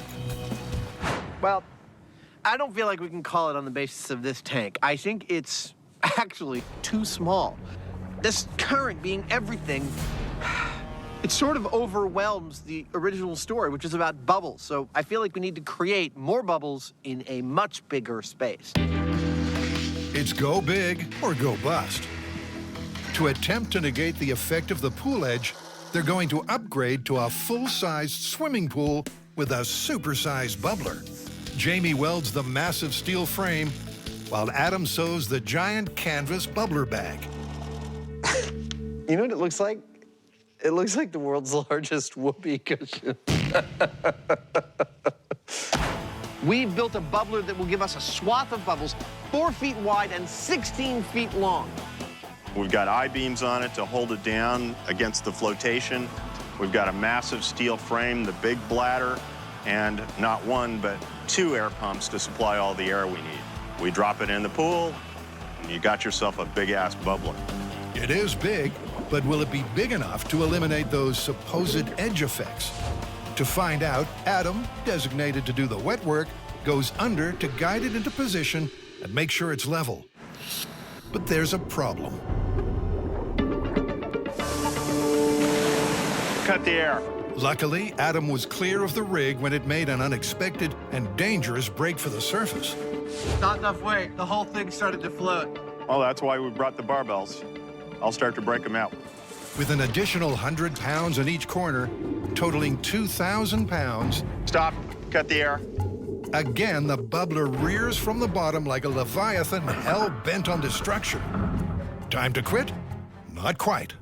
This is just a minor setback. All we need are heavier I-beams or bars of steel of some sort to put on this thing. We'll be able to weight it down. We'll fix it. They add 4,200 pounds of weight holding down the bubbler. That's perfect. Nothing's budging. It looks gorgeous. Excellent. They've tamed the bubbling beast. Now it's time for the real test. First, Adam will do a no bubbles lap. Our first test is the control. Without turning the bubbler on, I'm going to swim from here across the pool and back. And I'll take a reading on the stopwatch. Once we've got that timing, we're going to turn the bubbler on. I'm going to do the same thing again and see if there's any difference. Have I mentioned this pool is not heated? Okay, swimming without bubbles. In 3, 2, 1, go. Adam sets off.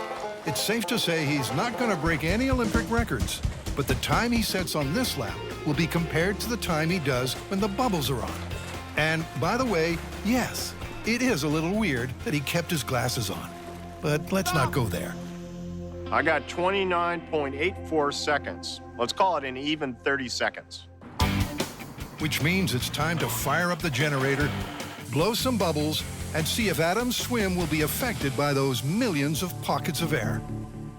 Okay, swimming with bubbles. In 3, 2, 1, go. Glasses firmly in place again. On the first lap, Adam powers through the bubbles. But on the way back, it's not so easy. Just like the previous test, the upwelling current pushes him to the side. Okay. 32.5 seconds. That's a lot. That's like 8%. It does seem to be more difficult to swim in bubbly water, and the timings we've been taking from my testing seem to bear that out. So given that there might be a grain of truth to this story, that it might be more difficult but not impossible to swim in bubbly water, we're gonna ramp it up as far as we can go. That's more like it. And that means we're gonna go full power with those compressors. We'll see what happens. Wow, that's a lot of bubbles. Full scale bubble test. In 3, 2, 1, go. With the dial turned to 11, the forces Adam has to deal with are obvious. Despite looking quite serene below, there's nothing cruisy about this jacuzzi. And the current's too strong to swim across. Ah! Swim harder. You're just not trying hard enough. Stop screwing around. We started out with a myth about it being impossible to swim in bubbly water, the conventional wisdom being that bubbles make the water less dense and thus you would sink, when in fact it turns out the bubbles create this churning upwelling of current as they rise to the surface, and it is the current and not the bubbles that makes it, in fact, impossible to swim in bubbly water. I love being surprised by results like that. Well, that's pretty neat. We had a build that was more difficult than we thought, a surprise ending, and a myth that is, I gotta say, plausible, but not for the reasons we originally thought. In our second story, Carrie, Tori, and Grant are diving into a very different water-based myth. This is a classic ninja myth that's all about assassination. But this is specifically an underwater ambush. So imagine you have a target. The only time he's unprotected is when he takes his morning walk by the lake. Okay. So you grab some poison darts and a blowgun, you hang out underneath the water, and when your target walks by, you attack. According to ninja lore, a shadow warrior could slip into a pond, stay hidden for hours, breathing through a blow tube. When the target finally turns up, the ninja fires a poison dart with deadly accuracy. Okay, this is gonna be tough. Well, if it was easy being a ninja, anybody could do it. First step, we need to find out if Tori can withstand one of water's especially dangerous characteristics. Stop right there, that's good. Its ability to chill the human body. Today, we're gonna test exposure to cold water. And to do that, Tori has kindly volunteered to jump into our tank of 66-degree temperature water. That's 19 degrees Celsius. If that was an air temperature, it wouldn't feel cold. Here you go, buddy. Ew, it smells too. But because water is a better conductor than air, it draws heat away from the body more efficiently. Well, apparently, ninjas used to rub animal fat all over their bodies and then put a leather suit on before they got into cold water to act as like a wetsuit. Great, not only am I uncomfortable, I look like a complete idiot. This is the ninja hood. This Do I part really goes... have to wear this? Well, this Yeah. is... I mean, really. Yes, you do, Tori. You lose up to 50% of your body heat through your head. All right, you're gonna write on this board how you feel. 1 is you're okay, you're good to go, all the way up to 10, which is I think I've got hypothermia, get me out of here now. All right, 3, 2, 1. So well does water extract heat from our bodies, just 2 hours in water this cold could prove fatal. And just 10 minutes in, Tori's already struggling. Let's ask him what number he's at. 5. He's colder. In water this cold, Tori's losing body heat 32 times faster than he would normally. Paramedics are on standby. His breathing's really getting ragged. And the shaking's getting worse. Oh, he's coming up. He's coming up. Okay. Okay. After an hour, this ninja's had enough. Oh, that's it. All right. Now, given that Tori's just a regular guy of average health, that is a very good performance. It was harder than I thought it was going to be. The longer I was in there, the harder it was to breathe. So it seems a ninja could tolerate cold water long enough to become an underwater assassin. But how feasible is their supposed weapon of choice? I think as far as making blow darts goes, I'm totally going to kick ass. The team has vowed to use only authentic natural materials, so it's not easy. Bamboo grows in sections with joints, so you have to remove the bumps and notches to make sure the dart won't catch in the barrel or lose air around the sides. Tori and Grant are done. But Carrie's decided to bend the rules a little. You may have noticed I put a metal tube inside of my bamboo blowgun, and that might be considered cheating. I mean, metal is natural. It does come from this earth, so not entirely cheating. Okay, and whoever gets the closest gets to be the master ninja. All right, here's dart number 1. Tori gets 3 darts close, but no hits. You're really accurate if you're aiming for the background. Now, Grant's natural material blowgun has had a last-minute alteration. Well, if you want accuracy, you should try All right. the laser sight. Grant's got a laser sight on him. Wait a minute. I know! Did ninjas have lasers? Hey, no. Modern ninjas do. Laser sights have some advantages and some drawbacks. Oh, don't look out in the barrel! Don't look down the barrel! Oh! It's a self-sabotaging blow dart gun. With Grant down and out, all hopes rest on Carrie. Oh! In the face! Oh! That is in the exact center. She's like a ninja. Ah! The boys are mystified until... I totally cheated. I've got a tube in there. What? What? Oh, you cheated! Coming from the man with the laser sight! See that? That's without cheating. With the blowguns finished, next they'll head out to the pool, where they'll have to battle more of water's troublesome effects. This is where it gets really hard, because underwater, refraction's gonna distort your aim. And even if you could overcome the refraction, you still have to load the dart in the blowgun while breathing. All right, get in the water. The problem for our assassin will be that the Emperor she's aiming at isn't where he appears to be. That's because light travels at different speeds through water and air, getting bent as it passes from one to the other, a process called refraction. Although she's still a dead-eye shot above water, That's right where I was going for! under the water, Carrie is guessing where to fire. Oh, jeez. Sorry. She's missed by a mile. It's really blurry. Whoa! You hit the pole. It was high. Yeah, lower your aim a little Oh, bit. wow. I thought it was way lower than that. All right, refraction, aim test, take 3. So will it be third time lucky? Oh, that's a great shot. A really good shot, and that was only your 3rd try. Ah, the sweet smell of success. The refraction test went so much better than I expected. I thought that maybe I could hit the target, but I didn't think I could sit underwater, see the target, and really aim for it. In 3, 2, 1. Well, now we've tested all the elements. Now the final test is to see if we can load our dart underneath the water and then fire and hit our target. Trouble is, once you take your mouth away, pressure makes the water rush in. And your blowgun becomes a water pistol. I shot mine first, so I got to see what happened with both of yours. All the darts went really low, and yours didn't even make it out of the pool. It's a blow to the myth. But Carrie could have the solution.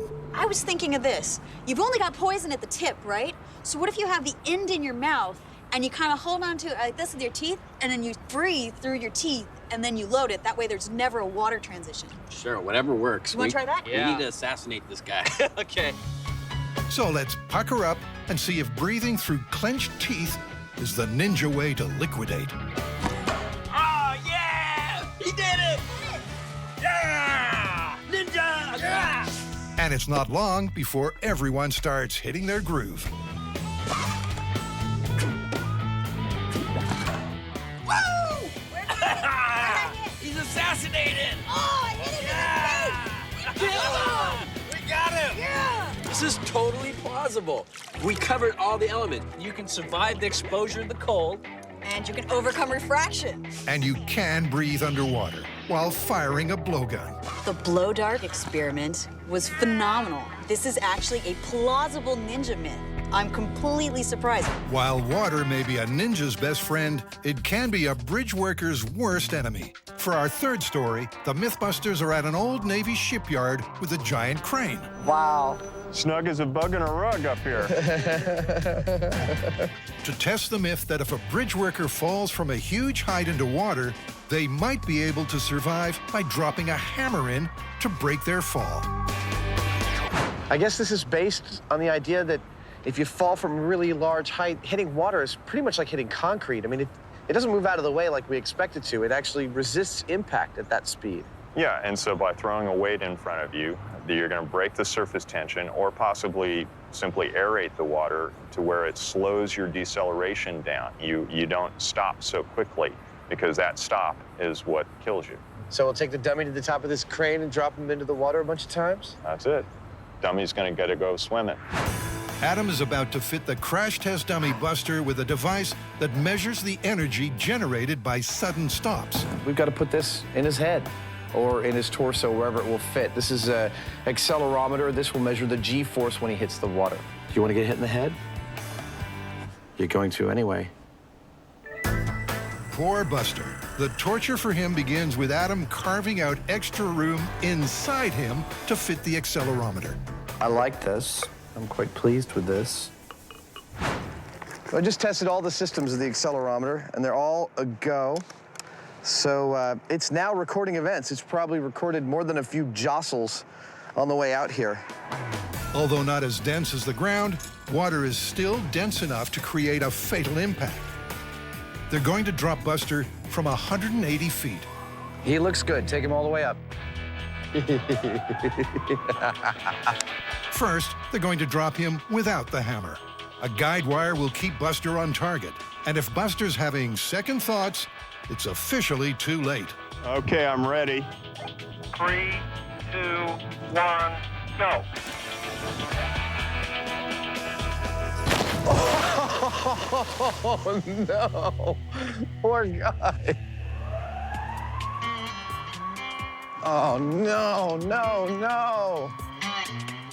The force of the impact blows Buster's leg off. And if you've ever questioned Adam's dedication, I ask you, what other TV host would strip down to his underwear and jump into murky cold water to search for a crash test dummy's limb? Oh, God. I had absolutely no success finding the leg. I'm really disappointed about that. I really wanted to come up holding the leg. That would have been beautiful. I did a good effort, but it's gone. And Buster's bad day is about to get worse. 3, 2, 1, go.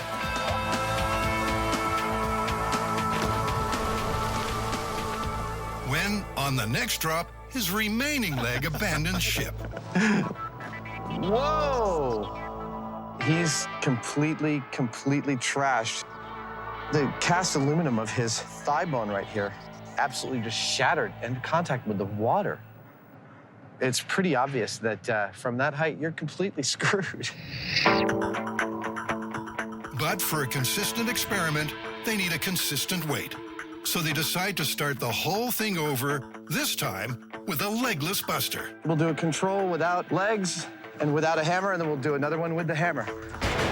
All cameras are rolling. It's a go. 3, 2, 1, go.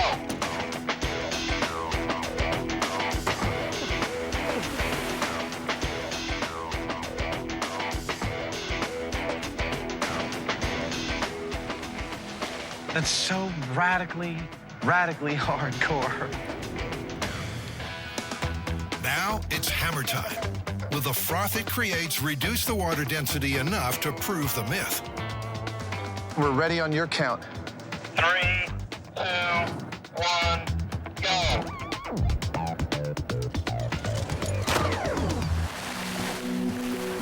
Even with the hammer falling first, Buster's still registered 239 Gs. The average car crash is just 70 Gs. 3, 2,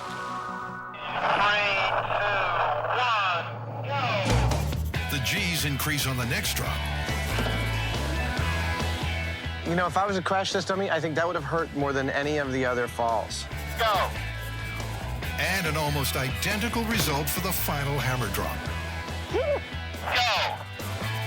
To get a full data set, they take the hammer off and drop Buster twice more.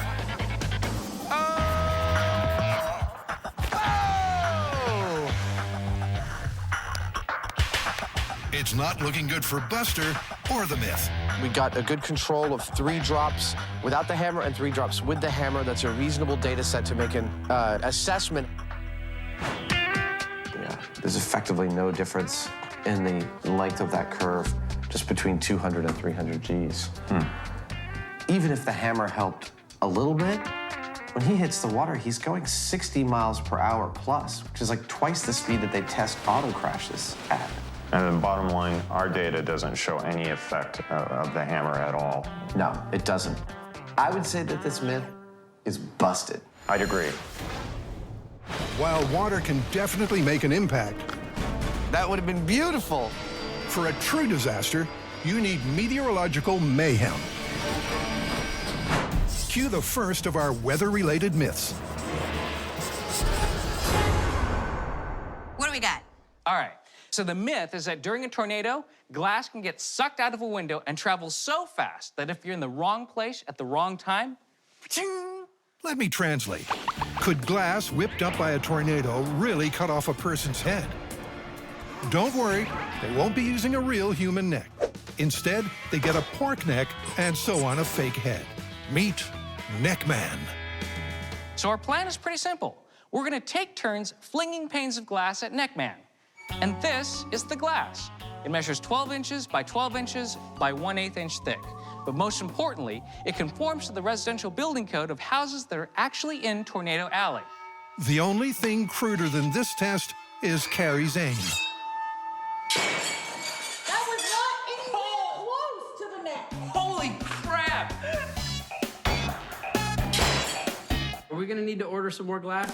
The problem here is not just accuracy, it's speed. Maxing out at a disappointing 30 miles an hour means Carrie's not even reaching a 4-0 tornado. Next up to the plate, it's Grant's turn. I guess you can have a worse shot. You guys okay? Everybody okay? Grant's faster, but no better at aiming.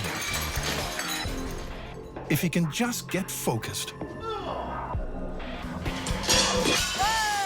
nice shot. Yeah, nice shot. Still not enough to cut the head off. It may indeed have been a giant pain in the neck, but a decapitation at 50 miles an hour, it wasn't. Tori is this test's last shot. Here we go. Oh, nice. Good shot. Correct shot. That was great. Tori nails the perfect shot, but the high speed reveals a very imperfect result. Look at that, you got 68 miles an hour. And it hit right on the neck. But look at it, the glass just completely shatters. I mean, it was going fast, and we hit it, but it didn't cut the head off. The Force 1 tornado pane hits dead center, but it's the glass that gives way and not the neck, meaning with this glass and this method, decapitation is impossible. I mean, throwing a piece of glass accurately, even at low speeds, is very difficult, and the pieces of glass keep shattering. All right, well, what if we try this? What if we take our head and neck, put it on the runway, and then we attach a sheet of glass to a vehicle horizontally, drive at the neck, and then release the glass before it hits the neck? Yes. I love it, let's do it. Out at the runway, Grant's figured out they won't have to drive as fast as a tornado to run a decent test. What we can do is simulate the kinetic energy of a smaller piece of glass flying at those speeds using this giant piece of glass. This has a lot more mass. Now this piece, traveling at only 80 miles per hour, has the same kinetic energy as our smaller piece, traveling at over 300 miles per hour. I call that extreme tornado speed. Grant's right. And it's over to Carrie to explain why. Tori's 450-gram pane of glass flung at 70 miles an hour had a kinetic energy of around 220 joules. If that glass had been traveling at an F5 tornado speed of 300 miles an hour, it would have had the energy of over 4,000 joules. Now, because the truck can only drive 80 miles an hour, to get a 4,000 joule hit, you need a heavier piece of glass. So how heavy? 6.5 kilograms. But will that cause a decapitation? That's one big piece of Tornado Alley code glass. And to put it to work, Tori's built a rig that looks lethal. So this is the Super Tornado Decapitation Rig. So I built this steel structure that we've attached to the truck. On the end of it is a piece of glass being held oh so gently by these foam blocks. When we hit the neck, the styrofoam will break and the glass will act as if it's flying through the air. With Neckman's neck on the line, Holy mackerel! Look at that tornado! it's all systems go. Yeah! You ready? Ready? Okay, this is Neckman versus the large piece of glass in 3, 2, 1. Not wanting the glass to slip loose, Tori gently accelerates up to 80 miles an hour. Here it comes. That's what I was gonna say. Now is the time I feel compelled to yell, duck! No! Whoa! Wow, that was almost no hesitation whatsoever. That was gruesome. I mean, there was no resistance. The head just came off. All right, let's check it out. But after looking at the high speed, they're worried that even with the hair trigger on the clasp, the momentum of the car is having an effect. So it's back to the shop to devise a new method of accelerating glass to tornado speed. So how exactly are we going to accelerate a piece of glass very quickly? Well, the first step is to take a bunch of these caster wheels and flip them upside down like this, so that we have a low-friction surface to slide our glass on. It's like a little conveyor belt for potentially deadly glass. At the end of this line, these two tires go on an axle, which is connected to an electric motor. Yeah, that ought to do it. That's gonna spin at really high speed. Now, a second set of wheels is going to go on top, and that's gonna form a sandwich. You're gonna love this. So that when the sheet of glass comes in, the wheels are gonna catch it and send it out at tornado speed.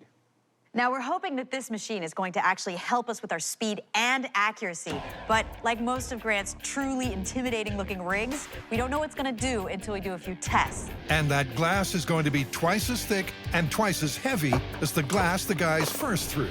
All right, calibration test, full power. And go! Woohoo! Yes. Maybe too much power. Instead of throwing the glass, the machine smashed it to smithereens. Shoot. That was awesome. But a quick nip and tuck, and it's good for take 2. 3, 2, 1.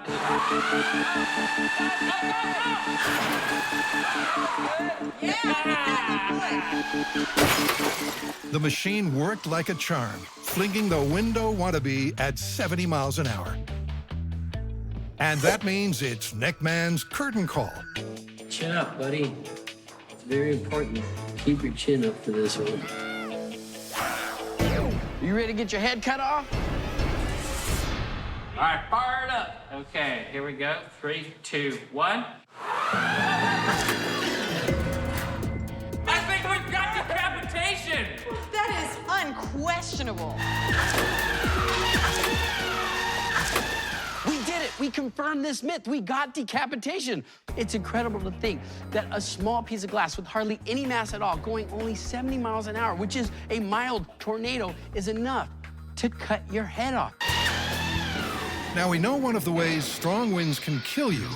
But next, Adam and Jamie are going to investigate how to survive a tornado. So our question is, how are you going to keep yourself from getting blown away in a strong wind? Storm chasers usually opt for an armored vehicle. But if you're outside with nowhere to run or hide, then surely you're toast. Well, not if the Mythbusters can somehow build a personal tornado protection device. Their device will need to be portable, protect from flying debris, and handle winds of at least F3 intensity, or 135 miles per hour. If they don't get this right, it'll be quite a blow to the Mythbusters' egos. The plan is this. I'm going to be making what amounts to a low-slung, it's my baby, streamlined and very heavily armored tent. Oh, yeah. Now it's starting to look serious. It's got armored panels, it's got aluminum tent poles. Okay, everyone be quiet. It's Jamie's nap time now. It's got a heavy-duty fabric. You crawl inside, and you're safe. That is awesome.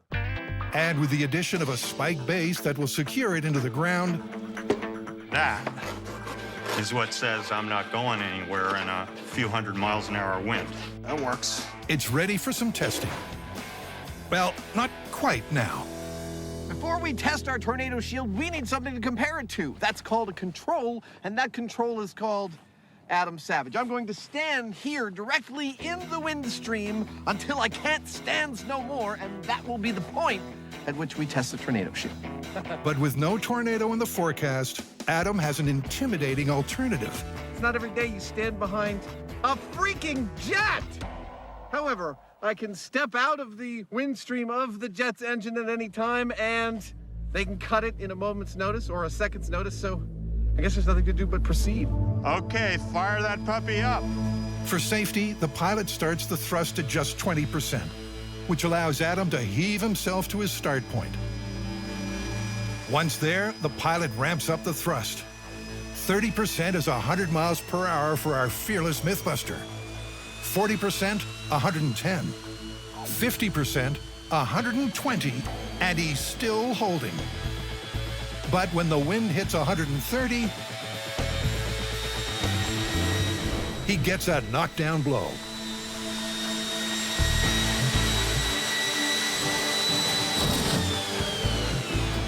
Like a feather in front of a fan, Adam stood no chance.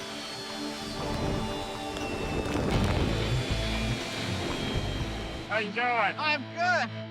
Ah, that was awesome. Without any protection, Adam lost control at about 130 miles an hour. Now it's time to test the tornado shield. And just like that, Jamie unpacks his tent and gets ready for the wildest camping trip imaginable. All right, here's the first test of the human tornado shield. Go ahead and start the engines. I can hear the engines going up. We're all good. Like last time, the pilot ups the thrust in increments. There comes the wind. Yeah, now he feels it. One design flaw of the shield is that Jamie can't see out of it. We can only imagine how terrifying it must be as the pilot ups the ante. The tail end of this thing is whipping around a little bit, but feels okay. The shield holds up well as the wind creeps beyond 130. But suddenly, things take a turn for the worse. The suit tears away, and Jamie is left vulnerably exposed.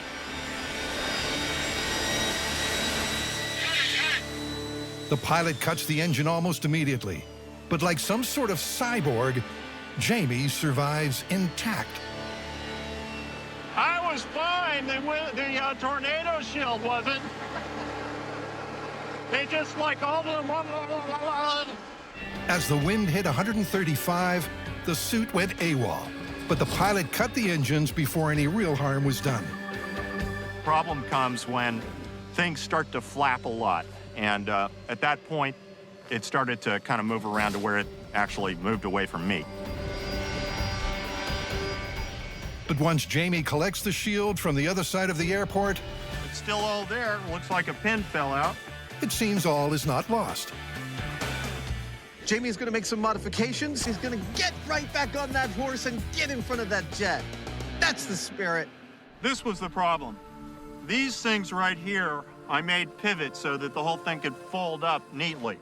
They're what actually holds the whole thing to the ground.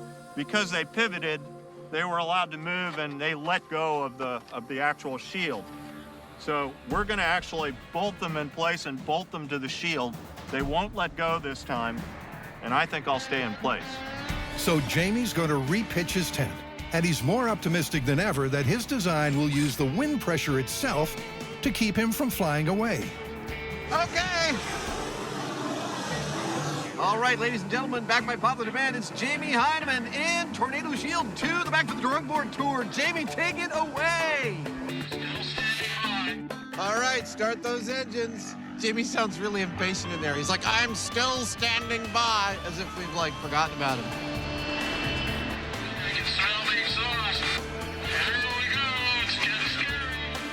At 110 miles per hour, Jamie's finding it a breeze.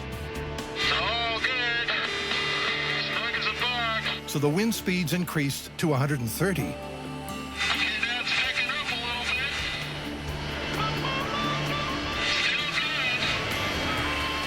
He's now experiencing 130.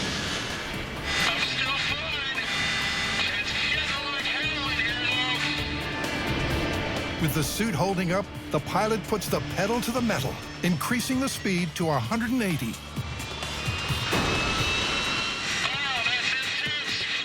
Jamie and the suit are clinging on for dear life, but that seems to be working.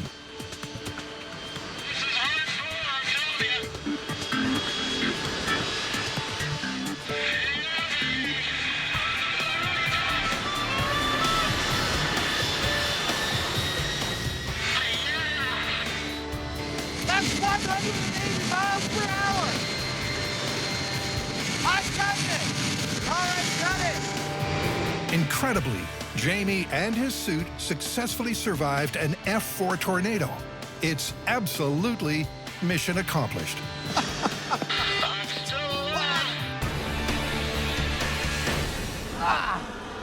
That was 180 miles an hour. Yeah, baby. 180.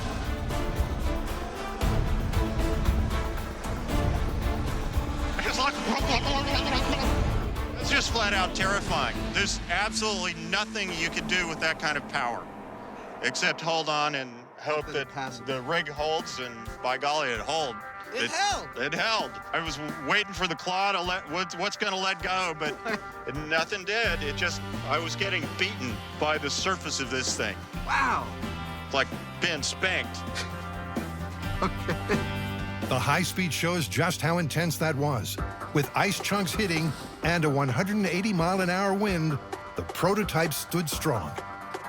Nothing prepared me for how devastating that wind was, and our tornado shield, with only one modification, held its ground in 180-mile-per-hour winds with nothing holding it down except some spikes, keeping it from sliding.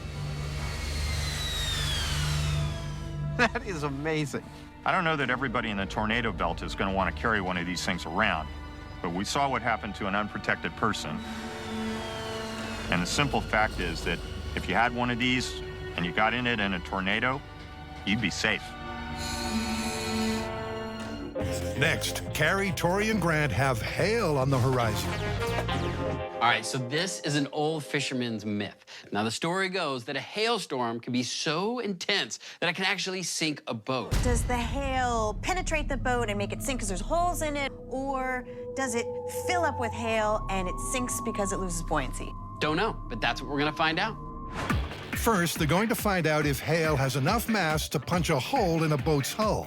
Carrie's at San Francisco Ice Company on a chilly mission, where science is best served cold. Hail balls. And while Carrie's been prepping the ammo, Tori's tracked down the target. Avast, you scallywags!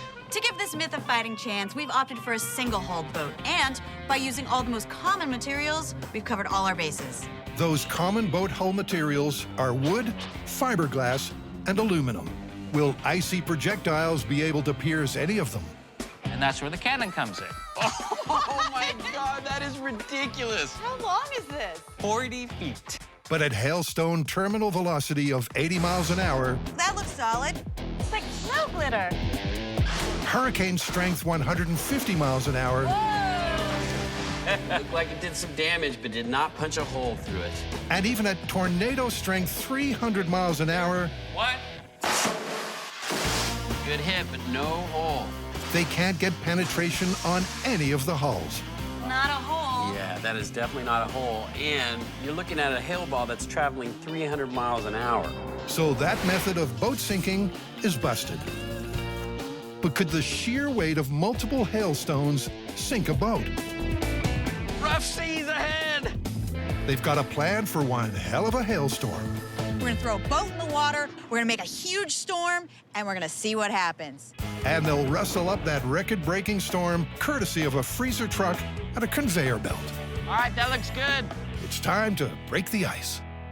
Here comes the hail! Woo, it's coming down in buckets. All right, that's 100 pounds. So we know the record amount of hailfall in an afternoon is 4 feet. That's 200 pounds. Keep it coming. So what we're gonna do is fill up our boat completely to the lip with hail. 400 pounds. If it sinks, this myth is plausible, but if it doesn't sink, this myth is busted. I can see the boat starting to dip a little. With the ice already 3 feet deep, the boat is surprisingly buoyant, and Grant knows why. Here's the catch. See, the ice that we have, it's not just one big block. It's a bunch of little pieces. 500 pounds of hail, and it's still floating, which means that air can get in the middle. So you're not entirely displacing the air as you would with water. All right, that's 600 pounds. But you can stack the ice higher than the edge of the boat. So at this point, it's not entirely obvious what's gonna happen. So because ice can't fill every crack and displace all the air, if the guys stand any chance of sinking that boat, 1,500 pounds, still floating. they'll need to pile that hail high. That extra mass may overcome the boat's buoyancy. All right, that is a whole entire pallet of ice. That's a ton of ice. Yeah, and it doesn't even look close to sinking. So while the boat's in thick ice, the myth is on thin ice. So they ramp it up to match levels of the most extreme hailstorm in history. How's it going, Grant? Are we almost there? Yeah, we're at 2,500 pounds. It's just a few more inches above water. But by topping it up with more ice, All right, we're at 2 tons. It gets more towards the back. Yeah, right there. the boat finally starts to list. And then It's sinking! That's crazy! We're sinking the boat with 2 tons of ice!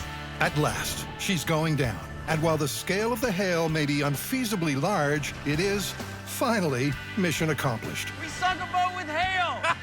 That's cool! Or is it? Whoa! I think we got a problem. It's coming back up! Why is the boat not sinking all the way down to the bottom? Like a phoenix from the ashes, the boat rises from its watery grave. Maybe there's an air pocket. So the guys hit the boat with everything they've got. That's the last of the ice. That's 6,000 pounds down there. It's still floating. That is incredible. But why did the boat bounce back? And why is it still not sunk after 3 tons of frozen freight? So we piled our ice onto the boat, piled it on. It's going lower and lower in the water until finally the edge dipped under the surface of the water and it started filling up and it started to sink. And then it popped back up. What the heck is going on? Well, ice floats.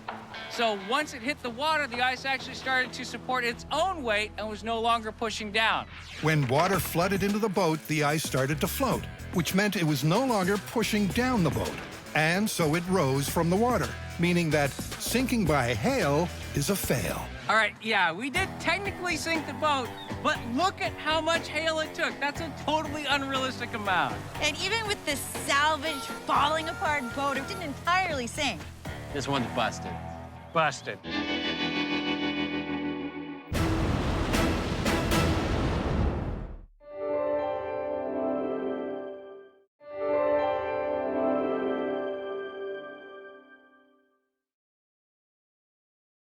Never try anything you see on the show at home.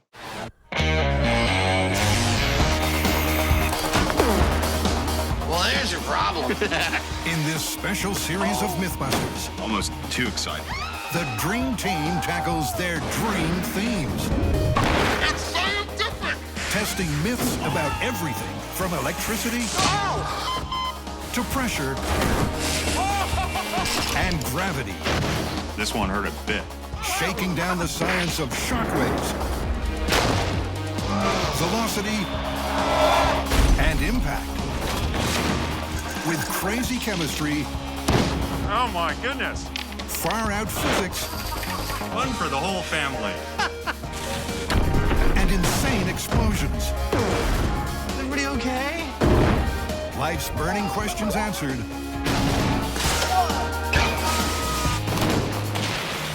On Mythbusters, there's your problem.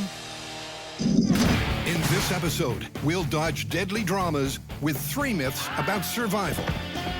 Good job, buddy. Way to take one for the team. Then we'll delve into the weird and wonderful world of our own bodies for myths about body oddities, including night vision and contagious yawning. What better way to start than with a bang? It's a tall tale from World War II. Cruising at 22,000 feet, an unfortunate airman fell out of the gun turret of his B-17 plane. Without a parachute, the prospect of a soft landing looked awfully hard.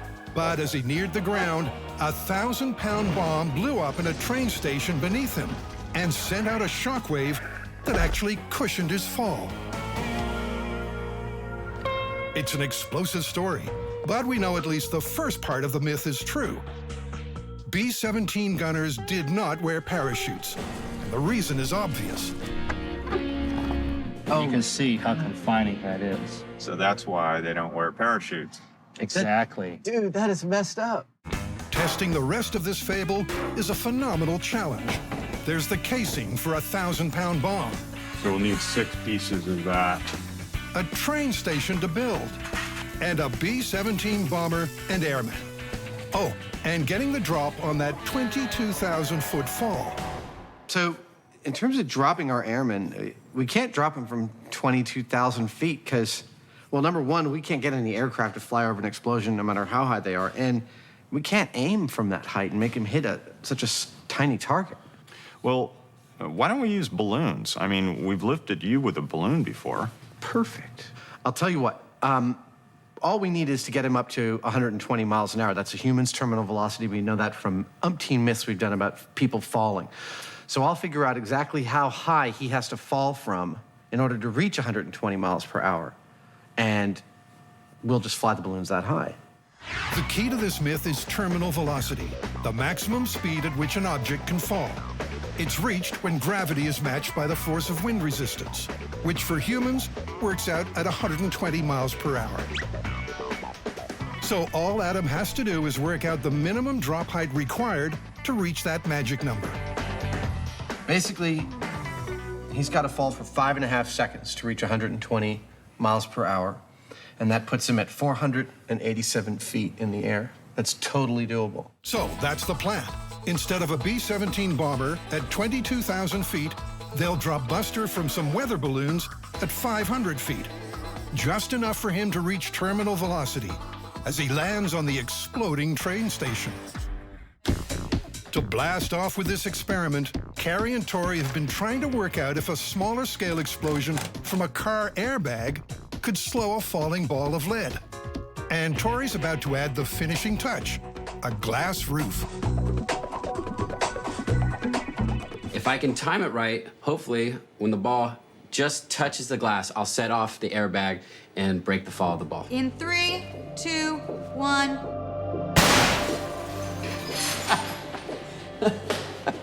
Some destruction. Did the bomb go off? Yeah. Mere moments before the bomb touches the glass, the explosion is triggered, spraying glass shards far and wide. But when compared to a drop without the bomb, there's really no difference. The explosion did very little, and that's led Carrie to make some early conclusions. The myth of the gunner falling 22,000 feet, landing on top of a glass-roofed train station at the exact same moment that a bomb goes off during World War II.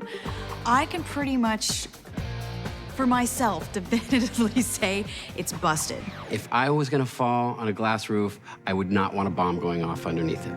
We are still gonna have to take this to the full scale. Why? Because it's gonna be frickin' cool. Actually, it's going to be just the opposite. At this quarry in California, they need to set up before the heat sets in. Well, we've got to build our train station out here, pretty much right where I'm standing. Then we've got to lay out all the rigging hardware and launch hardware for the helium balloon and the drop rig. Fill the balloons with helium, get the dummy up in the air, get in place, and blow this thing to smithereens. Busters had a last-minute reprieve, being replaced by Ballistics Ted, which should make things interesting. Oh, look at that. He's too tall for the box. He's too tall for the box. We'll see whether he starts to sag in the noonday heat. With the temperature already a mind-melting 115 degrees, sagging in the noonday heat is about all Adam and Jamie can do, too. It's like 115 degrees out here. I'd like to go and come back like an hour before dawn tomorrow to set this thing off. Sure. Yeah? Fresh pot of coffee. This thing won't be so hot that it's going to go off when we load the explosives in it. Exactly. All right, let's get out of here. All right. It's still dark when the first helium balloons get filled, in an effort to get everything in order before it gets too hot. But by first light, things are already going pear-shaped. Yeah. That's just about the funniest thing I've ever seen. That's his ear. I'm just He's gonna... like a cookie after baking, you know? It's all kind of flattened out. Ted's feeling a little flat. But that's not the only problem with this heat. It's well over 100 degrees in the shade out here. We've got 500 pounds of explosives in here. And, you know, if we're anywhere in our work area and this should happen to go off, there won't be anything left of us, period. Okay, that's cinching up on our airman. Now he's off the ground. Now he's off the ground! At last, turret gunner Ted has got his wings. Slowly but surely, he climbs 500 feet. He may be slightly off target, but the guide wire will ensure that he falls right into the station, which means it's time to retreat to safety. And they need to be well out of the way, because this blast will be massive. Here's what's going to happen. Airman Ted is suspended 500 feet above the ground. He's connected to the train station via a guide wire. On Adam's cue, the balloons will be cut and Ted will fall. 6 seconds later, the 1,000-pound bomb will boom. Will Ted survive? 5, 4, 3, 2, 1. He's falling. He's falling. He's going towards it. He's going towards it. Oh!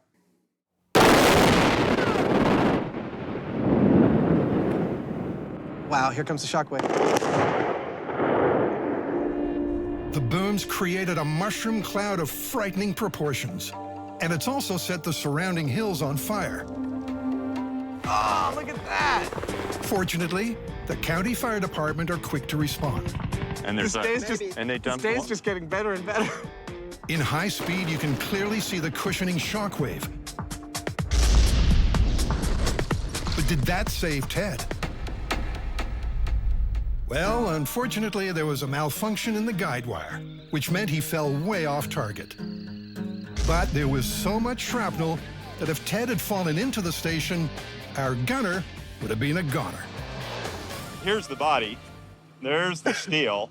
There's more steel way over there and a lot further, so... There's no way. There's just no way. The idea is that the pressure of this one human body somehow equalized the pressure of the bomb going off.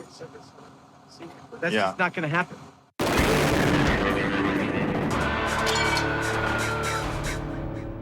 Next, surviving by the seat of your pants.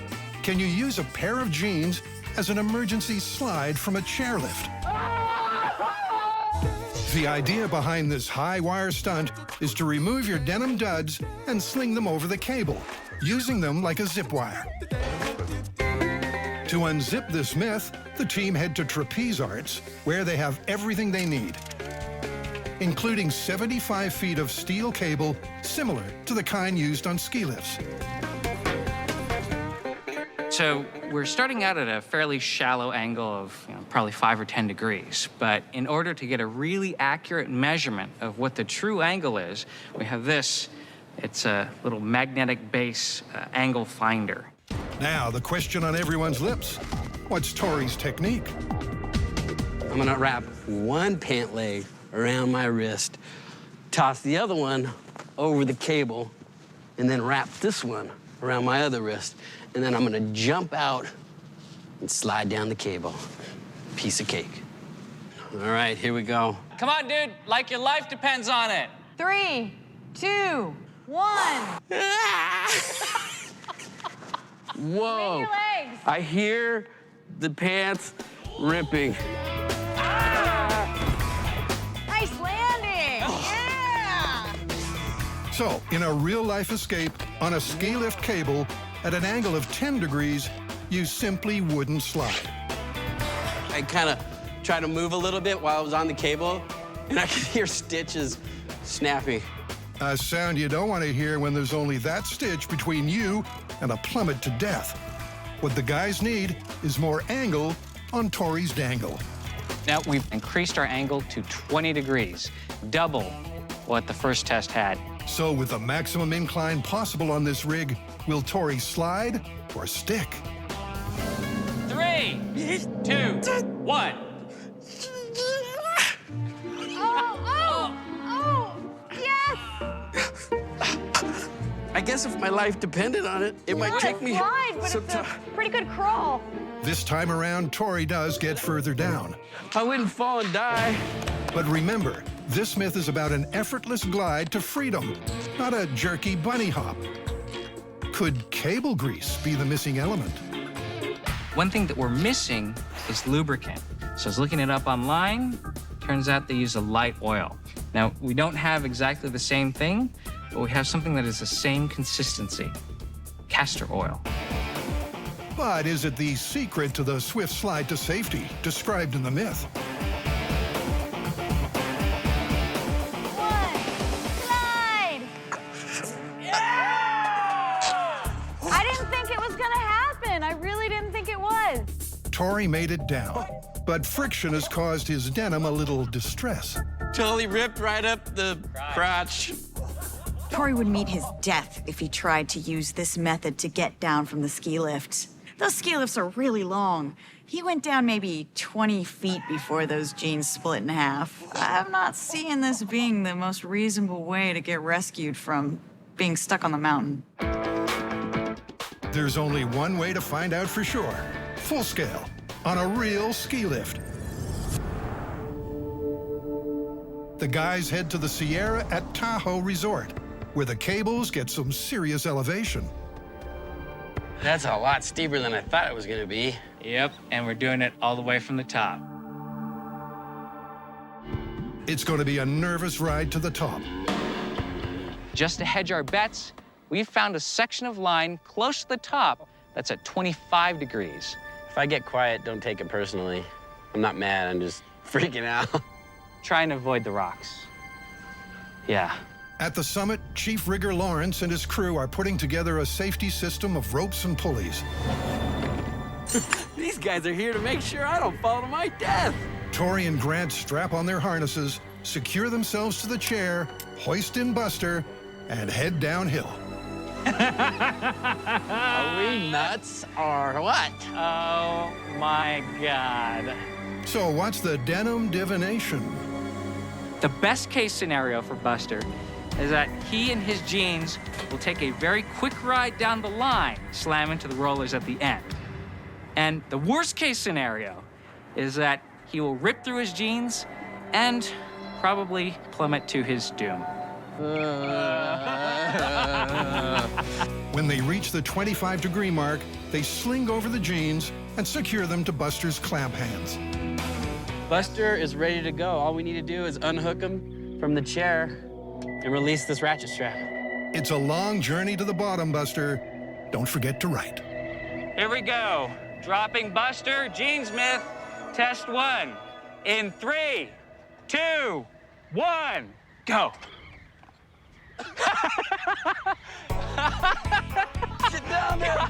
Nothing really happened. We pushed him off, and he just stuck there. What do we do now? How about help him down? Great. Ah! Oh! Ah! Oh!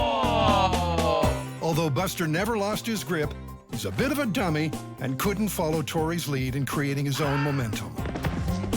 Good job, buddy. Way to take one for the team. The question is, can Tori do any better?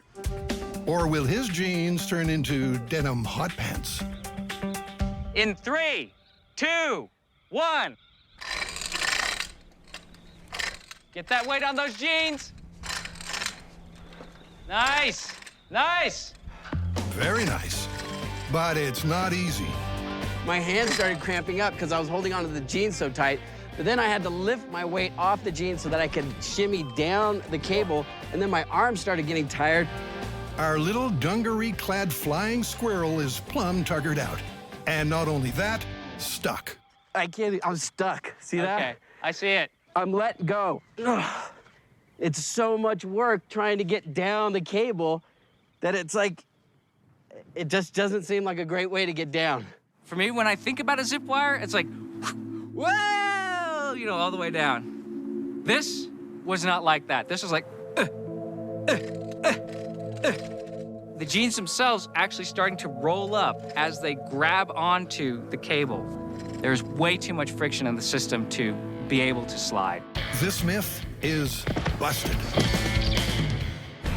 Up next, dishing the dirt on a graveyard myth. If a person was mistakenly buried alive in a coffin, could they survive long enough to be rescued? To test this morbid myth, Jamie needs a comfy casket. I don't like that, you know. You like the cash drawer? Yeah, keep my wallet and valuables in there. But it's unlikely he'll be resting in peace. These notches up here go right into the hole, and then you can lock it. So if you were inside here and once it's closed, you're not getting out by yourself, right? I don't see any way of getting out from the inside. Bummer. The choice is made, a preference for steel over wood. Jamie figures this is the most survivable option. You want to ride back in the back and I'll drive? Sure. The guys head back to the workshop to prepare for Jamie's burial.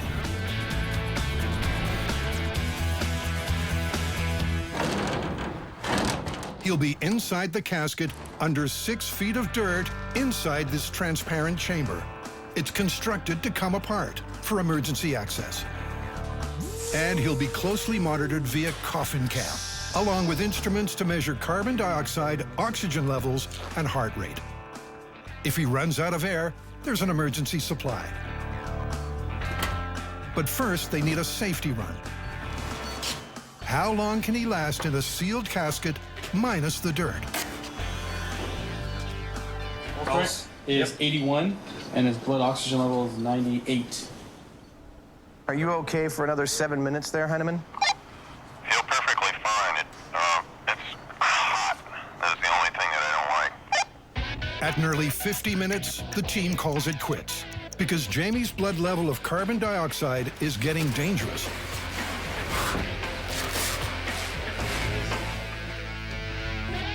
Waking up in a coffin, you know, surprise, I think it would be a pretty scary experience. This stuff is like what gets you. You know, it's all, being in a box is one thing, but you got all the stuff that's supposed to make it real nice and pleasant, and it's actually really kind of creepy, I think. Having passed the safety test, Jamie's about to get back in the box. This time, he'll be buried 6 feet under. I'm a little apprehensive at the moment. I'm hoping that the box won't collapse, but I think it'll be all right. All right, well. His dry run lasted 50 minutes, but now, under real conditions, Jamie will be feeling stressed, producing more CO2 and reducing his survival time. Are you comfy? Yes. Okay, so you got your walkie, you got your mic on, that's your emergency oxygen, you have your pulse oxygen meter here, camera, thermometer, humidity sensor. Are you ready, Jamie? Farewell, cruel world. Bye-bye, Heine man. It's the stuff nightmares are made of. Jamie's locked in and completely in the dark as he's lowered into the chamber. Watch yourself, it's gonna go down. And now he's about to be buried alive.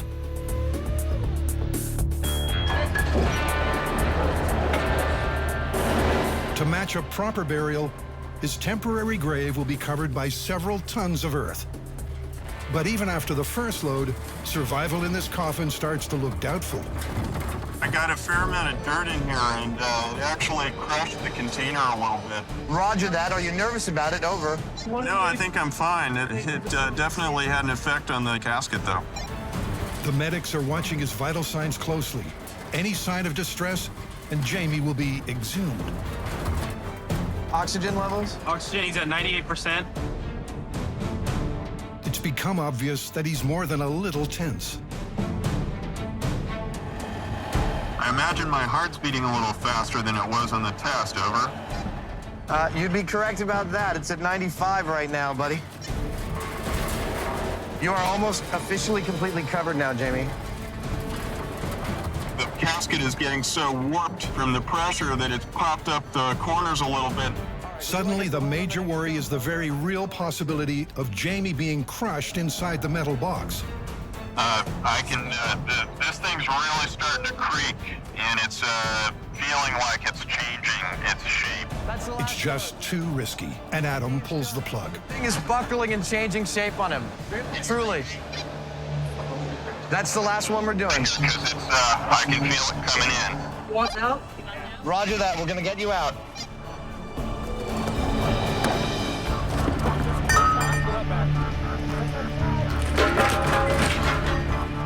Oh, wow. It will? Yeah, it buckled.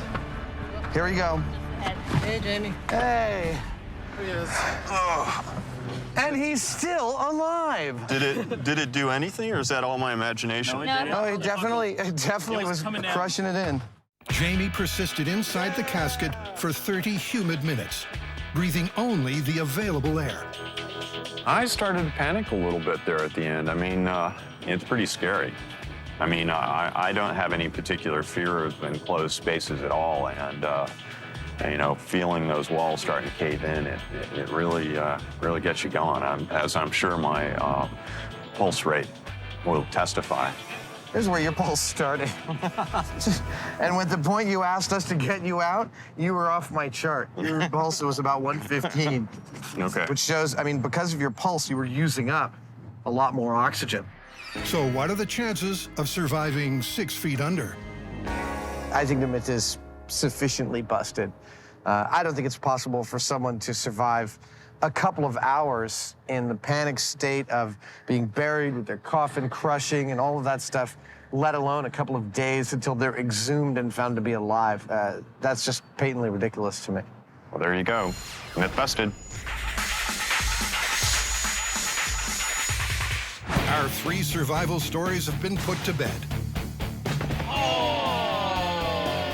And Adam's soon to join them as we blast into 3 body-related questions. For our first myth, the guys need a place to sleep. Got my jammies. I'm ready to go to work. And here at the California Sleep Lab, they're going to be monitored closely as they get a bit of shut-eye. This looks comfy. A lovely plastic sheet. This is a camp prank, a staple of camp pranks the world over for generations, I swear. And it is simply that if you take a sleeping person's hand and place it in a bowl of warm water, that person will involuntarily wet themselves in their bed. If it happens, the world will know, thanks to this custom-built, we-activated voice alarm. So how is it that these shiny strips of metal are able to detect liquid? Well, when water crosses over 2 of these strips, it'll allow a minute amount of electrical current to pass through it. And this alarm right here is sensitive enough to detect that and start yelling at me. Oh my God, what the hell are you doing? When it does. Jamie is test subject number 1.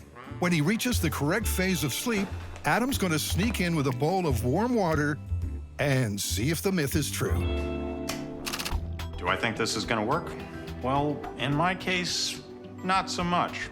As it happens, I'm a very light sleeper, and my suspicion is that if somebody comes in the middle of the night and tries to mess with my hand, the other one's going to hit him square in the face.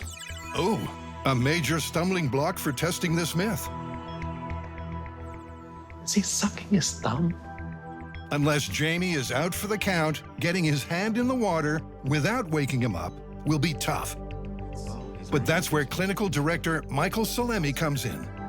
His eyes are closed, but he's definitely not asleep. So we're looking at his brainwave patterns here to see if there's any changes that would indicate that he's actually fallen asleep.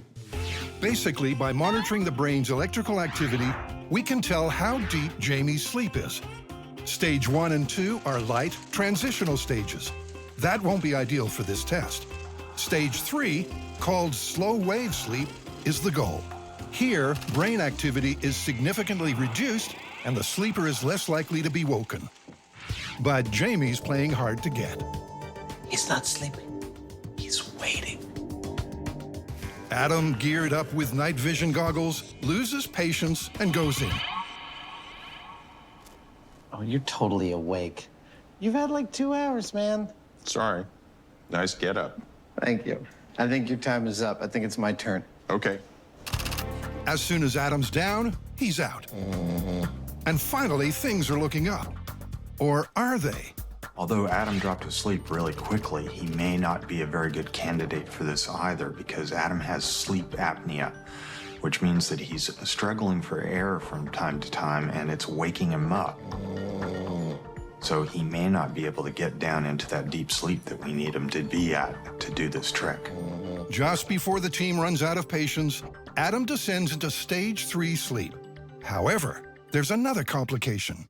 Both of his hands are under his head, so I don't know what to do other than try it. If he doesn't wake up, maybe we'll get what we need. With Adam twisted awkwardly, Jamie manages to get his hand over the bowl. But the best he can do is gently pour water over the hand until our camp prank victim awakes. All right, then. So, Adam, notice that your hand is wet. Is there anything else that's wet? No. It's all dry. Darn it. No. It's definitely not looking very good for this myth at this point. But the Mythbusters want one more shot. They've wrangled a crew member as the next guinea pig. Yeah, let's make Mama proud. All right, if you actually do wet yourself, this is what you'll hear. Oh my God, what the hell are you doing? All right. Sweet dreams. And mere minutes after lights out, sweet dreams it is. There we go. They're starting to spread out. All right, let's get a bucket of water ready. Let this be a lesson to you kids, lest you think working for Mythbusters is all fun and games. Even the runners are not above getting humiliated on national television. This is perfect. Matt's head is in the bowl. It's the ideal illustration of this myth. I don't hear the alarm, so I don't think he's involuntarily urinating yet. Not yet, but after 5 minutes of hand and wrist immersion, this happens. Oh my God, what the hell are you doing? With the alarm going nuts and bedlam in the bedroom, it's not until the lights are switched on that the offending puddle can be examined. Dude, did you think you peed yourself? I don't think I did. Roll over, let's see what's going on here. Looks like it could be a spill. Yeah, it's not from the source, unfortunately. How did it get that separate puddle over there? If Matt says it's not from the source, I'm gonna go with him. Yeah, it looks like it is just on the side. I don't see wet pants overall. Well, if that is the case, then it didn't work because his hand was full on in that water for like, what was it, 5 minutes or better? Did you even feel it? No. That's awesome. I really thought that we'd hit pay dirt with the Smith when I heard this start screaming, but no. It's late in the middle of the night, and after Matt's hand was in that bowl for 5 minutes, some of the water sloshed out and caused our alarm to go off. With all of this, I can't see that we can call this myth anything but busted.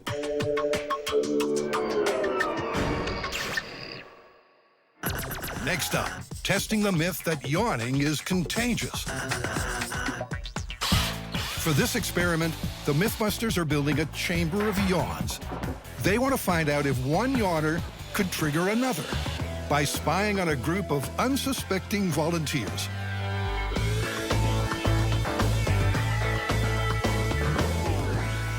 few days ago, this was just a bit of garage. Now it's a room that looks like it's been lived in for years, with a few extra tricks.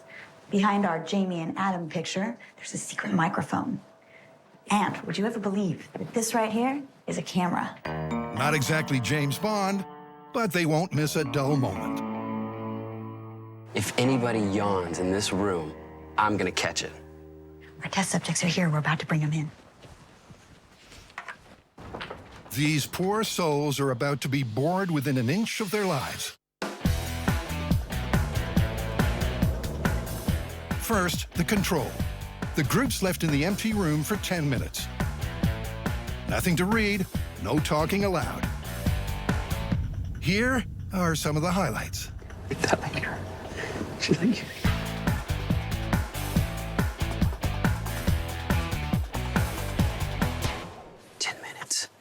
absolutely no yawning. No yawning in 10 minutes. I yawned twice. Okay, so this time on your clipboard, she'll find a document. Please just sit quietly and read it. Next, the lucky volunteers get to read some tax law. Excitement reaches fever pitch.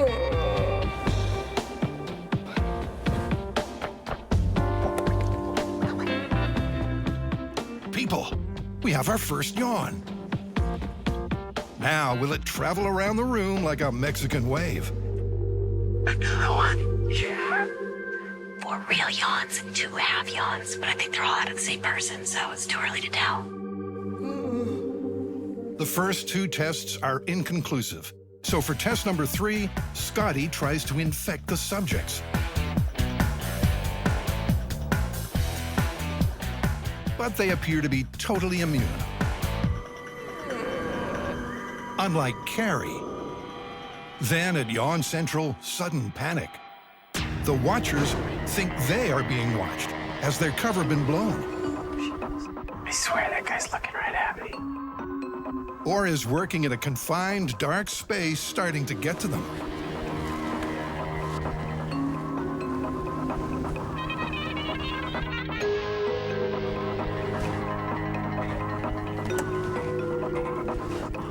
None the wiser, the bemused volunteers go back to lives that seem far more exciting. 6:30 a.m. at a local flea market. The team scales up Yawn Central, aiming for a more controlled experiment. And Adam and Jamie set off to net a larger set of test subjects. The glasses off first. There we go. What do you think? Before long, there's a feeding frenzy around the Mythbusters stall. Sure, I'll do it. Okay. Okay. Sure, why not? All right, Alan, so if you'll just go back to Tori over there. This time, they're testing one variable only, the seated yawn. Sorry, we've been up since 4. Back to your room. Well, come on in, follow me. Sit in a little room quietly, and I'll come get you briefly. There's 3 yawn cubicles, each fitted with a hidden camera, and 1 observation chamber, where Tori's on watch. Carrie will yawn at 2 out of every 3 subjects, as she ushers them into their cubicle. So we're going to see if they yawn faster with some influence than without any. Every 3rd person will be a control, which Carrie will give no influence to, and we'll see if there's actually a difference. And the experiment begins. Tori gets down to some careful observation of the subjects doing, well, nothing. Absolutely nothing. It's starting to seem like the Mythbusters are just way too much fun to evoke even the slightest yawn. This guy's a sweet.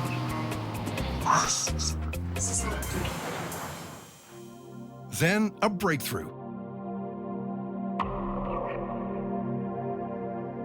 You may have had a yawn in the first.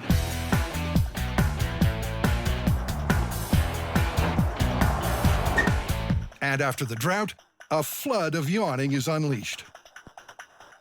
The Mythbusters suddenly have the Midas touch.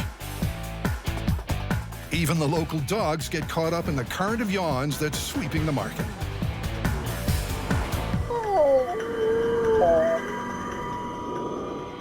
The experiment also suggests that some guinea pigs are more observant than others. and finally proving that all good things must come to an end. 5 hours and 50 test cases later, the Yawnathon draws to a close. That was it. That's the last one. We're done. All right, well, after testing 50 people in the field, our largest sample we've ever used on Mythbusters, the results are in. And when the people we tested got no seed yawn, no stimulus, they yawned 25% of the time. When they got stimulus, they yawned 29% of the time. Well, it's not dramatic, but it seems like it's pretty good to me. What do you guys think? Busted, plausible, or confirmed? Given how large our sample was, I'd say it's confirmed. Confirmed. Yeah. Next, can an eye patch improve your darkness vision? According to pirate folklore, by wearing a patch over a perfectly good eye, a pirate could exit the glare of a ship's deck, shuffle the patch over, and enter the dark rooms below. Or leave a well-lit room below decks to fight a nighttime battle up top. I want somebody to test this. Hoy, matey! Icy landed! To test the myth, the guys are building a pirate ship jungle gym. I'm gonna make a cannon. Then they'll ask eye patch wearing Adam and Jamie to complete the course in the dark. Do you want to play rough? Okay. Say hello to my little friend. Fire in the hole! There'll be obstacles to avoid, cannonballs to dodge. Cannonball! Just your average day out pillaging and plundering, really? And what's a pirate story without a fair maiden in distress? What I'm going to do now is I'm going to take all these pictures, we're going to put them on the computer, and then we're going to print them out life-size, and I'm going to make these pop-ups that Grant is going to pneumatically control, so that when they come by, poof, if it's a bad pirate, they stab, and if it's the girl they're trying to rescue, they stab. They don't stab me, I'm the good one. But any pirate worth his salt won't be satisfied with a good night's work until he's found the treasure chest. And what goes inside the chest, Carrie? Booty goes inside it. Carrie has secured the booty, the pneumatic pirates are ready to pop up, and the ship is in shape. So, how about a demo? This looks really good. I'm really feeling good. Okay, so you've got buckets, various boxes on the ground. First pirate. That is the evil Grant pirate? This is evil Grant, and they're gonna have to stab this one through the heart. And hopefully not walk into that, walk under it. Okay, Then decoy. pops up the fair maiden that they do not stab. No stabbing of the maiden. Oh, that's brutal. Okay, and then... Oh my God, that's gonna be nuts. Okay, avoiding the cannon. Not knocking over the cannonballs. Pop up evil Tory pirate. Which they'll have to run through the heart. And after all that, they get to raid the treasure chest and raise the Jolly Roger. Hoist the flag. And just when they think they're done... They're caught. Come on, she's scared of me, dogs. After Adam and Jamie have dressed for the occasion, the scurvy dogs dish out directions. Okay, well, you gotta wait out here 15 minutes. I know your eyes are relatively adjusted to the light. We just wanna make sure that you're totally in daylight right now. As Jamie and Adam get busy waiting, only their unpatched eyes adjusting to bright light. And that works because the eye has two major sets of cells, cones and rods. The cone-shaped cells in the retina enable us to see fine detail and color in bright conditions. And the rod cells, which are super sensitive to low levels of light, help us see in the dark. But it takes a while for the rod cells to get warmed up for night vision, which should make things interesting. Now listen, ye scallywags, and listen well, for you will only hear this but one time. Send only the evil pirates down to Davy Jones' locker. The evil pirates will have a target in the middle. You have to run it through with your cutlass. Don't harm the maiden. Don't harm the maiden. Don't knock over the cannonballs. Don't knock over the cannonballs. Find the pirate chest, unlock it, and hoist the Jolly Roger. There's gonna be a treasure chest at the end on the ground with this lock. You unlock it with your key. Which each of you will get right now. Okay, inside of the chest is gonna be this flag. Tie the flag on, hoist it up to the top. Right, let's go. Redbeard Savage needs to instantly see in the dark while his dark-adjusted eye remains patched. Right, lads, let's go get him. Oh, I can't see a bloody thing. Look at him. He looks like a blind pirate. By design, it's pitch black in there. The light you can see on camera is infrared. To Adam, it's as dark as the inside of a grog barrel. He seems very disoriented at the moment. Right from the get-go, it seems pretty obvious that Adam is having trouble finding his sea legs. When you go from bright light into the dark, you're as blind as a bat. Oh, he's about to hit his head. Oh, he's climbing over the saxophone. He's going the wrong way. The hardest possible route to take. Okay, he's coming up to Carrie. Did I look this bad? He just got hit with the bag. Adam has missed the first evil pirate and kicked some cannonballs. But when confronted by evil Tori... Sword is a cane. He can't decide who it is until he has a quick feel. All right, he's not really stabbing him. There he goes. There he goes. Yeah! Good one. Well, at least he killed one of them. After a fun-filled 4 minutes, Adam's eye is starting to adjust to the dark. He now knows his port from starboard. Okay, he's opened the chest. Nice. Very good. Nice. Gonna get the flag, turn around. Oh, wait, there we go. Hoisted the Jolly Roger, did I? Ah! Well, the net missed, but that was quite funny. Adam narrowly escapes capture and makes a quick exit overboard. Nice work. Nice. Well done. You look great. That was fantastic. Really? You guys got to watch it? Yeah. Oh, yeah. Oh, boy. I missed a pirate or two, didn't I? Yeah, you did. You missed the one pirate in the beginning. I could not see it. I mean, literally, it's just black. He made it through all of that darkness of the obstacle course in 5 minutes and 20 seconds. He only got 2 time penalties. 1, he didn't stick the first pirate, and 2, he knocked over one of the cannonballs. So in the end, 5 minutes, 40 seconds, Adam's first test. It's time for Captain Heineman to board the ship, find the treasure chest, and hoist the Jolly Roger. Just like Redbeard, he's completely in the dark. He fails all the tasks, except taking out Tori. After that, it's back to feeling his way around. They really are super blind. They really can't see anything. Oh, he's totally disoriented. Maybe. He's gonna steer the ship. It's taken a while, but Jamie finally raises the pirate standard. Caught with the net. The big question now is what kind of difference will it make when our myth-busting pirates switch eyes? For test number 2, the obstacles are switched around. Adam is excited. I'm so pumped. I can't wait to switch this eye patch. Yeah! He swaps the patch. Now the eye adjusted to dark is uncovered.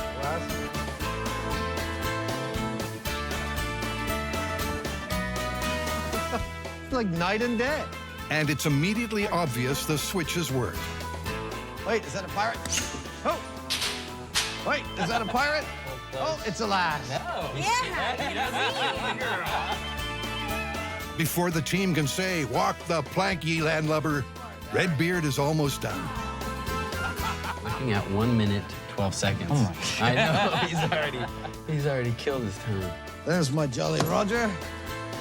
There's my flag. Oh my God. I can't believe the difference. And there we go. Oh, the net fell on me. Oh. That was like night and day. That's nice. That was incredible. The difference. Is it unbelievable? The difference is amazing. I really didn't I can't see. I really didn't expect the difference to be as great as it was. But, I mean, whereas before, It was just like reaching out in blackness the first time. The second time was like, oh, there's a part, there's a part, there's a world. Boop, boop, boop. He did the course in 1 minute, 55 seconds, which is actually 3 minutes and 45 seconds faster than his first test. Captain Heineman joins the fray, swapping his eye patch so he could use his dark adjusted eye. Oh, this is like totally different. No flailing in the dark this time. He's more than twice as fast and twice as accurate. Yay! That's amazing. Yeah. That was, I never would have believed that. You won't find it in the history books, but the pirates have proven the eye patch myth is plausible.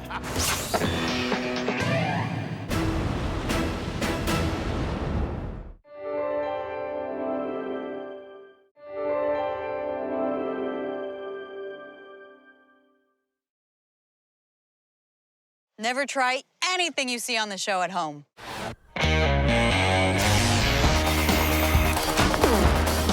Well, there's your problem. In this special series of Mythbusters, Almost too exciting. the Dream Team tackles their dream themes. It's scientific!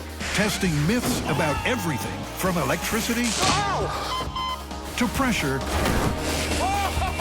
and gravity. This one hurt a bit. Shaking down the science of shockwaves, velocity, and impact. With crazy chemistry, Oh my goodness.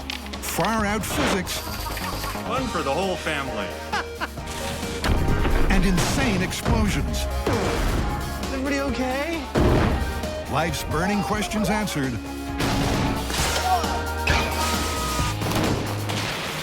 On Mythbusters, there's your problem. In this episode, animal behavior myths are put to the test with crocs, cats, and goats under the microscope. And the Mythbusters under pressure. Then it's time for a whirlwind tour of extreme natural events. To test their power to shake, This is terrifying! spin, and blow.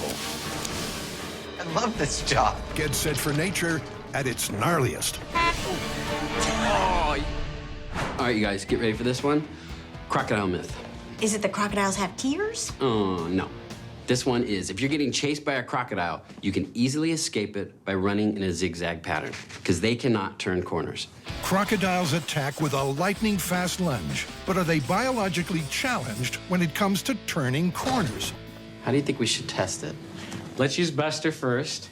We'll build a rig that pulls him in a straight line, and then one that pulls him in a zigzag. Well, let's try to make this a little interesting instead of just sticking a stake to Buster's butt. Maybe we can make a pair of meat legs. How do you make meat legs? Don't ask me. Juicy meat leg bait, you say? Carrie has a perfectly absurd Mythbuster solution. What are these? They're fishnet stockings. Give me all your cash! And they'll be stuffed with quail? They're not even gutted. Put these down, go back to working whatever you're working on, because I have a really busy day of putting dead birds in sexy lingerie. Now, there's a sentence you don't hear every day. Meanwhile, Tori's on track to rig the croc track and trolley. This is going to be our track that's going to go over the crocodiles, and the trolley will carry the dummy along that run, and the crocodile will have something to chase. Grant, the electronics guru, focuses on the remote control pulley. Motor here, the sprocket. As the sprocket turns, it moves the chain back and forth. Now, to dial in and calibrate the rig to an average human speed. No, the crocodile! One by one, the guys run a series of zigzags across the grid. And using an overhead slow-mo camera, the average is distinctly average. 7.6 feet per second. That's 5 miles per hour and half the speed crocs have been clocked at. So unless the zigzag myth proves to be true, our cross-dressing dummy is likely to be devoured.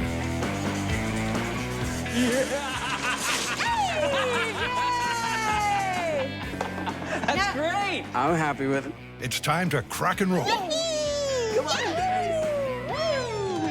But where? The only place we're gonna be able to get crocodiles to chase us is gonna be in Florida. Field trip!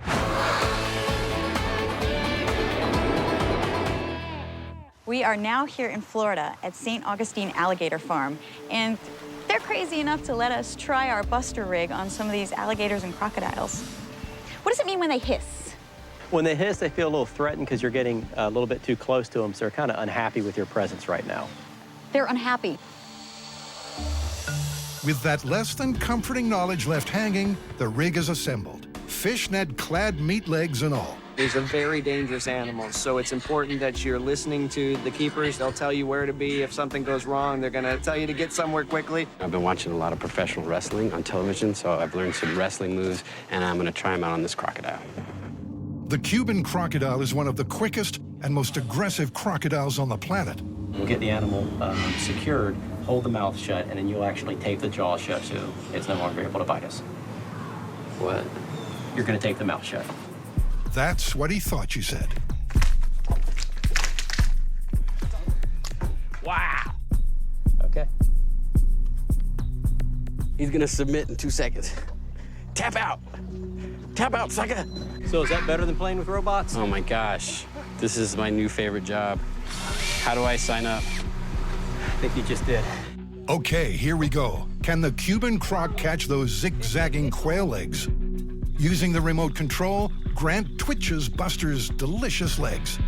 Our reptile doesn't seem tempted, although its potential speed is obvious when it suddenly rounds on its keepers. Whoa. They keep trying to tease the croc into a chase, but the beast just won't budge. No interest whatsoever. I'm starting to feel extremely defeated. There's a run in my stockings, and there's no crocodile running. Cue Plan B. We're actually gonna take a quail and put it on my robot here. And this is a battle-ready combat robot. So if an animal gets a hold of it in its jaws, it is built for combat, so it probably will stand up. With its cargo of quail in place, Grant's robot sets out on its mission. Looking like the Mars rover, it parks near the edge of the pool, well within striking distance. Grant's poised to hit the accelerator at the first crocodilian quiver. But apparently, this croc doesn't feel like Meals on Wheels. We're having a hard time getting this crocodile to come to the surface of the water, so I'm gonna try to entice it with some quail, and I'm just gonna drop it right in front of his nose, or her nose. Tori ventures close and throws the bird. Nothing. Not a ripple. I don't think he's coming out the water. No response to the rig, no response to the robot. You can't say the Mythbusters aren't trying. There's only one thing left. Plan C. That's C for crazy. Tori's going to put his behind on the line and get a croc to chase him instead. So what I'm gonna do is I'm gonna actually suit up with some protective gear, get in there, try to agitate the crocodiles, and see if they'll chase me. Tori's going out on a limb. Let's just hope all his are still there when it's over. So let's say one of them does get a hold of my leg. What will you do to I will break that hold? I will do everything I can to ease your pain as quickly as possible. He has a stick. And this is actually more for knock me you. out with the Yes, stick. exactly. Tori's legs will be well protected. Unfortunately, the heavy padding will also slow him down. Protective gears hindering me from running away from the crocodile. Nevertheless, he's ready for a face-to-face croc confrontation. The Johnston's crocodile is found in Australian waters. It's smaller than the Cuban croc, but fast and fiercely territorial. What do you think's gonna happen? I think you can catch him. If he can provoke a chase, Tori needs to remember to zigzag.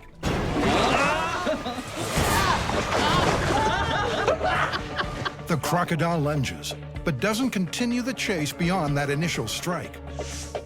Hissing and like lunging, my heart was going 1,000 miles a minute. You're more worried about getting away from that initial explosive attack. If you can get away from that, you're pretty much gonna be okay.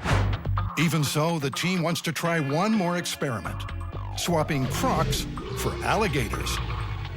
Carrie plays gator baiter, trying to lure her living dinosaur in a zigzag.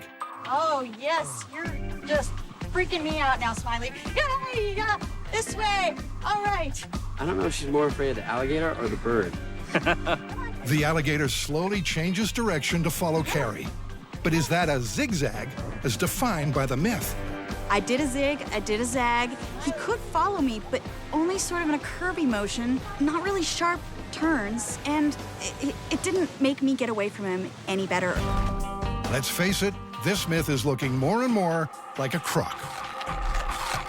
Man, we threw everything at this one, including ourselves. I don't know what more we could have done. We were in the right place at the right time of year on a hot day with cranky crocodiles and their food of choice, and they still wouldn't chase. Well, doesn't that in itself prove something? Forget the zigzag. Crocodiles are just not gonna chase you on land. Yeah, they're ambush predators. If they miss you that first time, they're just gonna wait until some easier prey comes along. And so this whole zigzag theory is just ridiculous. It's ridiculous, and what's more, it's busted. Busted. Totally busted.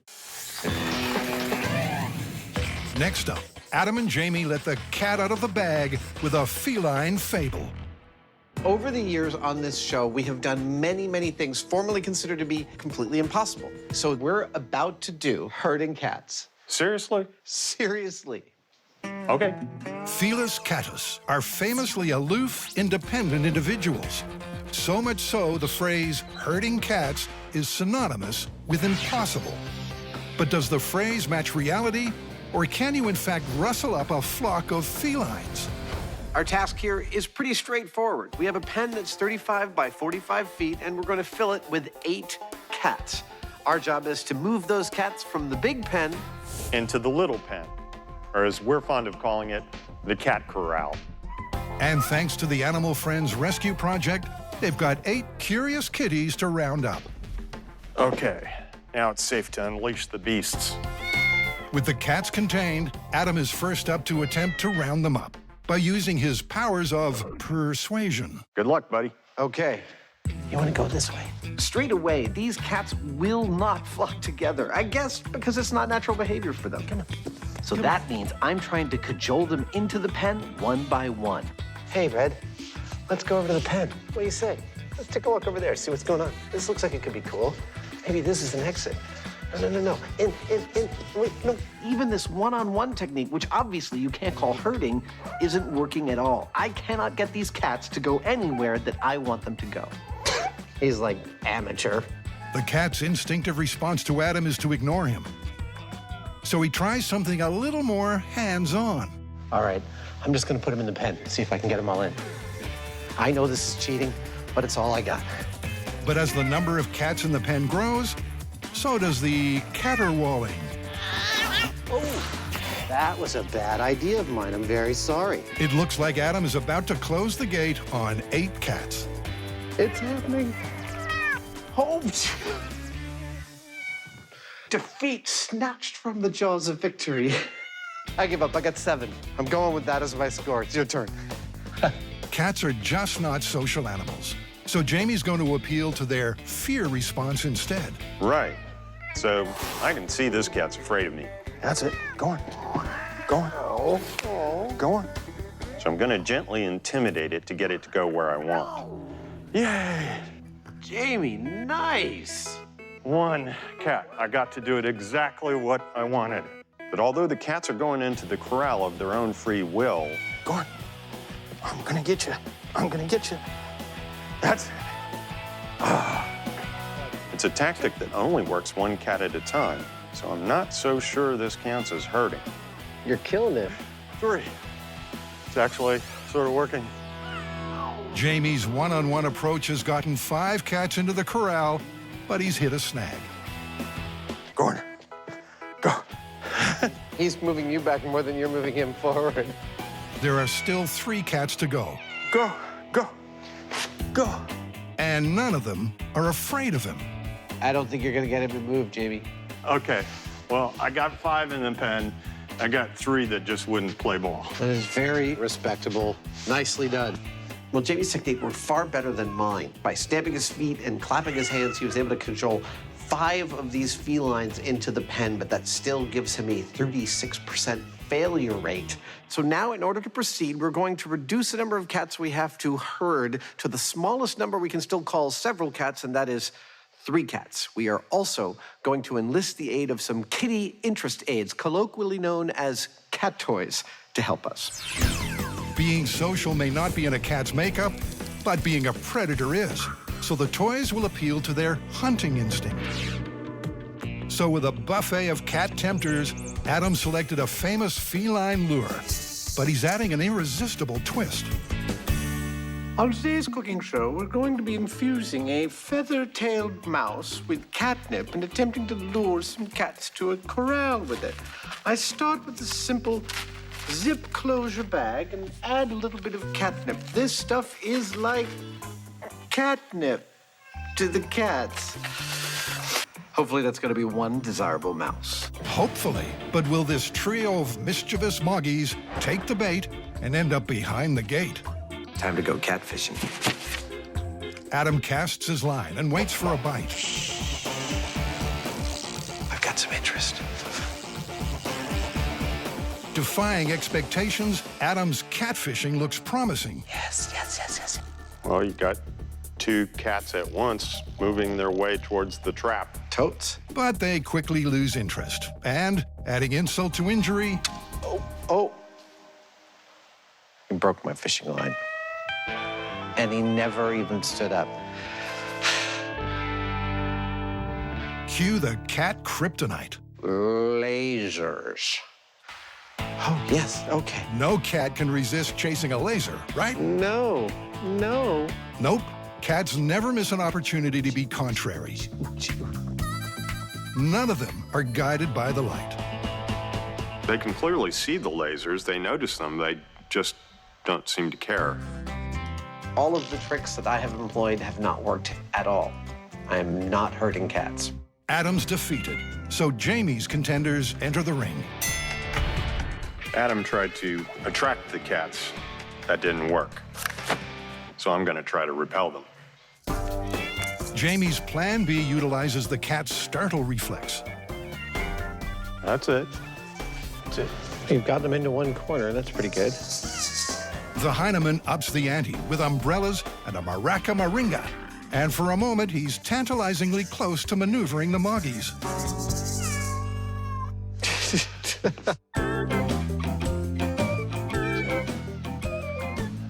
We're onto something. Okay, you're home free. Sort of. That's it. But nope. These cats are doing what cats do, not cooperating with a nonchalant air of disdain. It seems to me that it's virtually impossible to get these cats to behave in any kind of grouping at all. It really is true to the saying. With defeat looming, it's time to bring in the professional. Hey, Lance, how's it going? How would you feel about hurting some cats? I was wondering what technique you were planning on using. Perfect idea. Let's go.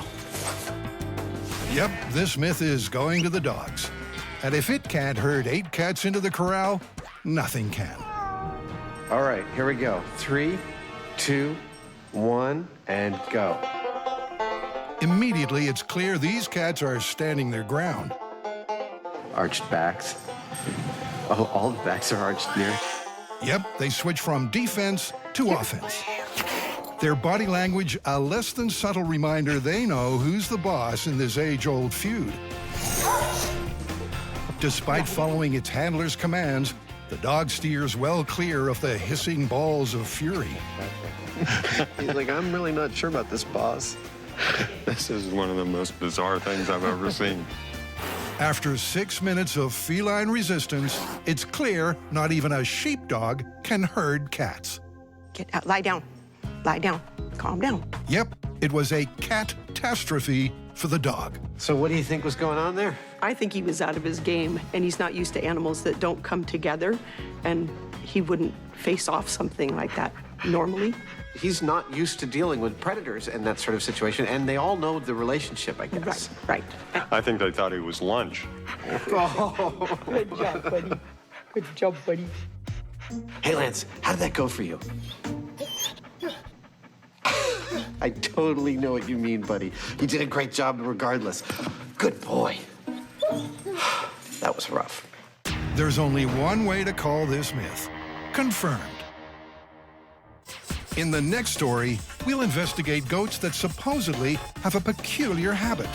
Now, apparently they're fainting goats, but have you ever heard of any animal besides a human fainting? No, and in fact, some of our fans think that this is just a hoax. Well, you know, there's only one way to find out. All right, let's go see for ourselves. All right, we're at Renegade Ranch to see these fainting goats. I mean, I haven't seen one fall over yet. Do goats actually faint? Well, they do and they don't. They appear to faint, but they don't actually lose consciousness when they fall on the ground. It's a muscle condition called myotonia that affects their leg muscles. So when they get scared, sometimes even excited, their muscles are tightened up in their legs, and sometimes they'll actually fall over. Really? She made it sound very sciencey and plausible. But there's always a chance she's part of the elaborate hoax. After all, we still haven't seen any of them faint. Apparently, shepherds breed these goats just for that gene, so that way they can put one of these goats into their flock of sheep, so when a real predator shows up, all the sheep take off and the goat is stuck there, paralyzed, so that the predator can eat it and not the sheep. Now, if that's not taking one for the team, I don't know what is. The sad thing is, it's not even his team. I mean, it's the sheep, you know? All right, Tori, your first step. What do you want to do? I think for my first one, I'm just gonna see if I can get one of these goats to faint with no tricks. I mean, I haven't seen one of these fainted yet. Oh, I felt that. Not the best start. One human faint versus 0 for the goats. Carrie has heard scaring goats is the best way to elicit the fainting. Okay, I figured something would be very freaky with a lot of flash would be an umbrella. So I'm gonna try to crouch down, wait till they're calm, and then pow.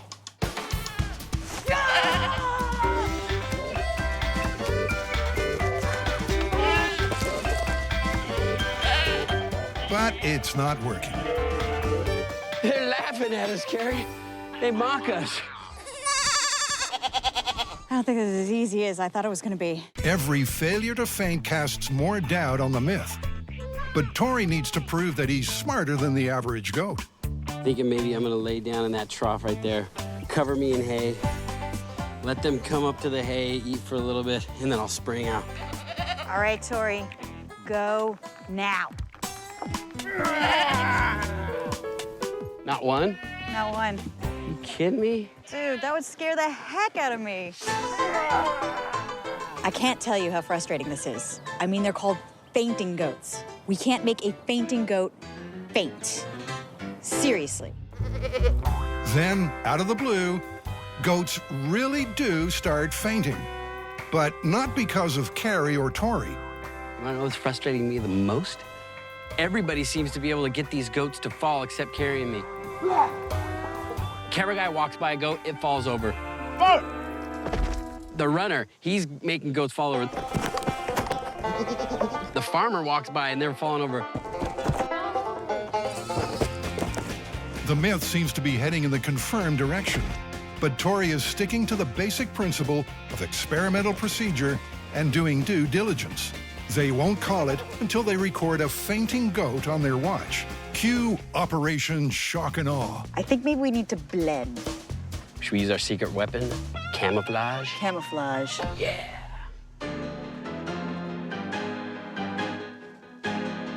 You ready? Oh, yeah. We're gonna drop them with this one. Looking like rejects from a Wizard of Oz revival, Tori and Carrie stalk their prey. I don't know about the goats, but I think the cow's getting kind of excited. I'm one of you guys. What's going on, fellas? Ready, Carrie? Let's go!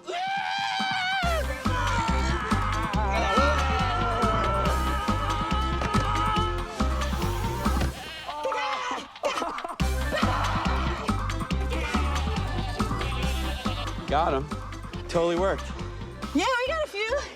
I got one over there. Fainting is a misnomer because the goats don't lose consciousness. Due to a genetic condition, their muscles tighten when they get scared.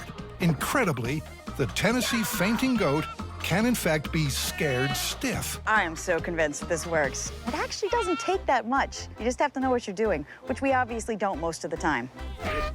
This myth is absolutely confirmed. These goats faint.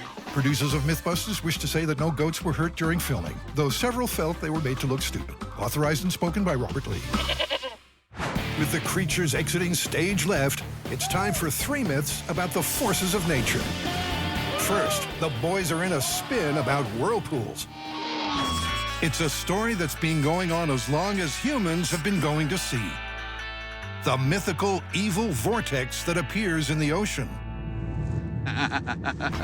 sucking in boats and sailors. Could that actually happen? And right on cue, One right there. not just one, but a virtual convoy of vortices, all brought about by the bridge pylon. Most oceanic whirlpools form when opposing currents meet head-on. As the currents start to swirl around each other, a vortex forms in the center, causing the water to spiral downwards. In some cases, the vortex can plunge hundreds of feet.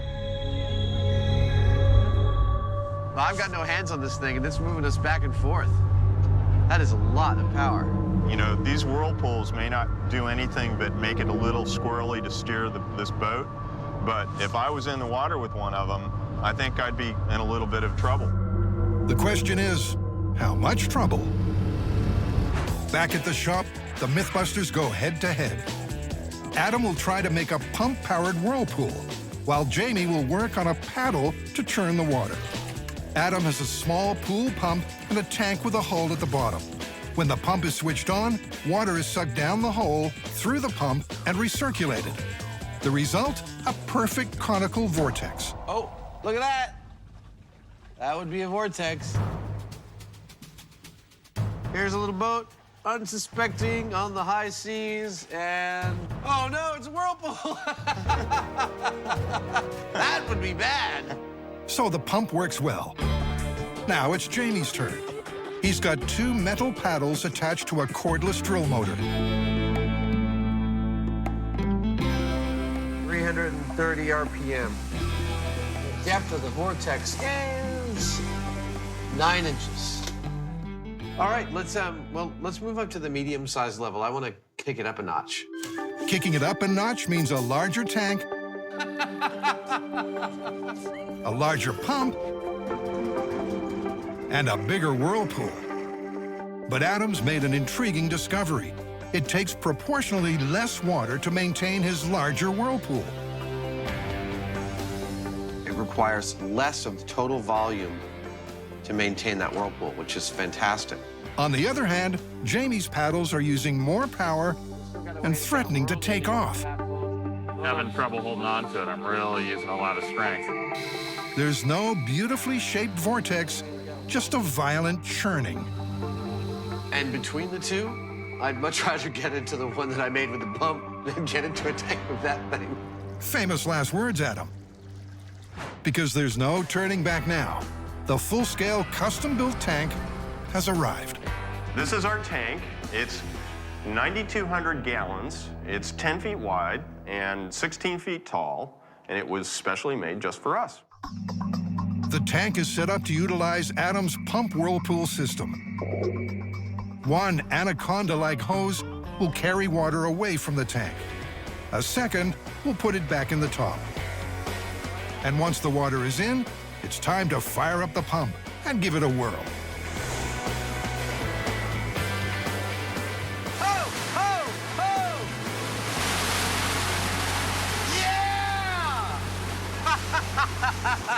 I guess we judged it right. Oh, that is so... oh, man! In fact, it's working too well. Nature's fastest vortex moves at 14 knots, about 42 revolutions a minute, which looks something like this. But they've built a miniature container ship as their test boat, which means they need to dramatically scale down the size and speed of the whirlpool to match. That's 1 revolution every 10 minutes. And that means the water is practically not moving at all. So, after all that, their scale experiment simply won't work. So I think we look at this as a damage experiment. We see where the ship starts sustaining actual danger and damage of sinking, and then we calculate what the speed is and see how that compares to real-world whirlpools. All right, this is our 1/500th scale container ship. It's actually 1,000 feet long in real life, like the ones behind me. Imagine this is the ocean. If this ship was real, it'd be traveling at 230 miles per hour. And even then, it's not in any danger of being sucked down. So in terms of scale of a naturally occurring whirlpool, that's busted. That's going 20 times faster than the fastest whirlpool ever recorded. So it's like over 200 knots or something, right? Yeah, it's way off the charts. So now we have to find out what it would take. The pump roars to life, and soon a vortex of supernatural strength opens up.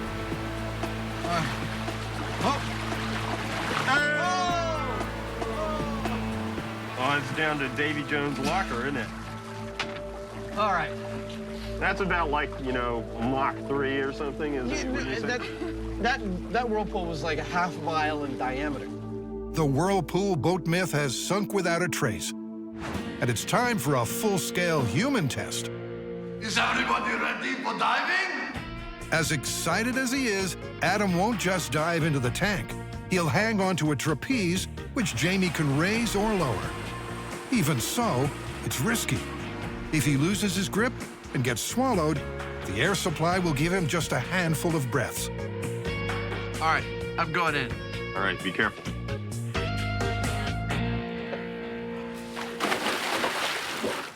The pump begins to turn the water at 14 knots, as fast as the world's fastest whirlpool. Starting to form, Adam. The vortex gathers strength. Adam starts to feel suction pulling him down. Oh, wow, I can totally feel it in my feet. That is cool. Woo! Whoa! The pump is cut before Adam loses his grip. Adam's body slowly stops spinning, not his head. Are you okay? Have you ever really looked at the sky? For my money, that was about as good as it gets in terms of a whirlpool. Well, I would agree, actually. And I would say that if I hadn't been tethered, I would definitely have been sucked down by that. But, so I would say that we could conclude a naturally occurring whirlpool could be lethal to a swimmer, but not a boat. Next, a myth that's shaken, not stirred. In order to survive the big one, is it best to stand in a door jamb? All right, you guys ready for an earthquake? Oh my God! Look at the lamp! To test the myth, the team needs to make a shakeable house just like this one at the California Academy of Science. Back at the workshop, Grant gets to work on a miniature Shake Shack. So our earthquake shake table concept model is complete. Now what this is a load-bearing platform supported by casters. It's got actuators in the X and Y direction to shake it. What we're interested in is what happens to the house after it's been collapsed when subjected to earthquake magnitude forces. Kind of like this.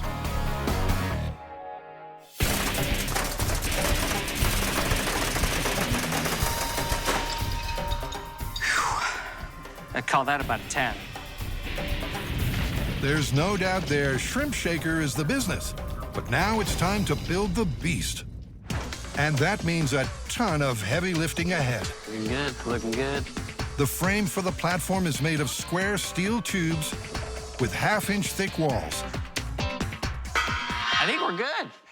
This stuff is strong. It has to be strong because once we start building buildings on top of it and shaking them down, this thing has to withstand thousands of pounds of force.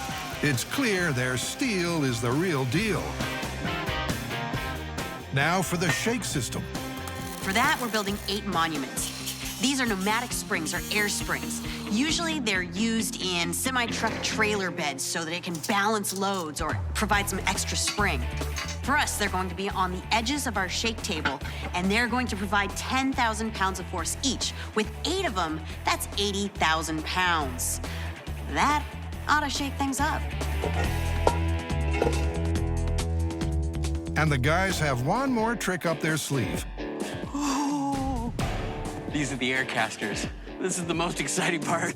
These are gonna allow our shake table to not only move side to side, forwards and backwards, but also up and down. Once the air hoses are connected, the stage is set for a shakedown.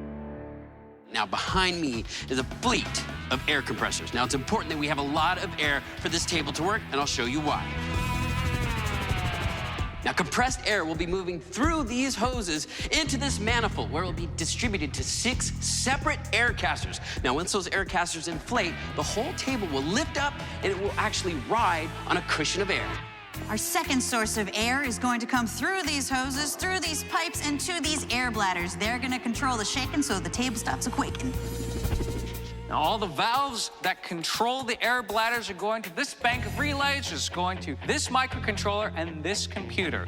We can control each of those valves separately so that we can get exactly the magnitude of earthquake that we need. You want to see it? Here we go. In 3, 2, 1.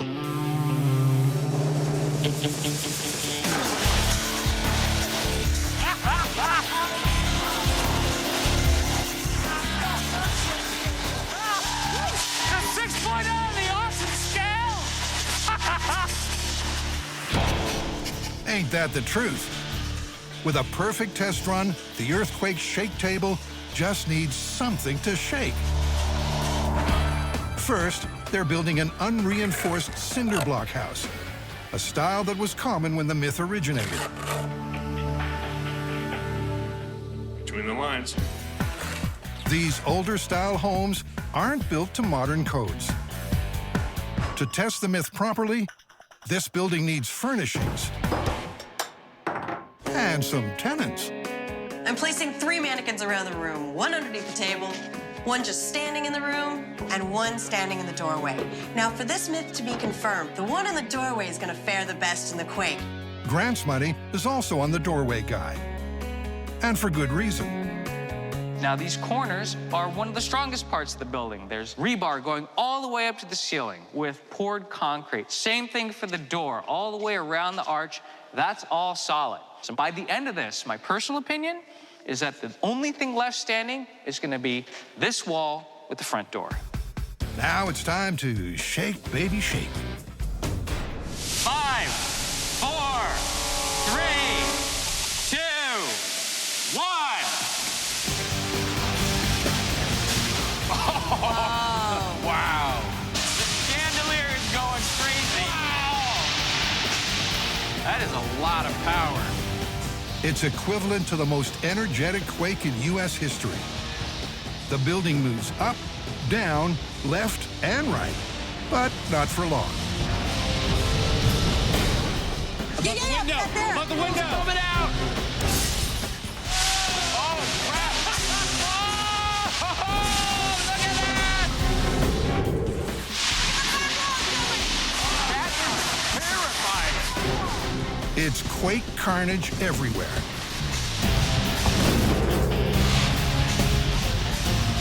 Except, incredibly, around the doorway.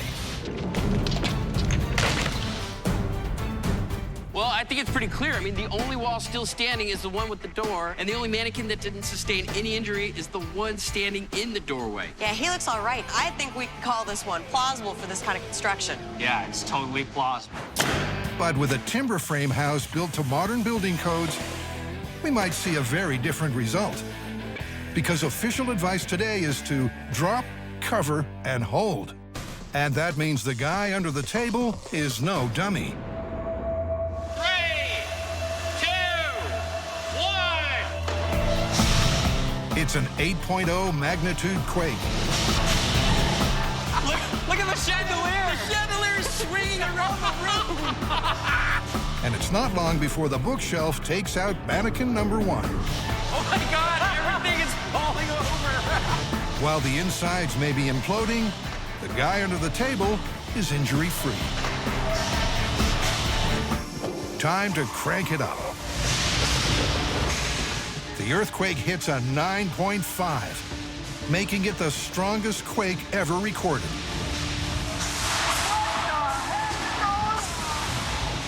But the house still stands, which is more than can be said for the doorman. He's hit the deck and is out for the count. The guy under the table is the clear winner. That means for modern buildings built to withstand an extreme earthquake, this myth is busted. Finally, a windy myth about high-speed straw. In the workshop, Jamie and Adam are whipping up a storm to test the myth that straw can slice clean through a palm tree in hurricane-force winds. But what do you do if you don't have a hurricane handy? The plan is to get an air compressor, attach it to a metal tank with a release valve, attach that to a very long pipe that will act as the barrel. And at the end of the barrel, place a tall swaying palm. It's an air cannon of mythical proportions. Hey, that's enough. One more. No, come on. This is we got 60 feet here. We're gonna go for the max sooner or later. Might as well do it now. Okay. With an 80-foot barrel, they're hoping to fire out straw at more than 300 miles per hour. I'm a little nervous to say this right now, but I think we might exceed Mach 1 on this. Stop. That looks just about right. That is pretty darn good. With all the kinks ironed out, all that's left to do is pick up the target. Adam takes the truck to Neon Palm Nursery. Hi. Hi, Dale. Yes, sir. Adam Savage, nice to meet you. Pleased to meet you. There's a myth going around that in a strong enough wind, a piece of straw can be driven right through the trunk of a palm tree. Have you ever heard this? I believe it's true. Really? Oh, yes. It's a different kind of trunk than most trees. They have what's called vascular bundles of fibers, and they're sort of, if you can imagine, like a braided cable. So you're saying it's actually a property of the palm trunk that perhaps makes it more permeable than we think of a normal tree trunk. This is correct. Okay, ready for takeoff. But it's going to have to be some serious straw to pierce this monster. The palm is a Robusta, 3,000 pounds. Look at that. Jamie's reaction. Oh, God, I hope I get this right, because then you can cut him right back to back. He's going to go. What did you do? It may have seemed like a good idea at the store, but back home, the rush of Adam's major purchase is fading. The palm has to go at the end of the barrel of the straw shooter, all the way at the back of the workshop. And it's so bottom heavy, it's hard to balance. Now, what do you want to... You're not hurt, are you? No, I'm not hurt. Okay. Getting the palm in place is a painful experience, but eventually, touchdown. There you go. My guess is that's going to be perfect. Then Adam preps their projectiles. We've got straw and hay and rigid plant material. We're going to bundle these up, fire a bunch at the same time. That'll help them each provide each other with some stability in the tube. It will also give us multiple chances to hit our target. A high-speed camera is set up to capture the action and a chronometer to record the speed. It all is ready to go. We are set to fire. Or maybe not. Jamie has some bad news. What is up? Well, we have a bit of a sticky wicket here. All right. We're being told to pull these palms, and we don't want to use them. According to the higher-ups, the palm Adam chose isn't a species that grows in tropical storm territory. So they don't want to use it, because it wouldn't be a true test of the myth. So it's goodbye, big boy, and hello, California queen palm, the closest available analogy to a tropical coconut palm. Ready to go. Pressurizing. 80, go ahead. Firing straw in 3, 2, 1. I love this job. The straw shoots down the barrel and slams into the trunk. But did it break on through to the other side? That one looks really serious. Dude. That's a good 1/4 inch. That's actually, I'd say that's 3/8. Adam, you're splitting straws. The bottom line is the straw didn't make it out. But it did manage to pierce the hard outer shell of the trunk and embed itself a solid way in. That would be a result. That's a result. But was it going fast enough? Yeah, pretty much this looks like we're traveling right in that butter zone of 318, 320 miles per hour. This shot's just beautiful. That means even the highest wind speed ever recorded isn't enough to make the straw slice clean through the trunk. But this myth isn't blown away yet. The straw is swapped out for a different plant material, thatched reed. Your average person picking up a piece of this on the street and go, oh, look, I found some straw. However, it is a little more rigid and may actually provide a lot more penetrating power than the straw does. 80, go ahead. All right, firing thatched reed in 3, 2, 1. Ouch! The reed pierces the trunk like tiny spears. That right there is pretty serious. The more rigid reed dug in 2 inches deeper than the straw, but still didn't make it through. So I'm thinking one of the reasons we got this thin trunked tree is to put a ratchet strap on it and pull it like a big old bow. To replicate the stress a palm would be under in a tropical storm, they brace and strap their tree and bend it back as much as they can without snapping the trunk. We're gonna give the straw the best possible chance that we can to do something to this tree.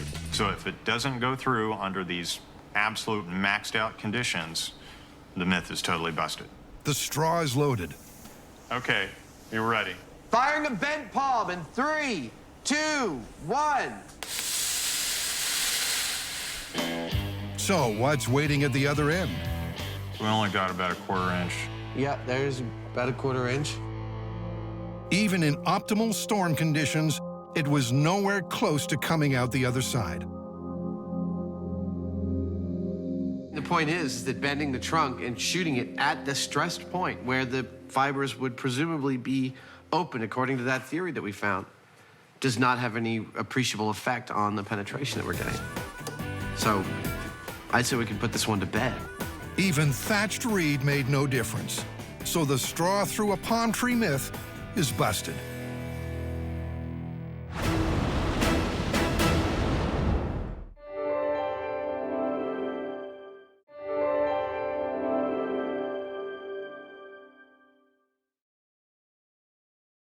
Please do not try what you are about to see at home.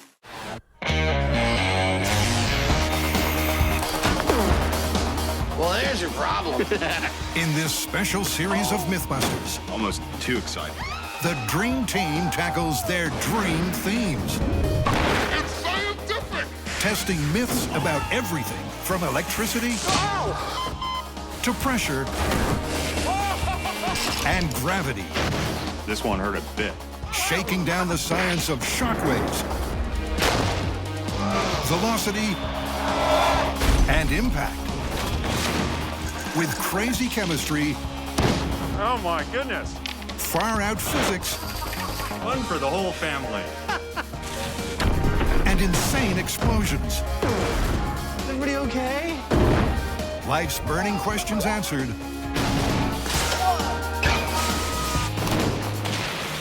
On Mythbusters, there's your problem.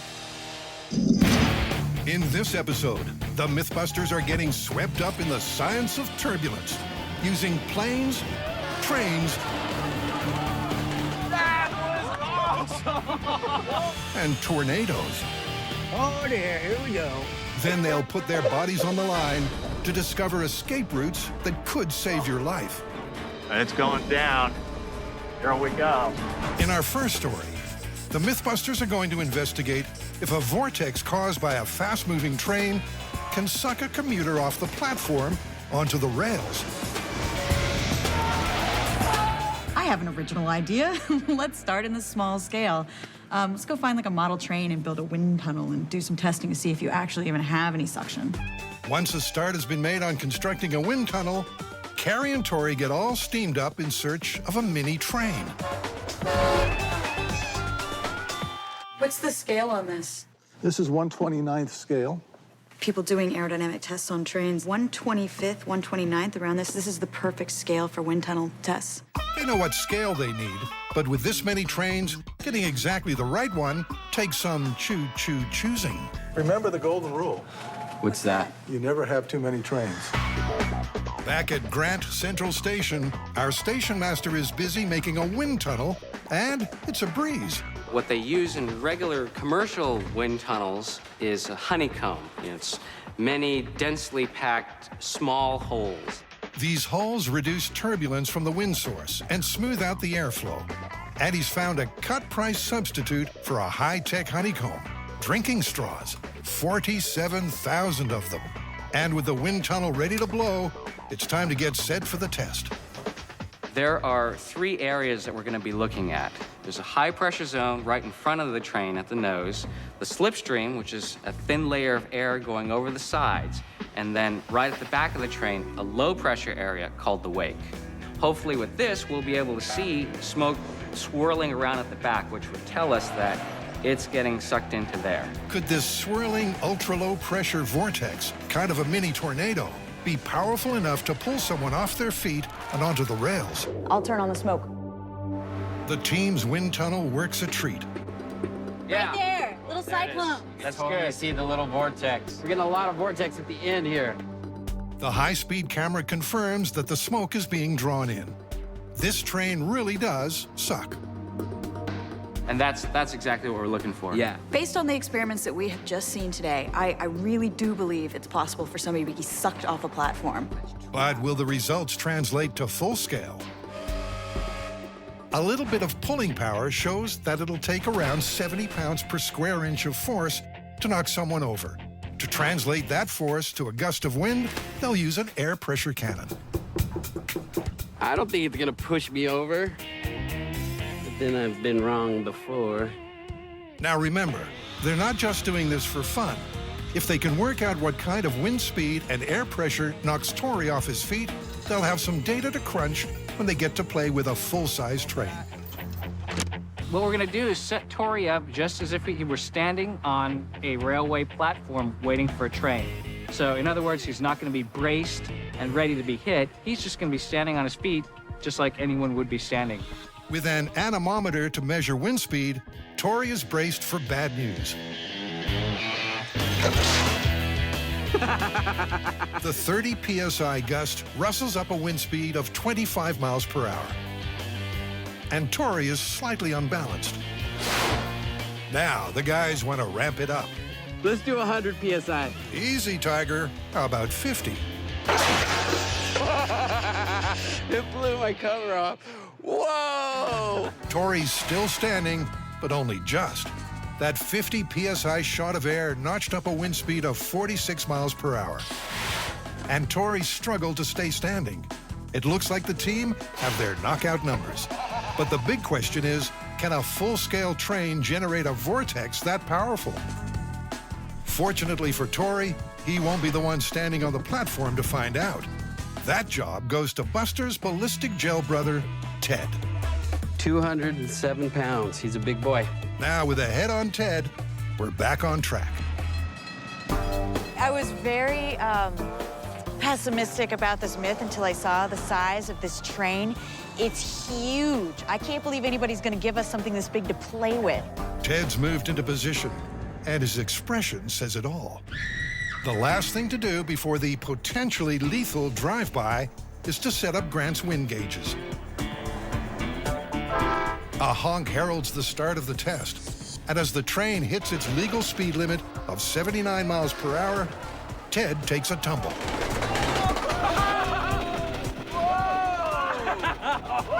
That was awesome! But was it suction, or was it more just the gust of air that pushed him over? The replay seems to indicate that Ted got blown over, but not sucked onto the tracks. They'll need to try again. This time, the train will be going backwards, with the blunt end leading and the aerodynamic engine at the rear.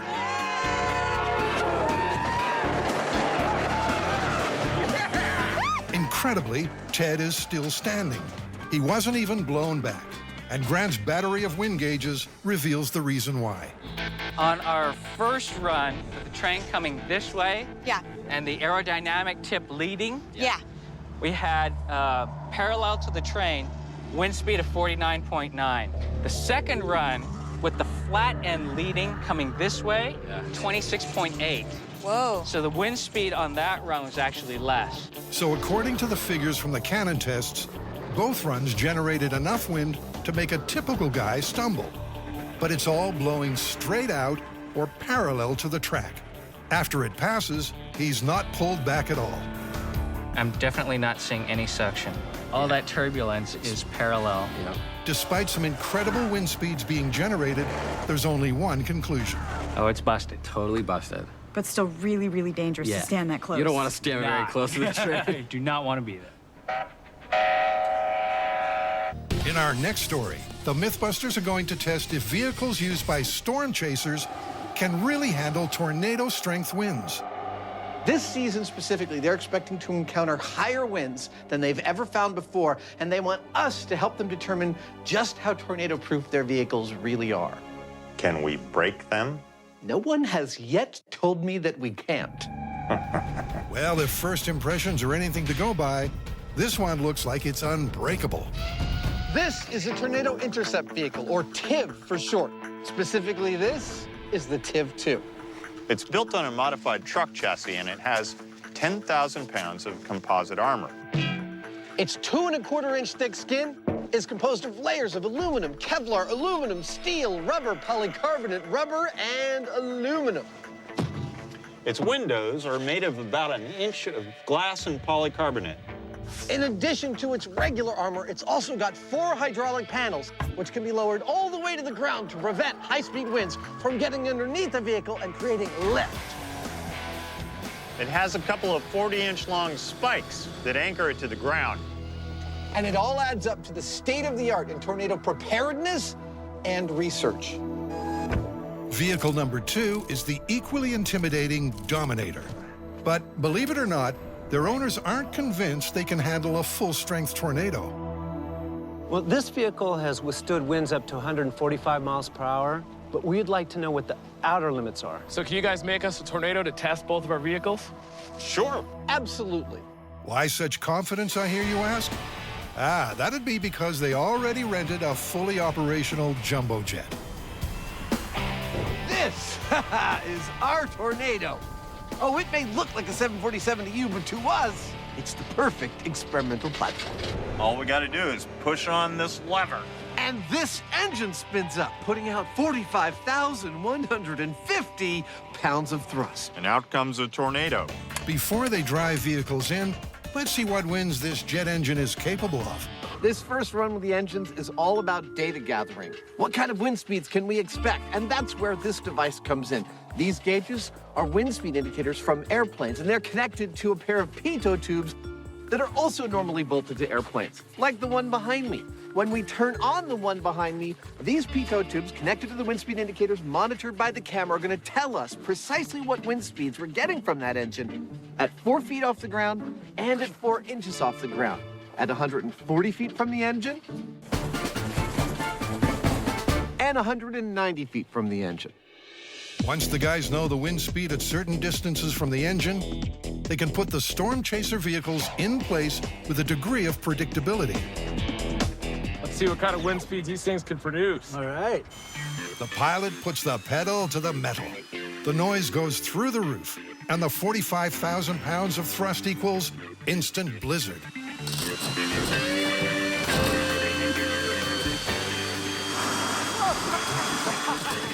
I have to say, that was remarkable. To be behind one of those jet engines when it's going full bore, magnificent.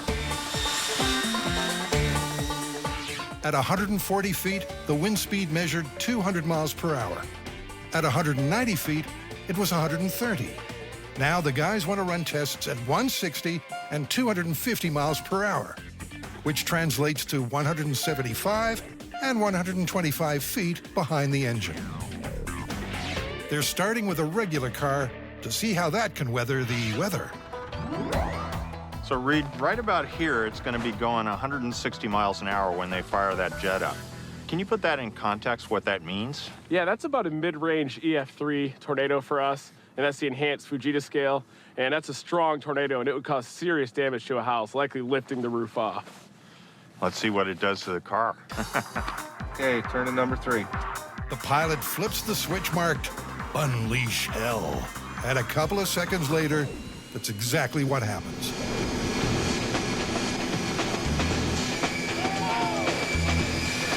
The car is quite literally a pushover. Our fake tornado blew the car about 50 feet, and it blew the hood off the car, which is now about a quarter-mile away from where it started. Now, if you'd been in that car, you would have survived, but the brown pants factor, sky high. You guys ready to put the TIV-2 and the Dominator to the test? Definitely. Yeah, let's do it. Undeterred by test one, it's full steam ahead. I feel like I'm living out my fantasy of being in a post-apocalyptic thriller film. The TIV-2 is rolled into place. Beautiful. And next we nominate the Dominator. It has bomb-proof coating atop 16-gauge steel, polycarbonate windows, and hydraulics that allow the vehicle to drop to the ground so no wind can get underneath. So what's the top wind speed it's been in? We measured 155.2 miles per hour in a tornado in Wyoming last year. Well, we're going to do it at 160. What do you think? I think it could definitely handle it. Said with the kind of confidence only 16-gauge steel can give you. Let's do it. All right. Fire up those engines. Oh dear, here we go. At first, 160 miles an hour seems like plain sailing until... Oh, my door! My door! The TIV's door gets blown open. But luckily for Sean, nothing else moves a micron. That would have been a wild ride. Thank you, that was awesome. We made it. So it's job done. Other than a flawed door, the vehicle's held firm. But on Mythbusters, you just know 4 simple words are coming. Let's ramp it up. This time we're going to dial it all the way up to 250-mile-an-hour winds, which is the equivalent of a EF5 tornado, the highest rating there is. That kind of wind will strip a house clean off right down to its foundation, and we're going to see what it does to this car. Okay, regular car, 250 miles an hour. Fire it up.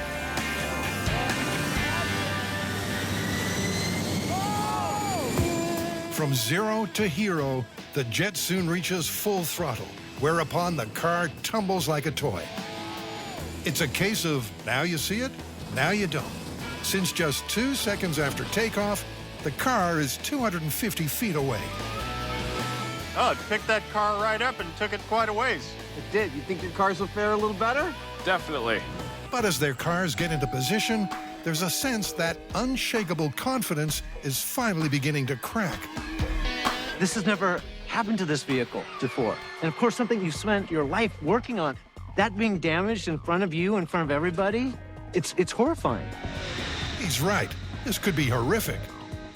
Pass me the popcorn. Let's fire it up. Once again, the source of the force is fired up. And a moment later, a 250-mile-per-hour wind storms through. The TIV, with its anchor points, barely moves. But then suddenly, the Dominator starts to lose its footing. It slides in the Force 5. Oh, my God! But thanks to its lower chassis, the wind can't get underneath it to lift it up or topple it over. They both survive. Nice. Thank you for not destroying my vehicle. Well, that's great. Even though it went sideways, it stayed firmly on the ground. It never got under it. Yeah, I think there was always some downward force there, which is good. That was a great test. The high speed shows the strain both vehicles were under. And although one did move, this 250-mile-per-hour test was clearly survivable. The Dominator only suffered a bent license plate. But it's the TIV that really testifies to the test's power. Oh my gosh, look at that. Yeah, they're bowing. The hydraulic piston, that anchor that goes in the ground, it's bent. Force of that wind actually bent something that was rated to 9,500 pounds. Wow. In the fury of the Force 5, the TIV's anchor points bent under pressure. But even so, the occupants would have survived. And that means it's mission accomplished for the Mythbusters. The Storm Chaser chariots are proven tornado-proof. Next, Carrie, Tori, and Grant are winging it. So I'm sure you've seen birds flying in a V. Yeah.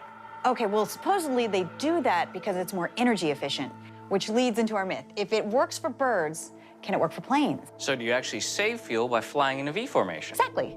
As a bird's wing moves through the air, it creates a wingtip vortex. These low-pressure spinning cones of air create upwash, giving the bird behind a boost and making it easier to stay aloft. But will planes in formation get that same boost?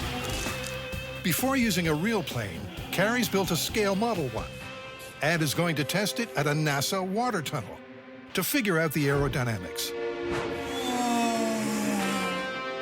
Okay, model's in place. Okay, well, let's go ahead and turn the dye flow on. I can start to see it, like, create kind of a tube. There's an upward motion from this spiral that's putting the following airplane in upwash. So being in the upwash of the vortex is creating lift and making it easier for the plane to fly, therefore becoming more fuel efficient. Exactly. The resulting upwash makes it easier for the follow plane to stay aloft.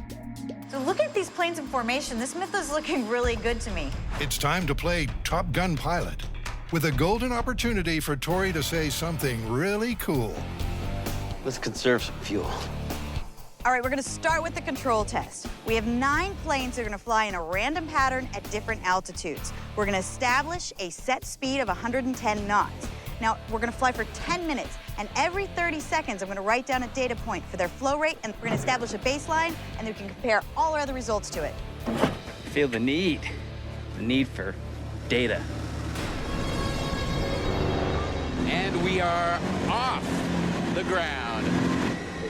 All right, let's start the 10-minute clock now. Every 30 seconds, I'm gonna take down a data point. What they're looking for is to measure how much fuel is used when the planes are flying at 110 knots in random positions.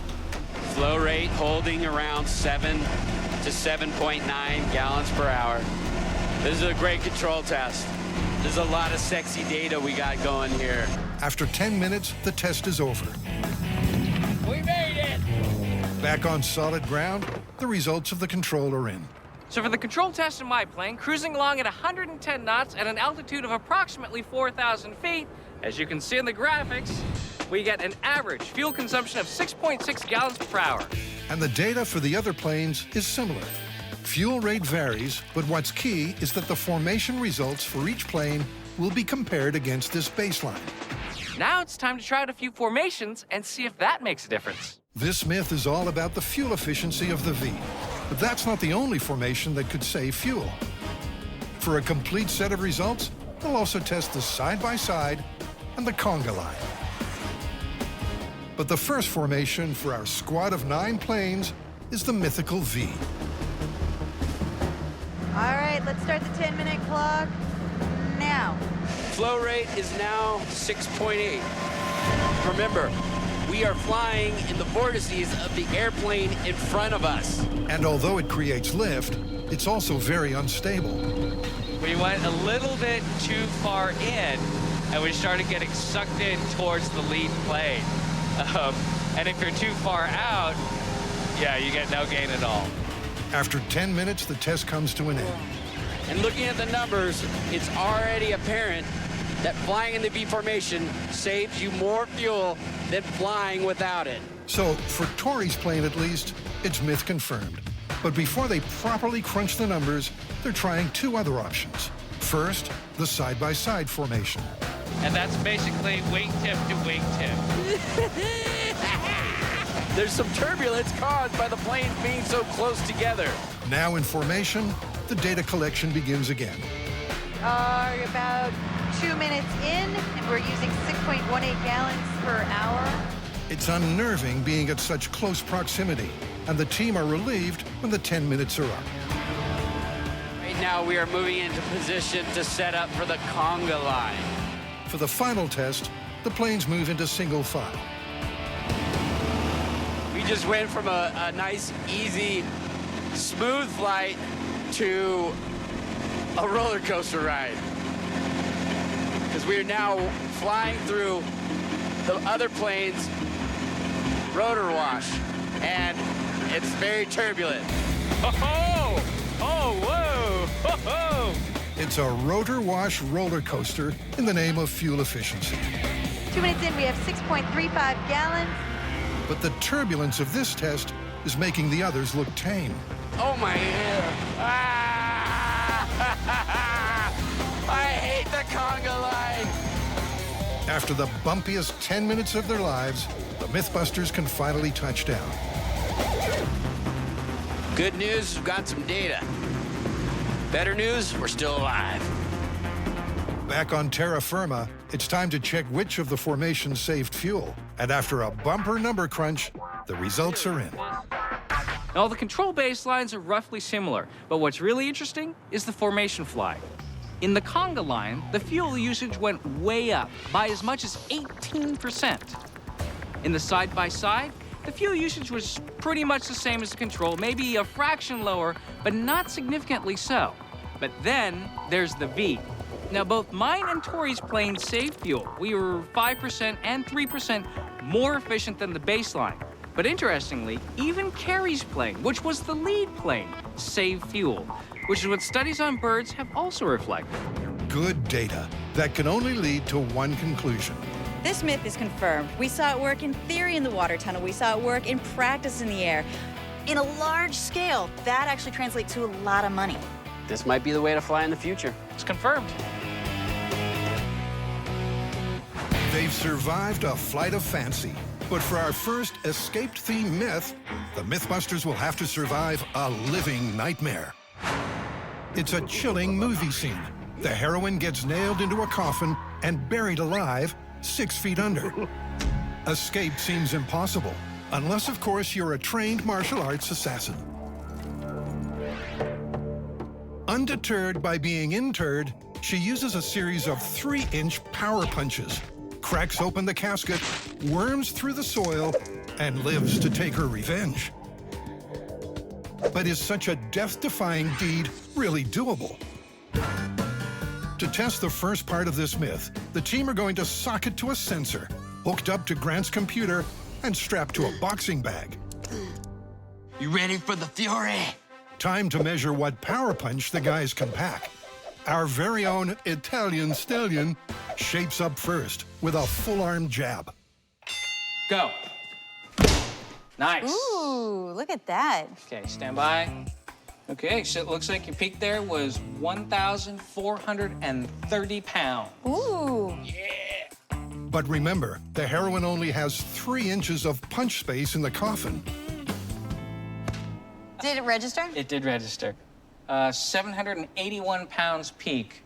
What? Are you serious? And the punchline?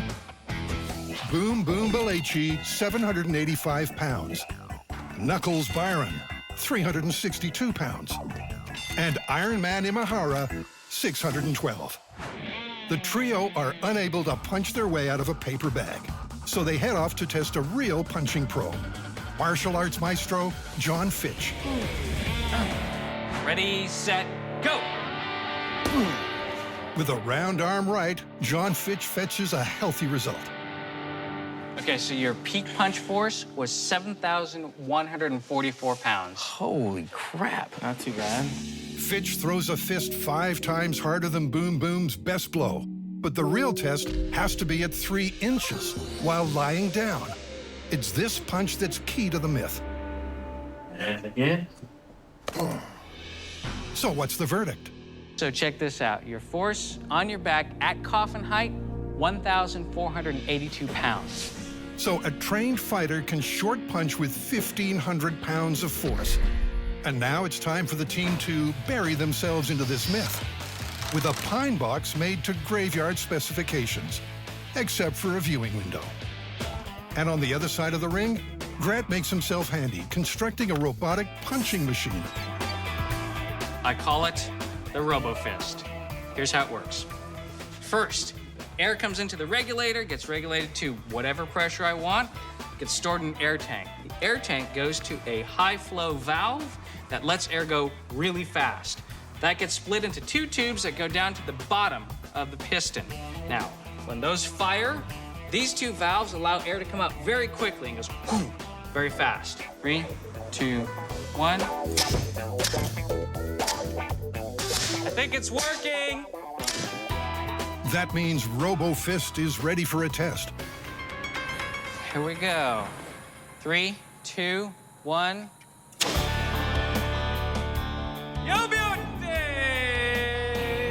So, at 185 PSI, the robot is punching at 1,430 pounds, which is exactly in the range that John Fitch can punch. And it's punching at the right speed. It's time to put Robo-Fist in the casket. This is how they do it in Hollywood, Gary. Ah, that gotta hurt. The nails in this coffin. Meanwhile, Carrie's worked out the correct punch-to-air ratio if you get buried alive. After about 45 minutes, you're gonna lose air inside your casket and you're gonna pass out. Now, John Fitch says that he can punch about 20 times per minute. So we figure the parameters for our myth should be set at about half an hour or 600 punches. If you can't get out after 600 punches, well, you might not be getting out. But to test the myth properly, this casket needs to be 6 feet under, and with 12,000 pounds of dirt up top. Here we go. 3, 2, 1. Robo-Fist starts swinging. Look at it, it's already starting to crack the lid. Every time he pushes up, dirt falls in through the cracks. Almost immediately, the coffin splits. But even after repeated hits, the wood is not breaking into pieces. And after 600 forceful punches, there's no escapable hole.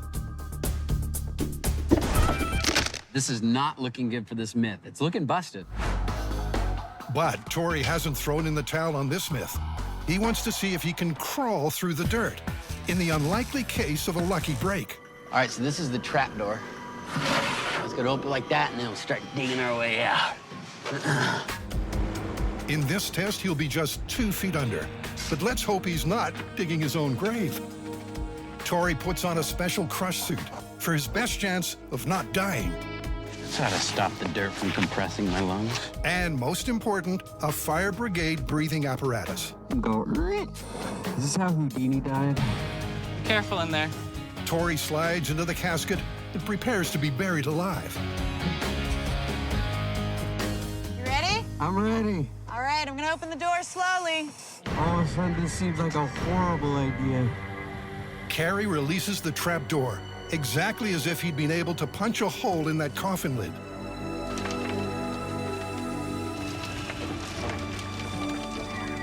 Wow, this is freaky. Okay, keep going. Yeah, keep going.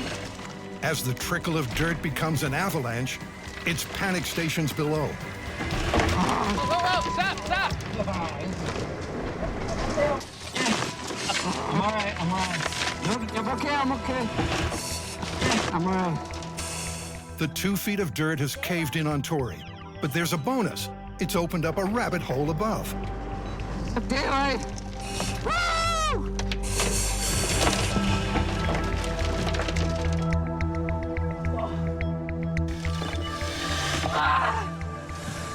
I'm alive!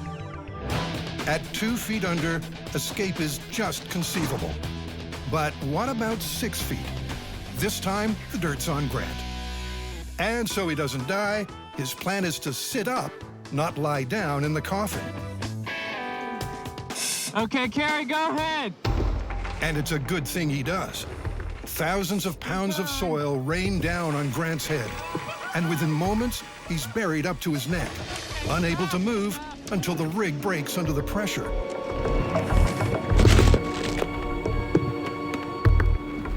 But it's not the only thing broken, because this coffin escape myth is well and truly busted. Next, a classic myth turned upside down.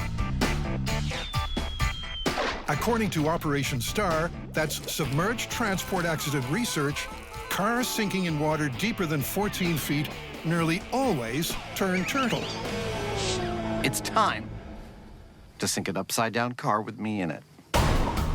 Adam and Jamie have tested many underwater escapes before, but the car has always been right side up.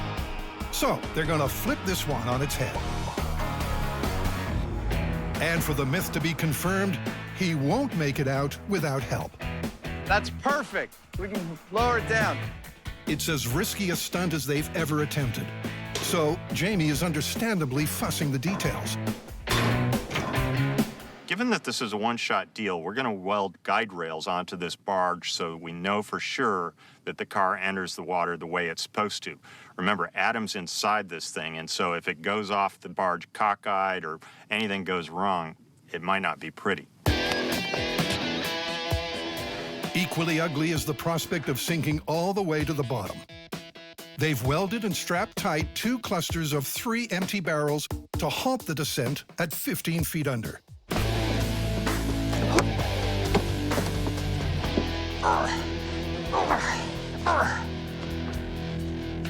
That knot right there is gonna pull this car to its final resting place. But hopefully not me. The rope is tied to the back of the car, and a 3-second tug should do the trick. And this end is Jamie's department. Once the car leaves the end of the barge, the front of the car is going to drop quickly because that's where the engine is and it's heavy. Once that end of the car hits the water, it's going to slow down because of the water's resistance, but the back of the car is going to continue going forward because the tow truck's still pulling it. And that's how we're going to flip the car. Adam knows it'll be a rough landing. And the thing I'm most afraid about is actually striking my head on some part of the car and getting cut. That's actually something I've been thinking a lot about over the last couple of days, and I'm going to be working very hard towards keeping my body rigid so that I don't end up sloshing all over the place as the car does the full 180. Jamie's fears follow roughly the same lines, but they're a little more dire. Worst case scenario here is that both Adam and our safety diver get knocked out cold from all of this violence and this impact. I don't think that's going to happen, but that'd be a bad thing if it does. If the myth is correct and escape is impossible, emergency air supplies are fitted fore and aft. I think we're pretty much ready to go. I don't think that's going anywhere. I don't think so. Except into the water with you.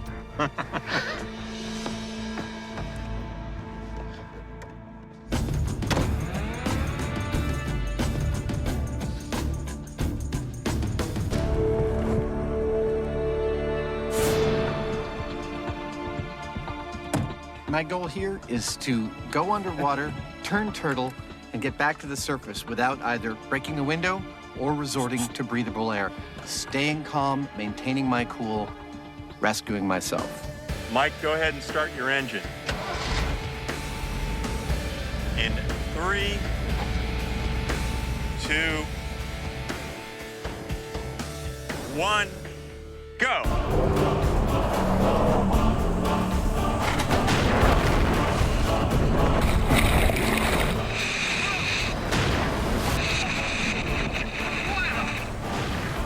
The plan works to perfection as the car pitches nose first and then settles roof side down.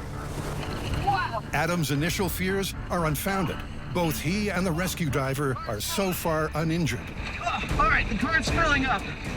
Whoa, it's definitely totally upside down. All our safety procedures are working great. It's slowly filling up. I'm definitely not going to try for the driver's side door. I'm going to try for the passenger door. I can't open the passenger door. Of course I can't, because we're still sinking. Until the pressure between the outside and inside of the car equalizes, Adam won't be able to open any doors. We're still about 30 seconds from having turned over. Well, I can hear Adam making all sorts of noise inside there. I don't know what he's saying, but he appears to still be awake and intact. It's crucial that Adam stays calm, especially as a massive curveball is coming his way. The upside-down car suddenly twists right side up.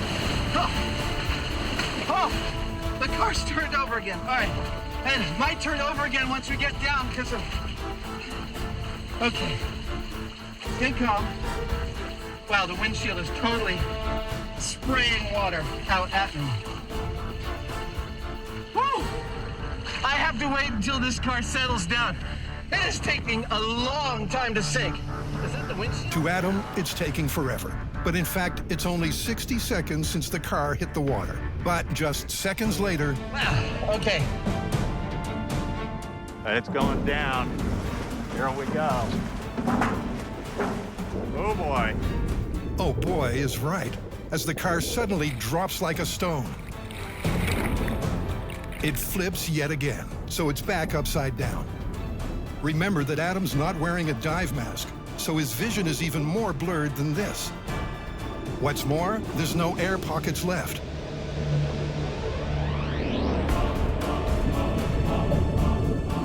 After a worrying period of silence, Adam finally breaks free. He figures out which way is up and swims to safety. But did he really survive? Or did he resort to a blast of emergency air? Oh, You all right? oh, I'm okay. It's pretty definitive that I died right there. That means you had to partake of the onboard air supply. I absolutely had to partake of the onboard air supply. Oh, the car's turned over again. All right. My air pocket was changing constantly. And when it finally started to lurch and go under at the end, it went really, really, really fast. I had about 10, 15 seconds of warning. Trying to take a really deep breath, and then I tried opening the door, and at that point, I was completely out of air. It was just too stressful. You're in this super confined space. You cannot see anything. You lose all your bearings. I mean, I couldn't find the handles on the doors. The disorientation was complete. Adam only got out with the help of canned air. So the myth that it's next to impossible to escape when the car turns turtle is confirmed. Oh, I was never so grateful to break the surface. And while I'm really glad I did that, I have no desire to ever do that again. It was absolutely the scariest thing I've ever done on this show. Full stop, bar none, 10 on the Brown Pants Index. Up next, an audacious homemade escapade. And this one comes straight from a crafty crook. In a hotel stakeout on the 20th floor, this bad guy was going to wing it with a makeshift chute. But could he have assembled it in just 3 hours and safely defeated gravity on the way down? The countdown has begun, and with a room full of hotel fabrics, the Mythbusters are putting their criminal minds to work. Whoa, what hotel are you staying in? The Ritz? I don't know. This looks more like the kind of hotel where you could rent the hot tub by the hour. Grant's working on a square parachute. Carrie is sewing sheets into a more traditional dome design. And Tori is patching together a rectangular chute. So we're already 1 hour into this challenge, and I'm looking at the size of my parachute. I don't think this is gonna be good enough. I don't think I'm gonna get this done. That's starting to look like a parachute. As the deadline approaches, so do the problems. Great, I've made a tent. I don't think I can get this done in 3 hours. But just as the cops would be bashing down the door, And done. Done. Done. 3 hours, 3 Mythbusters, and 3 hotel rooms full of fabric later, they've got 3 parachutes ready for the drop zone. And a fall guy. Good luck getting out. Buster's about to be dropped 20 stories, attached to Tori's curtain chute. Don't look so sad, buddy. You ready? I'm ready. For Buster to survive, the chute needs to soften his landing to a G-force of under 100 Gs. That's something you don't see every day. Blackout curtain parachute drop in 3, 2, 1.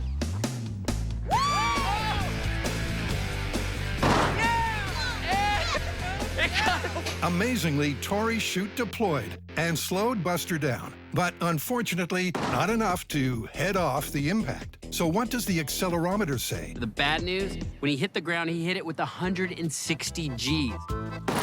That's well over 100 Gs, therefore Buster is dead. It's a shame Grant's square parachute doesn't appreciate a stiff breeze. Had to be a windy day, didn't it? This is not looking good. Grant's got his panic face on. Man. Things are breaking, bending, the whole frame's collapsing. We haven't even gotten in the air yet. Just Let go. I don't like it when he makes that face. It means things aren't going well. But maybe it can still bring Buster down safely. Look at that! Here we go. This is canopy parachute. In 3, 2, 1. What? Hey! Hey!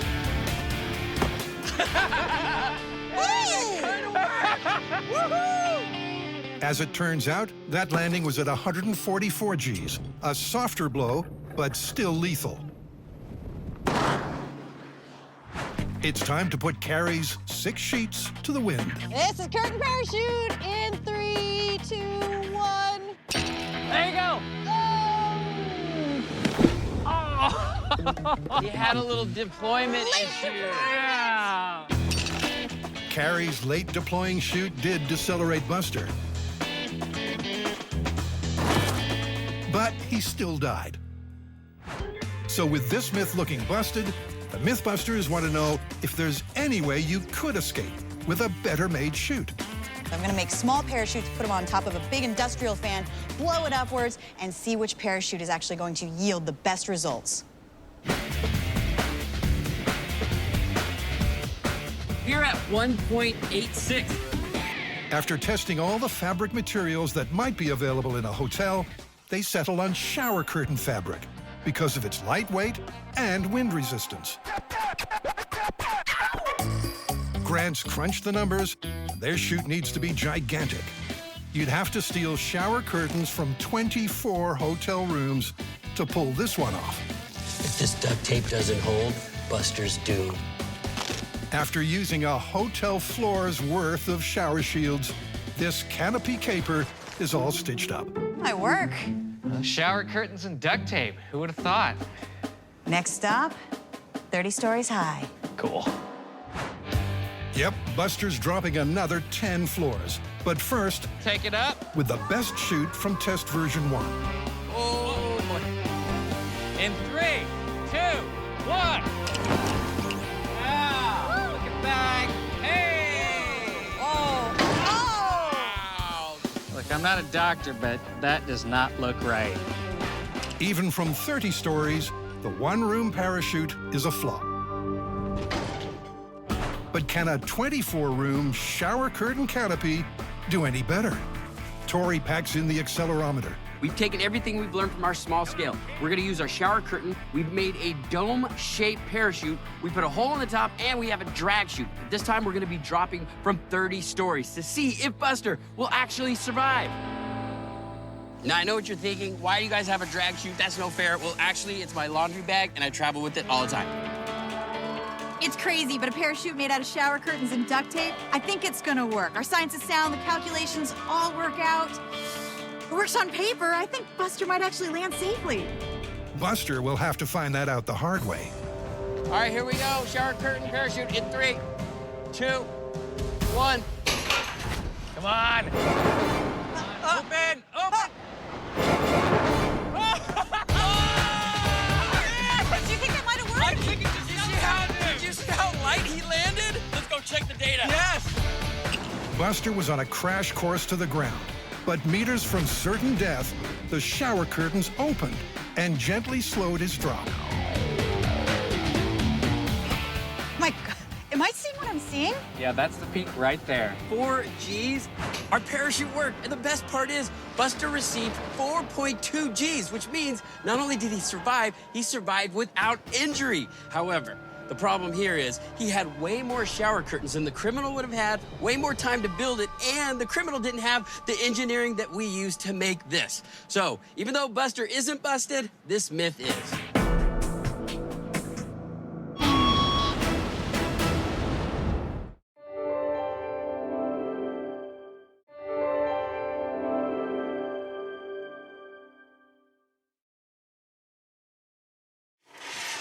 Please, don't try anything you're about to see at home.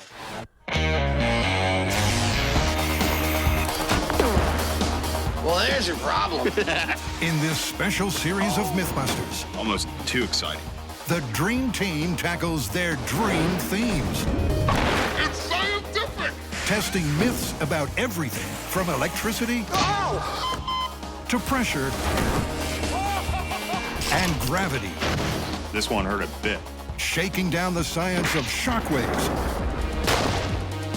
velocity, and impact. With crazy chemistry, Oh my goodness.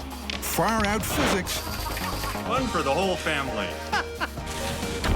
and insane explosions.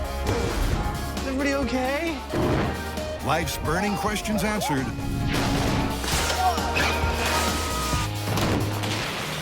On Mythbusters, there's your problem. On this episode, brace yourself as we delve into the devastating science of impacts. Who wants some? Then we'll go up, up, and away This is fantastic. with escape rafts, balloons, and balls to investigate the physics behind inflation. Be ready to duck and cover. In our first myth, the Mythbusters are trying to solve a traffic problem, using the kinetic energy of a dump truck to push cars out of the way. Well, it's a common movie trope. First, I needed to picture a couple of lines of cars sitting in traffic. When another character in the movie is driving a giant truck at high speed along city streets when he approaches these cars standing still. There's not enough space for him to get through, but no matter, he revs his engine and barrels right up the middle, sending cars flying willy-nilly and continuing on his way. I don't know whether that'd happen or not, but it sounds like it's going to be fun to test it. If our dump truck is going to survive pushing through 2 lines of cars, it's going to need a super powerful bumper. Okay. So we're putting on a much more powerful bumper. This steel, these tubes, 6 by 8 inches, they ought to allow us to push through any number of cars. I don't know if they'll allow us to continue driving, but they'll at least allow the dump truck to survive.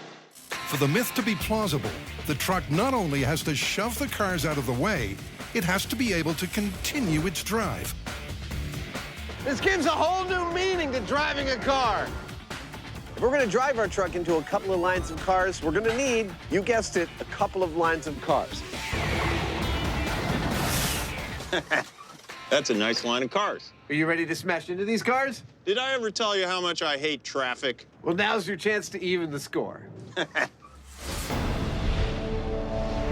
With 10 cars in 2 lines, will this speeding dump truck have enough force to clear its path? Jamie, you do the math.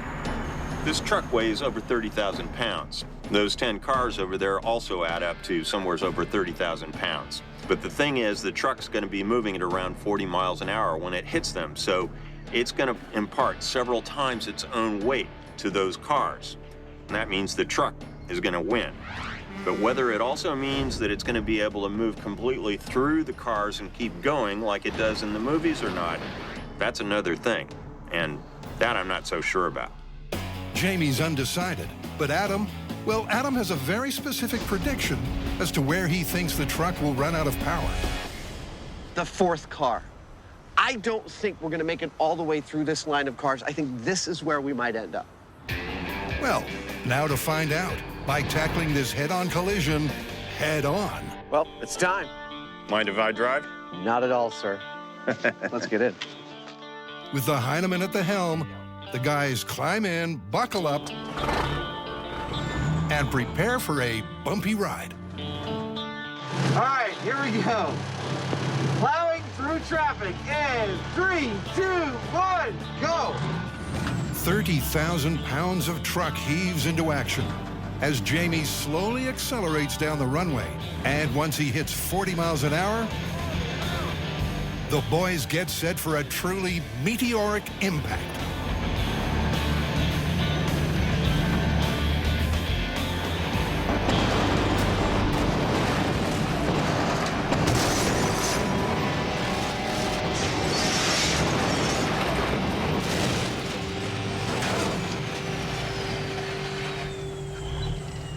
Wow! Holy crap! That lifted up our truck! Yeah. Are you okay? We didn't make it through it, though. We didn't make it through at all. Wow! That was awesome! Awesome, no doubt. The big rig's weight and velocity was a mighty force. But eventually, the inertia of the stationary cars was too much, and the dump truck got stuck. So, Hollywood's version of events that a big truck can just plow willy-nilly through sitting traffic?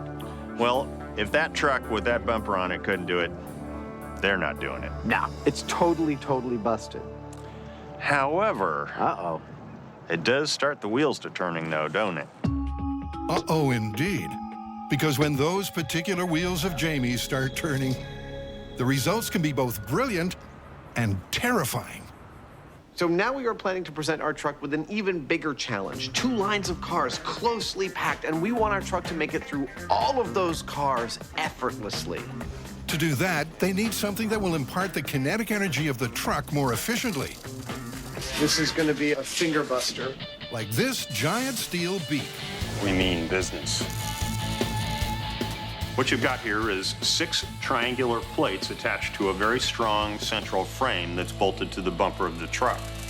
Now, the idea I have here is that this semi-conical frame will come in low on the cars and then lift and separate them, allowing us to pass between them the most efficiently and also be the least likely to slow us down.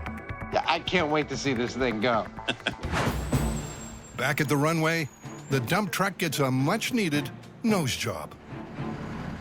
Yeah, that's it.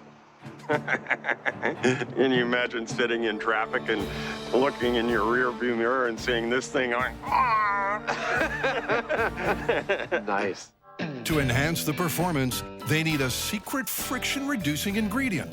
Enter the tub of lard. Sometimes a little lubrication makes all the difference. And with 16 cars all lined up, Jamie's feeling positive vibes. All of those cars are going to go flying. I'm not just talking pushing them aside. They're going flying. Flying cars in our future? It's not the first time we've all heard that prediction. Coming in. But could this be the first time it actually comes true? All right, here we go. The duckbill of death into stationary traffic. In 3, 2, 1, go. Pushing into a new frontier of traffic-clearing innovation, That's second gear. Adam jams the pedal down to 40 miles an hour. The cars he's about to hit have a colossal combined mass of 60,000 pounds.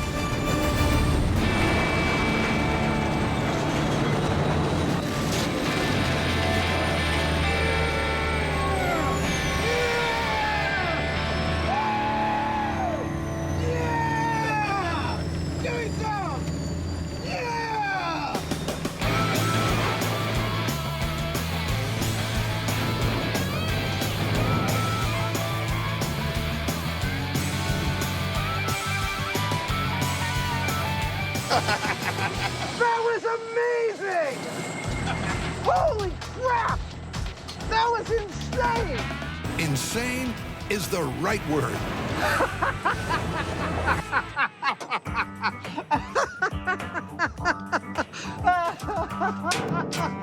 It just didn't stop.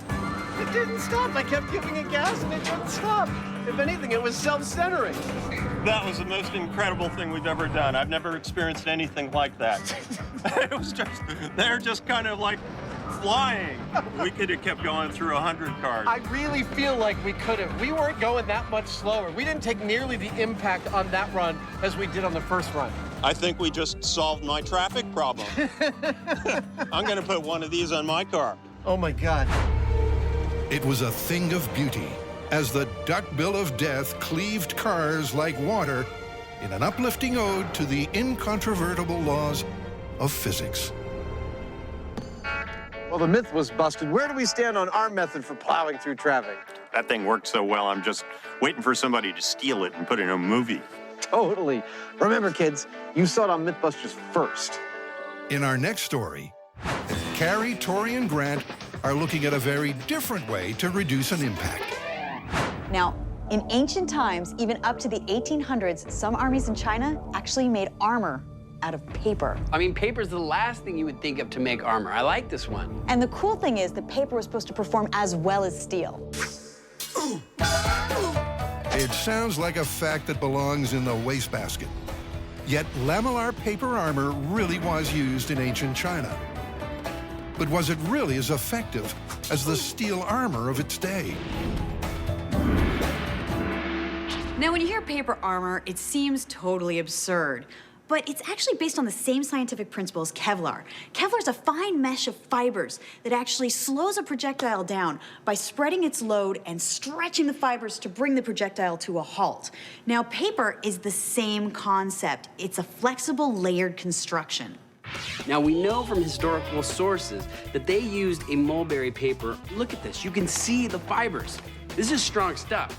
What they would do is they would stack layers of it together, and that was enough to stop arrows. After testing a few variations, the team finds out that simple folded squares provide the most protection. This absolutely works the best. Then they embark on the monumental mission to make a full suit of paper armor. Only 850 to go. And the less taxing task of having a real steel one delivered. So to put our paper armor to the test, we're going to pit it against a metal suit of armor from the same period. Now, because this is hard to make, we ordered it from a modern armory company in the Ukraine, and it's battle ready. Rah! Who wants some? I also do parties. And after a week's hard work, hundreds of lamellar plates have been sewn together to form a full suit of armor that, after some minor tailoring, will be ready for battle. It is time to see how well they protect under a full-scale attack. What we are gonna do is set up some mannequins. Grim up, this is gonna get dangerous. Cover those mannequins with both armors and then attack them on a full scale with swords, arrows, and even an ancient gun. Then we'll be able to find out once and for all, is paper armor as good as steel armor? But perhaps paper's biggest test will come not from our trio of weapon-wielding barbarians, but from persistent precipitation. Would have been nice to do this experiment on a nicer day. Then again, war doesn't wait for good weather. The rain may indeed weaken the paper and favor the steel, but it's a real-world problem. If paper is to prove itself as protective armor, it'll have to cope with a light shower. We're all set. First test, arrows from 20 feet. Carrie, Tori, and Grant let loose on both sets of armor. And despite being soaked, softened, and sodden, the paper protects our male model mannequins as well as the steel does. Totally worked. That is phenomenal. It totally worked. The paper armor is stopping the arrows. We have not got one arrow to penetrate through. I mean, it doesn't look as good as the steel armor, but the important thing is, it's working. But how well will it fare against a cold steel blade? All right, Carrie, just swing wildly. Using both an edged slicing stroke and a stabbing action, Ooh, I felt that one. Carrie works all the angles. It looks like it's separating through, but it's stopping before it even gets halfway through the tile. That's great. Wow. Yes, the paper armor is working. On any individual stab, slice, or arrow shot, a previously undamaged scale clearly matches the metal. But for the ultimate test, let's try a bullet from a period-accurate pistol. Here we go. In 3, 2, 1. Now, to assess the results. Ouch, did it go through? It didn't go through. Hey! The paper armor stopped It stopped the bullet. And it looks like the steel stopped the bullet as well. Both these armors are effective against this weapon. Incredibly, the fibers in paper are able to spread and absorb the energy from an impact just as well as the steel. And in some ways, it seems to work better. I've really been wanting to do this story for a long time because it seems so outlandish, but it's super impressive. Paper armor is actually a viable option in warfare. Viable, but there is one notable drawback. As you can see, it doesn't have the same durability as the steel, but it still works. So this one is plausible. In the next story, Adam's going to attempt to protect himself from an impact using a different everyday item. You are absolutely correct. What we've got is a viral video where a guy wraps himself up in a bunch of this bubble packaging, hurls himself off a 3-story building, and at the end of his fall appears to be totally unharmed. Well, it is designed to cushion things. Yes, it is. We all trust bubble wrap for our packaging needs. But what about when the package is human? Could you really use it to survive the impact of a 35-foot fall? Not surprisingly, they're testing first with a non-human. You guessed it, Buster. Buster dropping 15 feet into 16 inches of bubble packaging. 3, 2, 1, go. But even at half the height of the myth, the news isn't good for Buster. So Buster's fall into the bubble packaging from 15 feet was perfect, but he pulled 39 Gs upon impact. We're looking for a butter zone of 10 Gs. 10 Gs, or 10 times the gravity of Earth, is considered a survivable impact. 39 is totally out. So next up, we're gonna double the thickness and drop them again. So they double the bubbles to 32 inches thick. When they test for real, Adam will be wrapped in the bubble plastic like a burrito. But lying the wrap on the shop floor is a simpler way to test it for now. And from a physics point of view, it makes no difference. Here we go, Buster dropping 15 feet into 32 inches of bubble material. 3, 2, 1.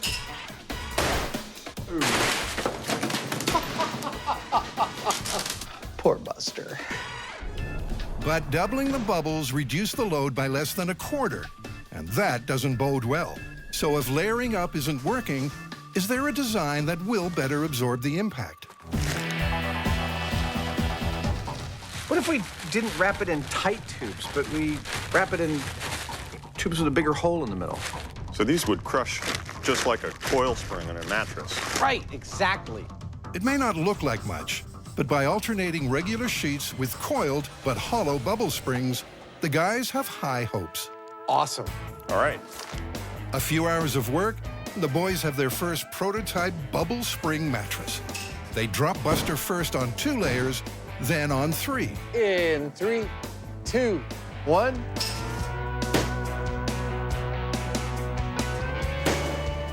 So our 15-foot Buster drops here in the shop are yielding some exciting data fruit, and I just coined that term.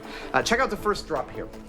We are dropping Buster into 2 layers of tubes constructed of thick wall, heavy back, half-inch bubble packaging. And he pulled an average of 30 Gs on that drop. That's an improvement over some of the other stuff we've seen, but it's still not in our ballpark. However, for the second drop, which you can see here, we added a layer of thin wall, non-heavy duty half-inch bubble packaging to slow down his deceleration, and it seems to have done exactly that. On that second drop, he pulled an average of 15 Gs. We cut our G load in half. And to bring the 10 G target into range, Jamie's tweaking the tubes into a more shock-absorbing shape. That cone or funnel shape will allow the bubbles to neatly fold inside the structure, like so, and give us a nice linear deceleration. And these bubble cones serve a double purpose. We can make a curved instead of a flat sheet, and we can actually roll Adam up inside it. Yeah, you heard that right. And we can actually roll Adam up inside it. So confident are they in their new mattress model that for the next drop, it's out with Buster and in with someone altogether more important. We're counting on the fact that the bubble packaging here is going to save my life, but we've also posited some other worst-case scenarios and implemented safety procedures to protect me in their case. First of all, a neck brace, a helmet, and a spine protector. I'll have a radio earpiece in so I can communicate to the outside. This ought to keep me safe. It's the way he said ought to that gives me the shivers. Here we go. See you on the other side. That's right, because from this point, Adam's under wraps. Oh, that's cozy. Starting with 5 layers of heavyweight bubble pack. Bye-bye, everybody. The first coat of their spring system is coiled around him. Okay, up we go. Keep tension. It's a good thing I don't get claustrophobic. Followed by the second. Pull a little tension and up and in. You're doing good. But once that's taped on, Adam drops a bombshell. Hey, Jamie. Yeah. I'll tell you, I can feel the pressure. It's quite a lot of weight. It's the weight on me is actually quite intense. 100 pounds of bubble pack mattress has Adam under pressure, and there's still a layer to go. Is it a problem? No, it's not more than I can take, but I can tell you that when we put that third layer on, that's about as much as a human could take. It's a worrying revelation. Here comes the third layer. And at the full 150 pounds, the weight of the wrapping will be almost unbearable. It's going to be heavy. Okay, now I've got to get the big tape. Are you guys okay? Wow. Are you all right? Yeah, I'm all right. Am I fully wrapped now? You are. Oh, great. I truly am a bubble boy. With Adam trussed up like a turkey, the team carefully cradles him to the drop zone before Jamie gets ready to raise the bar. So we're going up. Are you ready? Almost. Are my feet off the end of this thing? No, they're not. Then I think I'm ready, Jamie. Okay, up we go. Only now is the team fully realizing the weight of what they're about to do and how easily it could go wrong. I'm on the trip line. Adam, we're in place. You're at the correct height. Are you good to go? Jamie, I am good to go. I am completely passive to this entire enterprise. My life is in Jamie's hands. Okay. Is there anybody that's not good to go? So it's now or never. In 3, 2, 1.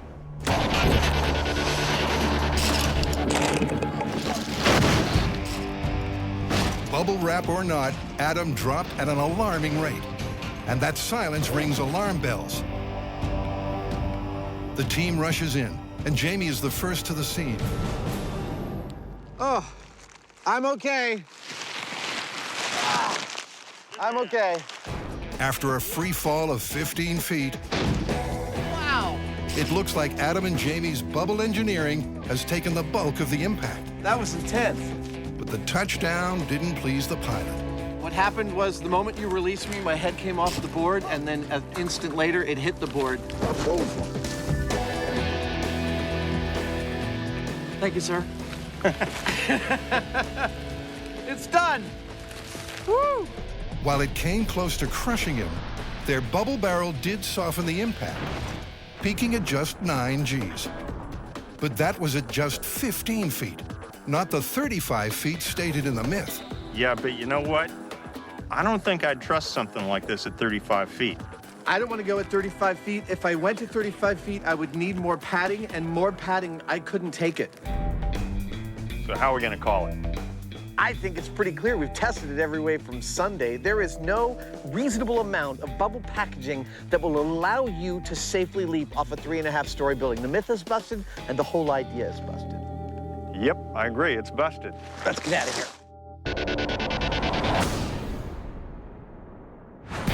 With the facts of impacts absorbed, the Mythbusters are taking on 3 more myths, this time about inflated objects.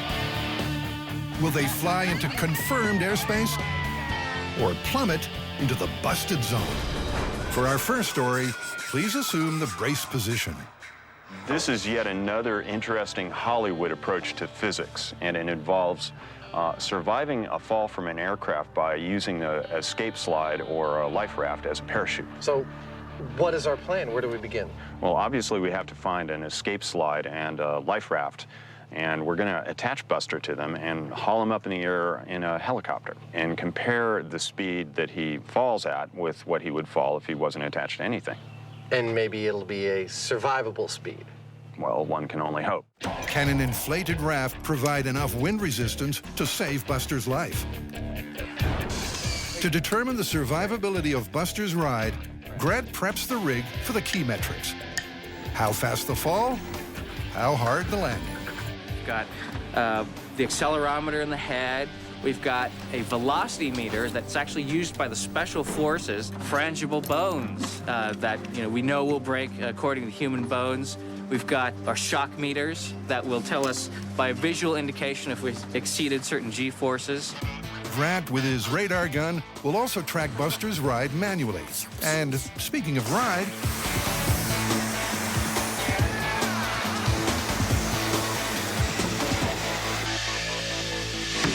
That's amazing. the escape slide is automatically inflated in a few seconds. I say we stick Buster right here and just diaper him in. Sure. Strapped into position, Oh, and that ought to do it. The chopper fires up.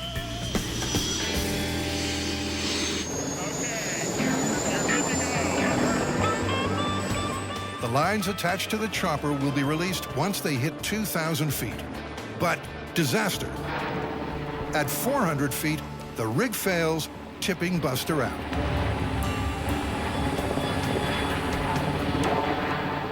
Did you see the explosion? It was like a splash of water. And Buster just found out how terminal velocity can be. Oh, that's part of his skull. That's the head accelerometer. Which is toast. Toast. How bad is it? Real bad. Without anything to slow him down, the rapid deceleration caused by Buster hitting the ground was catastrophic. This gives you an idea how severe that impact was. Even the silicone is ruined. Wow. Unfortunately, Buster doesn't get a chance to rest in pieces. Turns out that he broke every bone in his body. This is without a doubt the worst damage Buster has ever sustained. The surgery team goes to work to bring Buster back to life. Jamie goes to work on the rig. This time we have some big hauling straps. So we've got 2 straps that are not going to break, basically. They could pick up the whole aircraft. Meanwhile, Buster's resurrection is a medical miracle. They've replaced all his bones, replaced the shock watches that will measure impact, and the head transplant includes a new accelerometer. So, it's go time. Again. Bye, Buster. Good to go, over. Buster appears to be detached, but he's still in the raft, over. We're at 2,000. They're at 2,000. Okay, whenever you're over the target, over. Go ahead and drop on your mark, over. It's going down, guys, take cover. He's drifting back towards us. Let's get near the truck. Oh, no. He flipped over. Yep, and Buster has accidentally been ejected again. The raft clocked in at 22 miles per hour. Buster, on the other hand, clocked in at 154. The only good news after 2 failed drops is that they do actually have some useful information. The team now knows how fast he falls on his own. I think it's clear that the raft actually would have slowed him down a great deal. You know, the raft came down just beautifully by itself, like a parachute. So this time we're going to actually try and make it behave like a parachute, and we're going to tie Buster onto the underside of it and see what it does. While Buster once again recovers from his fatal fall, Jamie re-rigs the slide like a parachute. I'm just going to give a little extra and lace him a couple places. I'm tired of Buster taking off on me. And Jamie is unusually optimistic. It's got to work this time. Famous last words. Looking good so far. Okay, I'd say go ahead and release at will. You look good. Over. Okay. It's going. Oh, it's beautiful! Buster's on the ground. Buster's on the ground. Well, that looked like a much nicer ride. I'll hazard a guess that Buster may well be intact this time entirely. Once up close, the prognosis isn't so clear. He's taken some damage, but was it survivable? All the 50G shock watches broke on all of his limbs, but in his chest, the 75 and the 100 did not get tripped. So that means that he got all busted up. He would not be a happy camper, but he might just be alive. The Myth, like Buster, is just about hanging on. And the guys have one more test up their sleeve. Come on. They're using a bigger slide that will increase the wind resistance, but also the weight. That's the coolest thing ever! And with a new improved system to hold the passenger in place, Chopper ready to go? Buster is cleared for takeoff. Wind's increasing, so you guys be ready to duck and cover. 2,000 feet. Anytime you're ready. And the drop has happened. Oh, look, it's sailing. Wow. So far. I bet Wow. it flipped, so it's looking like it's wanting to. Oh, wow. That is incredible. Oh, damn. What? It just looks like it wants to flip so bad. Wow! Appears to be okay. The reading from the radar is encouraging. I got a peak of 42. It's rocking back and forth. Yeah. Mostly about in the 20 range. But is there life in the myth or just dead air? It's looking pretty good. Let me I don't see any damage at all. In fact, not a single bone is broken. Let's see his chest. Nope, it's clean. And the 3 shock watches all remained intact. Well, it looks like Buster survived, so I'll be darned. But, you know, that looked really sweet. It looked like it would have been a lot of fun. Dude, it looked like it would be also the most terrifying ride in the world. You're like, oh my God, no, it's okay, I'm okay. Oh, no. The inflated raft slowed Buster's fall and acted as a giant airbag on impact. Even so, not everyone's convinced it's a practical way to save lives in an air emergency. The life raft and the slide significantly reduced Buster's velocity. But you're not going to get that door open that's got the slide in it. The second you inflate it, it's going to rip right off the plane. If you inflate the raft inside the plane, there's no way you're getting it out the door. I mean, it's just every aspect of it, it's busted. Okay, it's busted. For our next story, instead of being used to help a descent, I love blowing these balloons up. It's fun. Scotty, Tori, and Carrie Hey, you can get a job at the carnival. I have too many teeth. Yeah, you do. are going to use inflation to aid an ascent. They're going to test whether it's possible for a kid at a fairground to float away if handed a normal bunch of helium-filled balloons. To find out if the myth is plausible or poppable, they'll need a willing kid and a whole bunch of balloons. But how many exactly? Here's 10 balloons. There's 10 there, okay. They calculate 46 balloons will lift 1 pound. Let's try to get a really skinny kid. Yeah. There you go. How about a cute one? Well, it looks like 3 balloons won't fly you away. Maddie's got the cute thing covered. Grab a scale. I got a kid. Let's see how heavy you are. 44 pounds. Yeah. Maddie, you want to fly away in balloons? Up in the air? Are you Yeah. afraid of heights? Nah. Good. That's gonna be you. More math says that to get Maddie moving, they'll need a truly breathtaking number of balloons. Oh my God, we're coming up with 2,070 balloons. We're gonna need to get a lot of balloons. A lot of balloons and a lot of helium. Because helium is less dense than air, it acts as an uplifting force. We're gonna build columns. We're gonna make columns of balloons, 250, and then we'll tie those together down to the kid. Oh, look, check that out.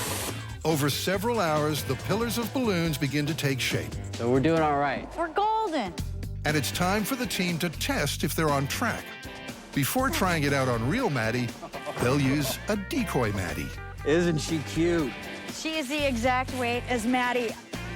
This is fantastic. This is pulling me up so hard. You know, we figured that it would hold up about 10 grams per balloon. I think we've got more lift than that. Carrie's buoyant, but as they attach the decoy Maddie, there's a sinking feeling. There's a little bit of lift, but Not enough. 1,900 balloons only cancel out about half the dummy's weight.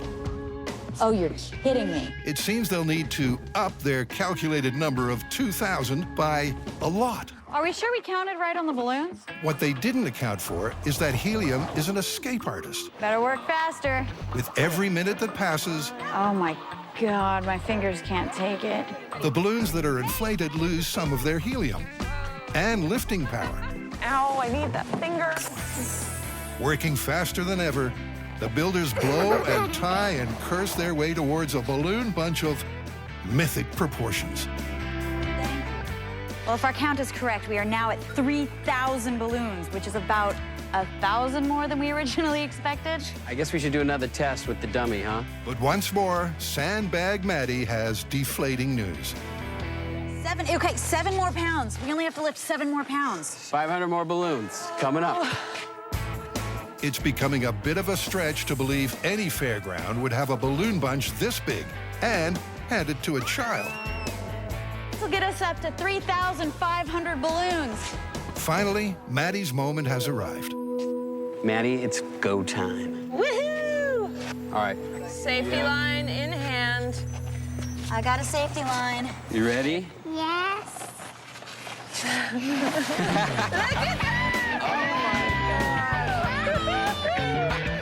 It worked! Okay, Maddie's flying, but it took almost 4,000 balloons. So the team don't believe it could ever have happened in real life. I would say we popped that myth. Totally busted. There's no way that a circus would have this many balloons in one bunch. Busted, busted, busted, busted, busted. For our final inflation myth, Adam and Jamie are also taking a punt on helium. The myth is that if you fill a football with helium and you kick it or throw it, that because it's lighter, it'll have more hang time and therefore it'll travel farther. Oh, the old helium football trick. Let's get going. Like the previous myth, this one hinges on helium's low density. Been a long time since you walked on the gridiron, huh? Fill a balloon with it, and it'll float. But will it make a football fly further? I know I'm out of shape when just walking to the end of this field makes me out of breath. It's game day at the Science Bowl. San Francisco City College. What kind of improvement do you think helium would land? I believe helium would add a good 5 to 10 yards to a good kick. Tim's confident, but is his opinion based on science or urban myth? Dude! That's amazing. That was a beautiful spiral. You made that look way too easy. A couple of handy hints, and the rookie's ready for his premier punt. And before you can say hang time, no spiral. The ball's back on the ground. Oh, I think we should get Tim to kick the balls for us because he's really good. Makes sense. Tim takes care of the kicking, while Adam and Jamie take care of the nerding. I brought a bunch of meters for the weather conditions, just to make sure, we've got comparisons on everything, and I think we should just keep on checking the wind speed. Okay, well, while you're doing that, I'll break out the brand new regulation balls. They're filled to exactly 13 PSI, which is what is required. Oh, excellent. But is that 13 PSI of helium or air? This ball feels a little light. Is it filled with helium? Well, we couldn't tell you that, could we? Or we'd skew the results. So we'll tell you afterwards. How's that? Here we go. Test number 1, punt number 1. Tim does his best to produce 5 identical kicks. Downfield, Adam records the distance of each one. For test number 2, the balls are emptied, then refilled with the other gas. Once again, it's crucial to the experiment that its identity remains secret. See how far they go. Yeah. Tim puts up another 5 punts, this time with helium-filled balls. So what are the results? And did he spot the difference? Your first set of balls were actually regulation balls filled 13 PSI with just regular air. Wow. I would have thought that those were the helium balls. Well, the second set was the helium balls. That's surprising. What's more, even though Tim didn't pick them, the helium balls did travel further than the air-filled ones by an average of 3 yards. But is that data reliable? Unfortunately, kick to kick, we're looking at a difference of like up to 20 yards sometimes. And when I see a difference of that between 2 data points, I just don't look at my average as being a real number. I'm not ready to call this one busted, plausible, or confirmed yet. I don't think we have enough real data. So it's back to the shop for a rethink. This is too much variance between the kicks. We need to get a lot more scientific about this. Well, let's look at the very first part of this. Does helium actually make a football lighter? Let's carefully weigh some helium-filled footballs and some air-filled footballs and see what, if any, difference there actually is. 1. They weigh each ball's dead weight. Ha-ha! Then fill it with the regulation 13 PSI. Well, this is actually pretty cool. I'm getting almost exactly a difference of 3.2 grams, which means we're filling this with 3.2 grams of air. I never would have guessed that. I would have thought it was like 1/10 of a gram, maybe. Yeah, it's pretty amazing. Air weighs more than you think. Put a cylinder around the Eiffel Tower, and the air inside will weigh more than the tower itself. But the crucial question, How much does helium weigh?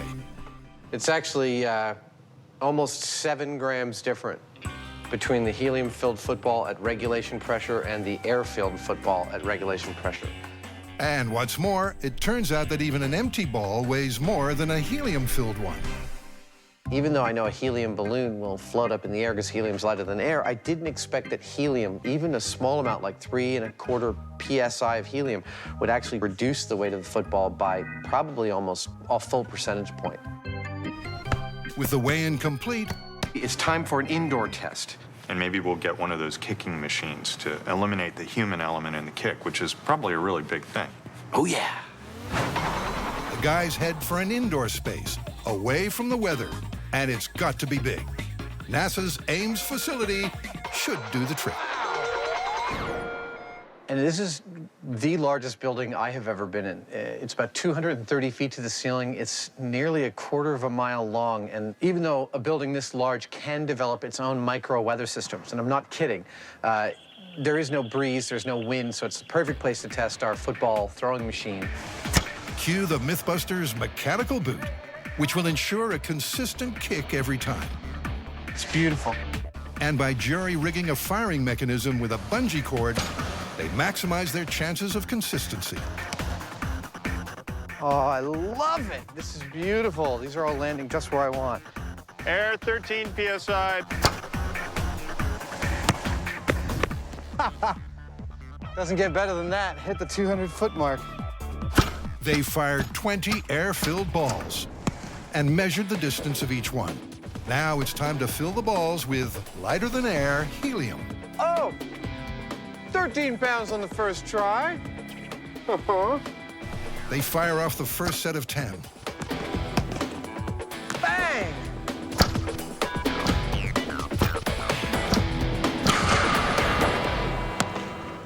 Dead on the money with its predecessor. I love that. With a full 60 kicks completed, Jamie's got a hunch this myth's on shaky ground.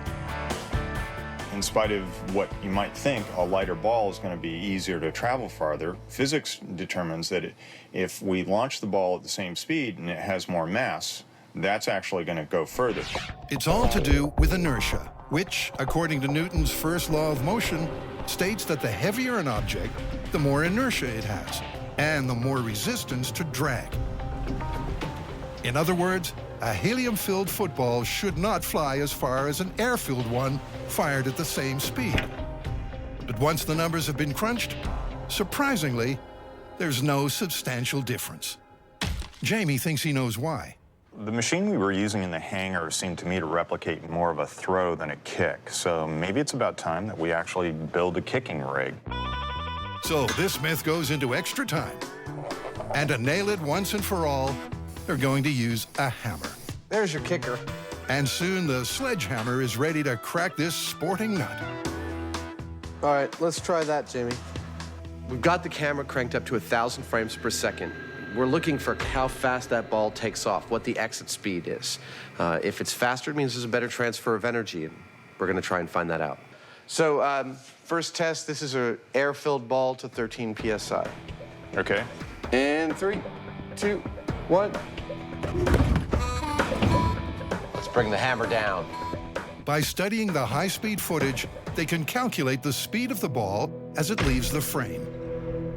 The hammer speed, which I'm measuring just to make sure each of our tests is consistent, was 18.5 feet per second.